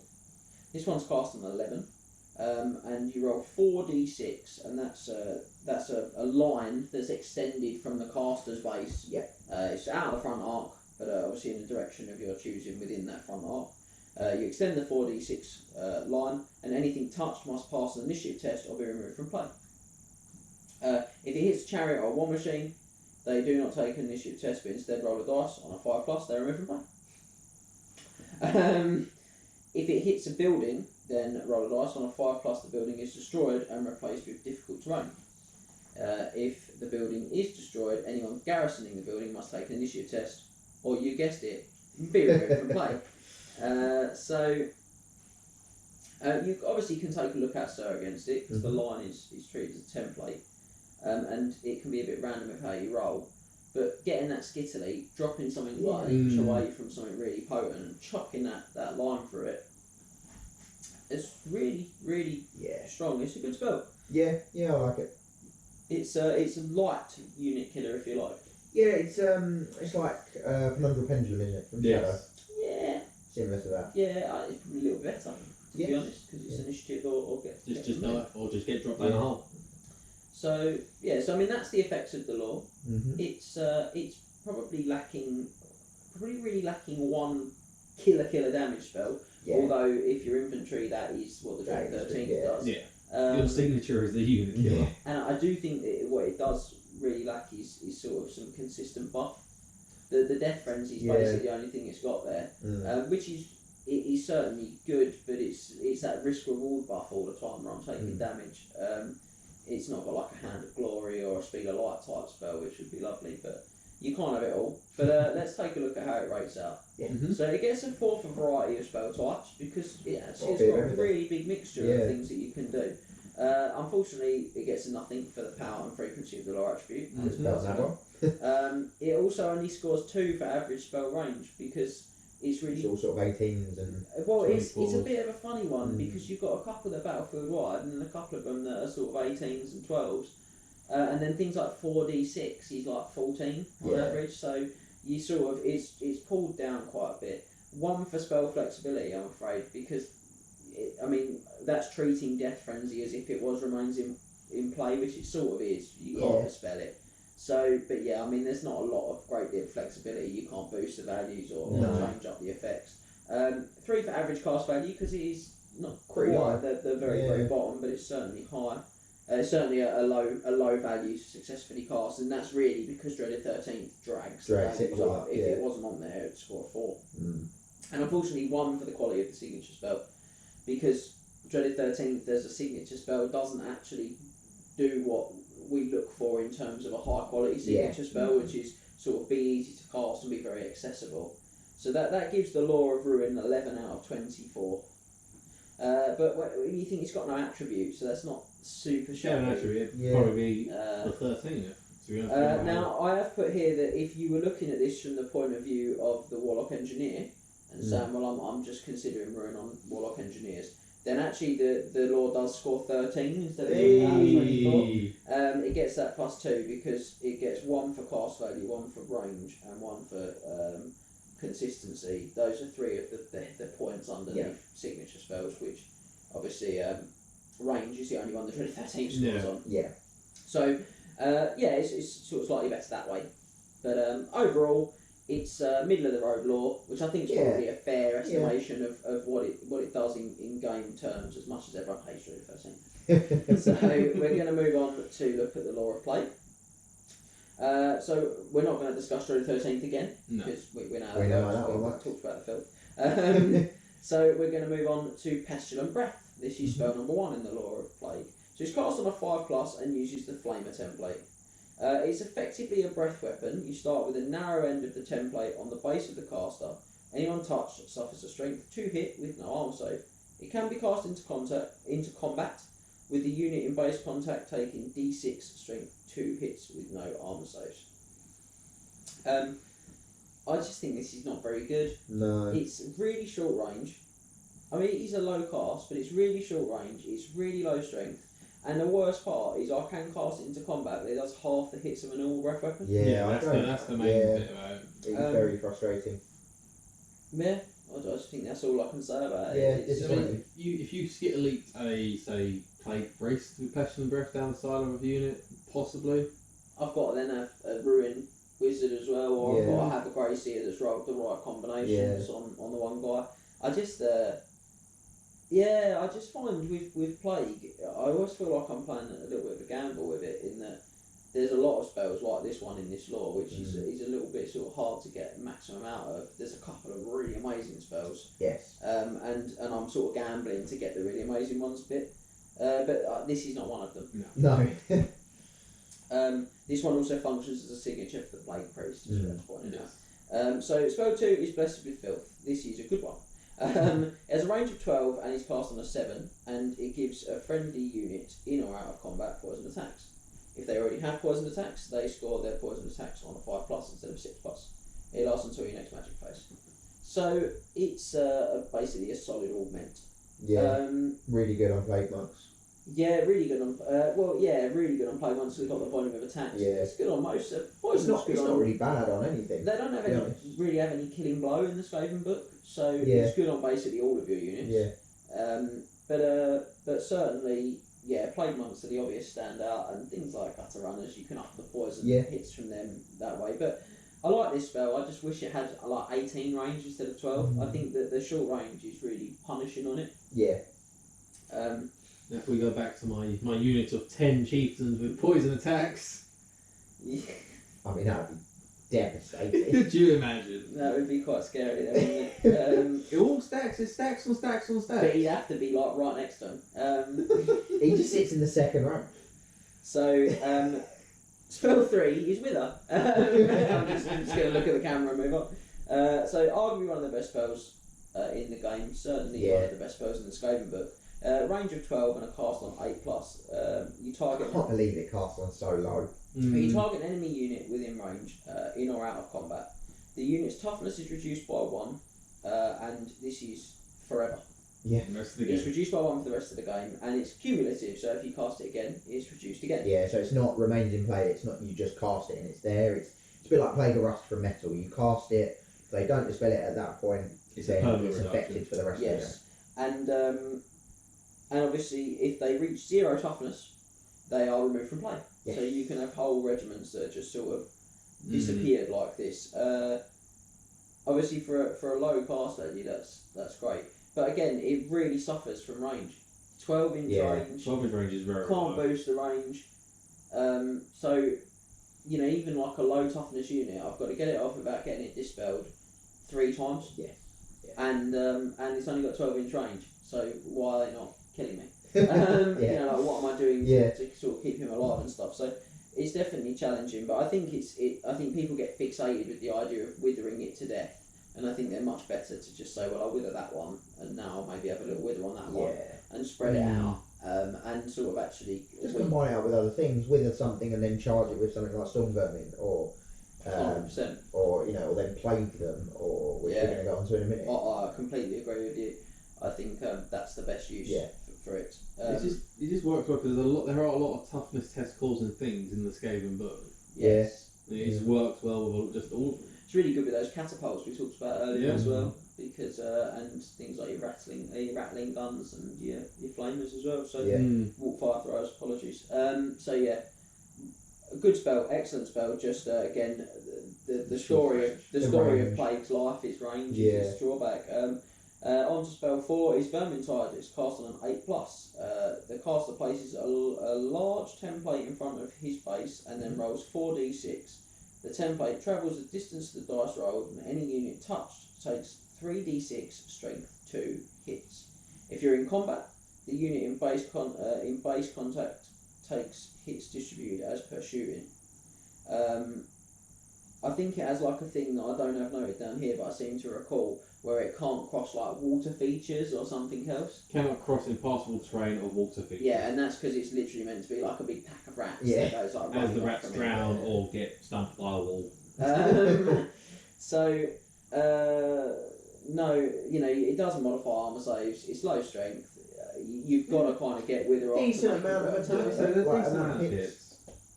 Again, though, it's 3d6 hits off of a large template, which is lovely because I can hit quite a few units with it. But it'd be much nicer if I just hit everything that the template parts. Then maybe did the 3d6 if you're in combat. Yeah, it's just not very good. I don't think No. personally, I'm not sold on it. And again, It's not amazing. 4d6 means the average distance it travels is like 14. Yeah, it's another short range. Which is not huge again. So it's just not singing on any of the fronts really. It's not amazing. Not great, and I can't boost it to make it stronger or anything like that. So spell 5 is Cloud of Corruption. It's cast on an 11 plus, and you roll a dice for every unit, friend or foe, within 12.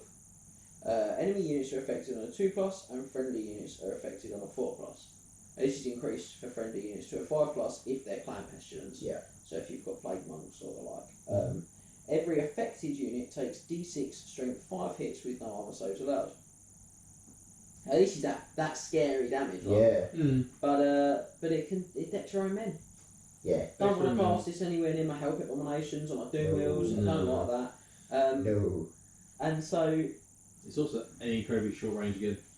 12-inch bubble is low. I've got to be in the thick of it, and if I am, I'm almost certainly going to be hitting some stuff that I don't want to be hitting. Yeah. It might be nice on, say, a plague furnace, plague priest.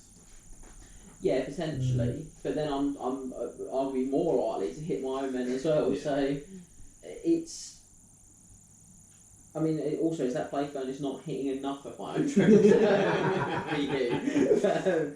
Yeah, I'm just again. It's another one where I was talking earlier, where I feel like I'm throwing for half the lore, and the other half of the lore I don't want to touch, and that's in the half that I just don't have. I really want to touch. Good damage though. It is. Yeah, it's just at a price. Yeah. So finally, we've got spell 6, which is plague. And this one is cast on a 13. Hey! Finally, Skaven spell that's cast on a 13. I've got it there. Lovely. This is a great spell. Yeah. Range Yeah, 18 it really is. can be cast on any unit in or out of combat. It specifically says about being able to be in combat. Now, it affects everyone in a combat, so if you pick one in a combat, it hits your own men as well, which is great.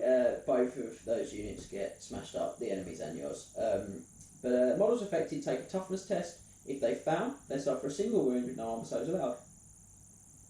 Once this has been resolved, you roll a dice. On a roll of a 1, the opponent chooses one of your unit. Well, it chooses one unit, which would be one of your units, obviously, within 12 to be affected by the spell, or chooses to end the spell. On a 2 to 4, the spell just ends naturally, and on a 5 or a 6, the controlling player selects another enemy unit within 12 and plagues them all over again. This continues until the spell is stopped, or ends, or just runs out of people it hasn't plagued at least once this turn. So, I mean, this is a really good spell. It's not pretentious. Especially combined with Wither. Yeah, the combination of you Wither get and magic res and stuff against it, but I don't really see a lot of magic res. no, you don't see as much of it. No. And it's worth the risk of hitting your own men because this does real devastating damage to the enemy whilst you're doing it, and that's where I think the difference is with like things like the previous spell, where I roll a d6 for hits, I can roll 6 for mine and a 1 for theirs. Whereas with this, if I hit a unit of 40 enemy, they take 40 toughness tests. Yeah. You know, so this is definitely this and Wither, I think, are the two, and then I think you've got the lesser support of Blessed with Filth, which is pretty good too. I think Wither, Plague, Blessed with Filth. Yeah, the other three don't really. The other three are just they're either they vary from not good to actively bad. So I would well, you'll see. The rating for the lore is as follows: 2 for variety of spells, because actually there isn't a lot in there. It's a lot of damage. It's all a lot of moderate, poor to moderate damage. 0 for the power and frequency of the lore attribute. Because it doesn't have one. 3 for the average spell range, because that is generous as well. I've got to be honest. Yeah. 3. I mean, he's worked. I should point out that he's actually worked out by calculating the average spells range. Yeah. So I'm going to assume the calculation was correct. But you got to remember that it includes.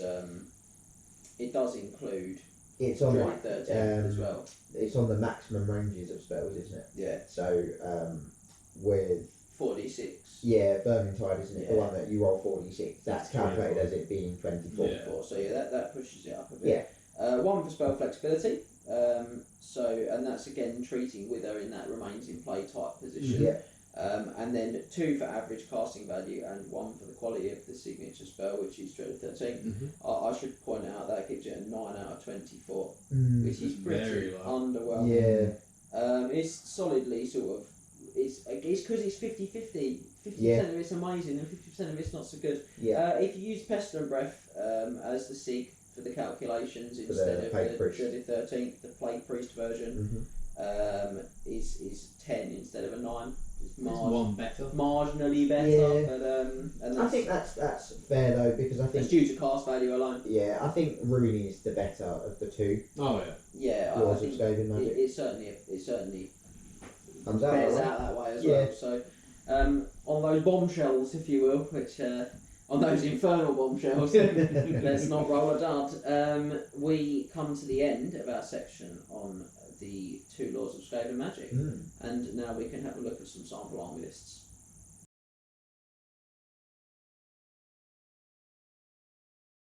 Now we've come to that time in the video where we look at some Skaven sample army lists. So, we've put together 3 sample army lists at 2,500 points for you guys. Now one of them is a completely uncomped list that's known to many players as the infamous 2 Towers list for Skaven. And this is basically what we take if there were no restrictions, no considerations on how we run our army. And then the other 2 lists we've put together using the Triple Crown GT comp. One of those is an aggressive players list and the other one is a defensive players list. And just for long-term reference, that was the 2021 comp pack that this was put together with. So you might find that, going forward, there may Some be bits may have changed. small composition discrepancies going forward, but I find it unlikely Skaven are pretty... They're pretty good in pretty terms of their good. comp scores. So we're going to start with our uncomped list, which is the 2 Towers list. And it's put together like this. We have the Gracier on a Screaming Bell, with the Warpstone tokens that the Gracier starts with, the D3, the Shadow Magnet Trinket, and the Skull. We've got a Chieftain, Battle Standard Bearer, with the Foul Pendant and an Enchanted Shield. We have a Plague Priest with a Flail on a Plague Furnace, with a Dispel Scroll and a Talisman of Preservation. And we have a Warlock Engineer with a Doom Rocket. So that's our Lords and Heroes. Then we have 40 Skaven Slaves with Musicians, Champions and Shields.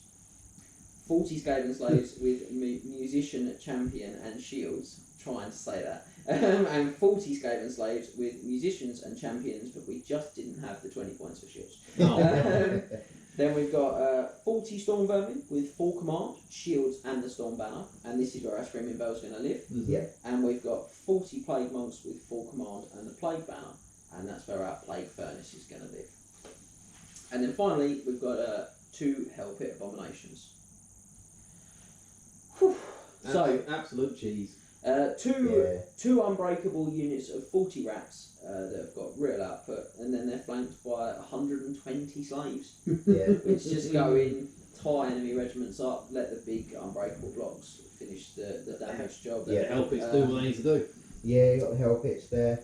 Lots of tar pitting, lots of blocking off and grinding it out. The Hell Pits come in the flanks and they deliver the big damage.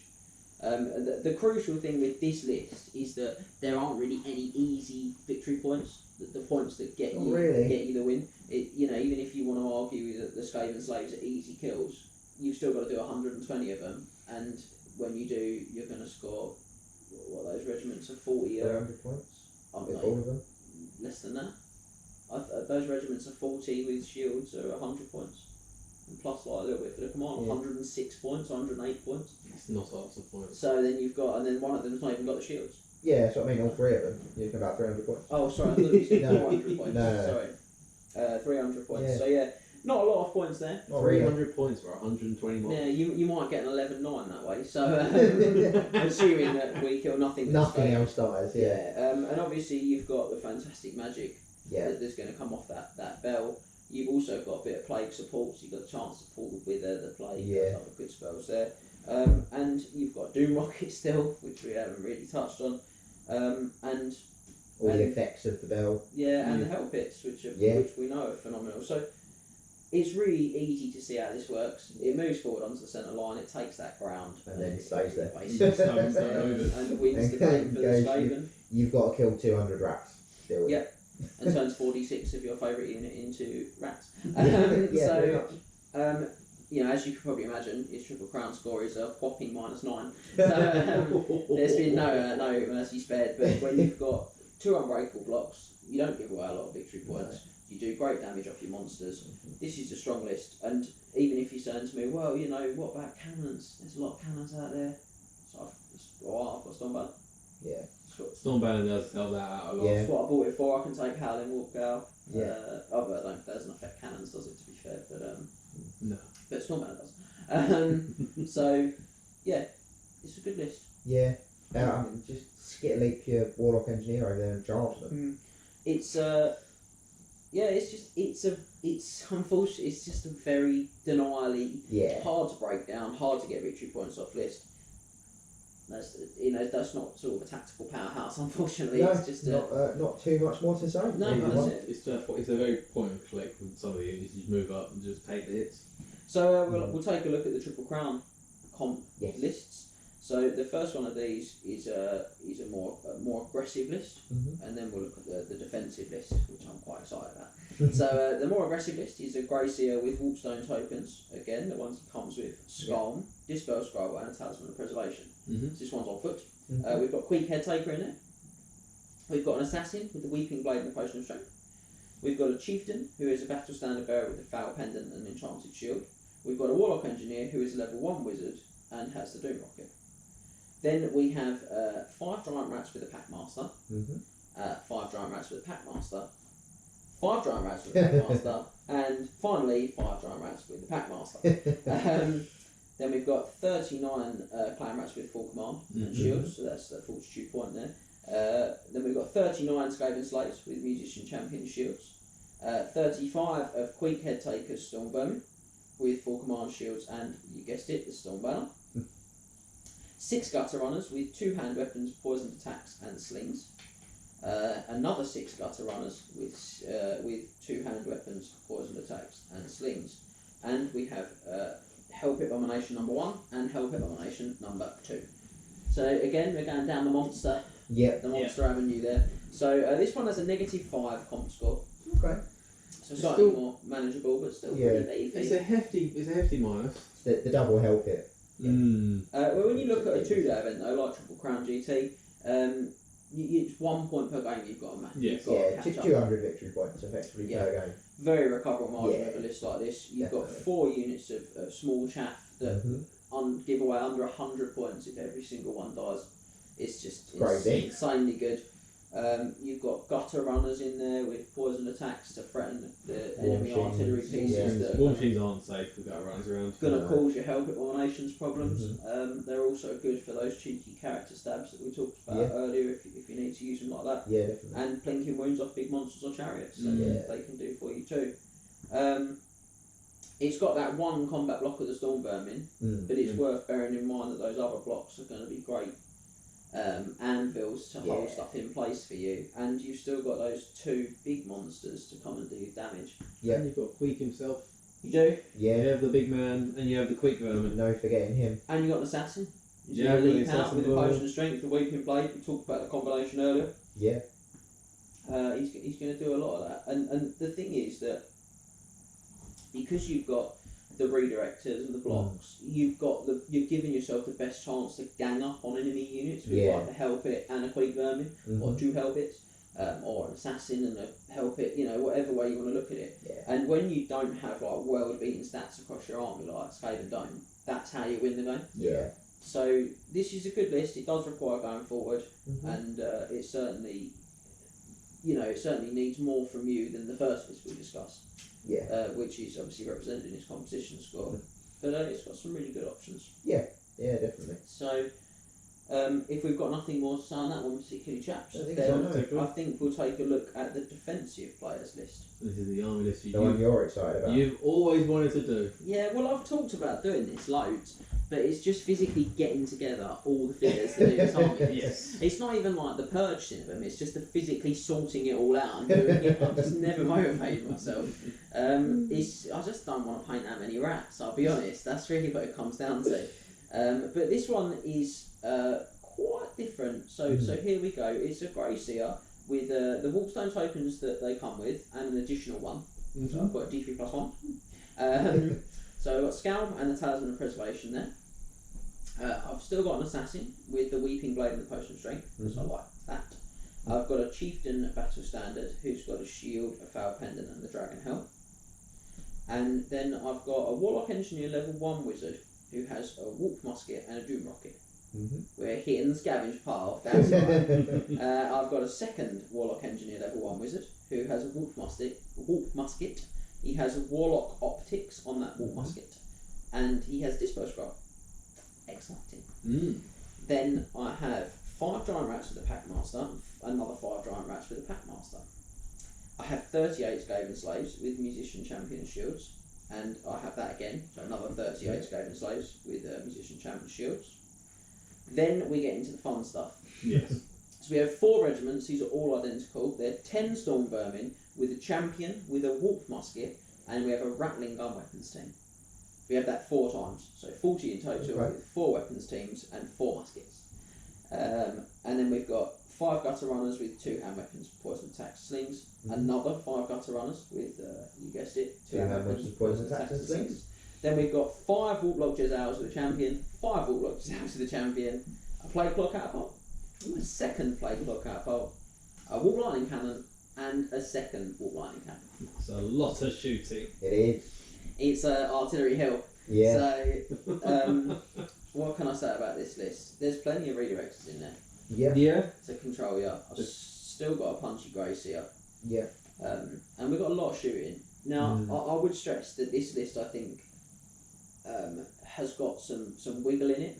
And I think that the play style is going to dictate some of that for the bearer. So I've got some notes here on my cheat sheet, as ever. So this is a 0 overall on Triple Crown and Combat. Wow. So it's a pretty wild 0. And he's much, much more defensive than the other 2. Yeah. But it's definitely not a go and get your enemy, no Stone Banner in there. Oh, he's a lot more finicky as well. You really got to know what you're doing with it. Which when the War Machine starts to go wrong, it's going to be like the most awful thing ever. And I think the thing is, if you're trying to play Skaven competitively, it doesn't really matter what you do. I mean, that first aggressive list with Queek that we looked at in Triple Crown, that is literally saying this is the bare minimum randomness I can get on the table. There's still loads of randomness in it, it's just the bare minimum. And this has got a lot more randomness in it. Yeah, I'm surprised. So you didn't go for any command in the Storm Vermin other than the Champions? No. Okay. No banners? No, I've got no Yeah, banners. just thought for the Fortitude. So you've Yeah, got, I've got BSB. BSB and a Grey Seer. Climax? Or did you have 2 units as well? No, I've just got slaves. Yeah, so you are Oh. so you are immediately broken Yeah. in the Yeah, that's missions. a biscuit of risk. Yeah.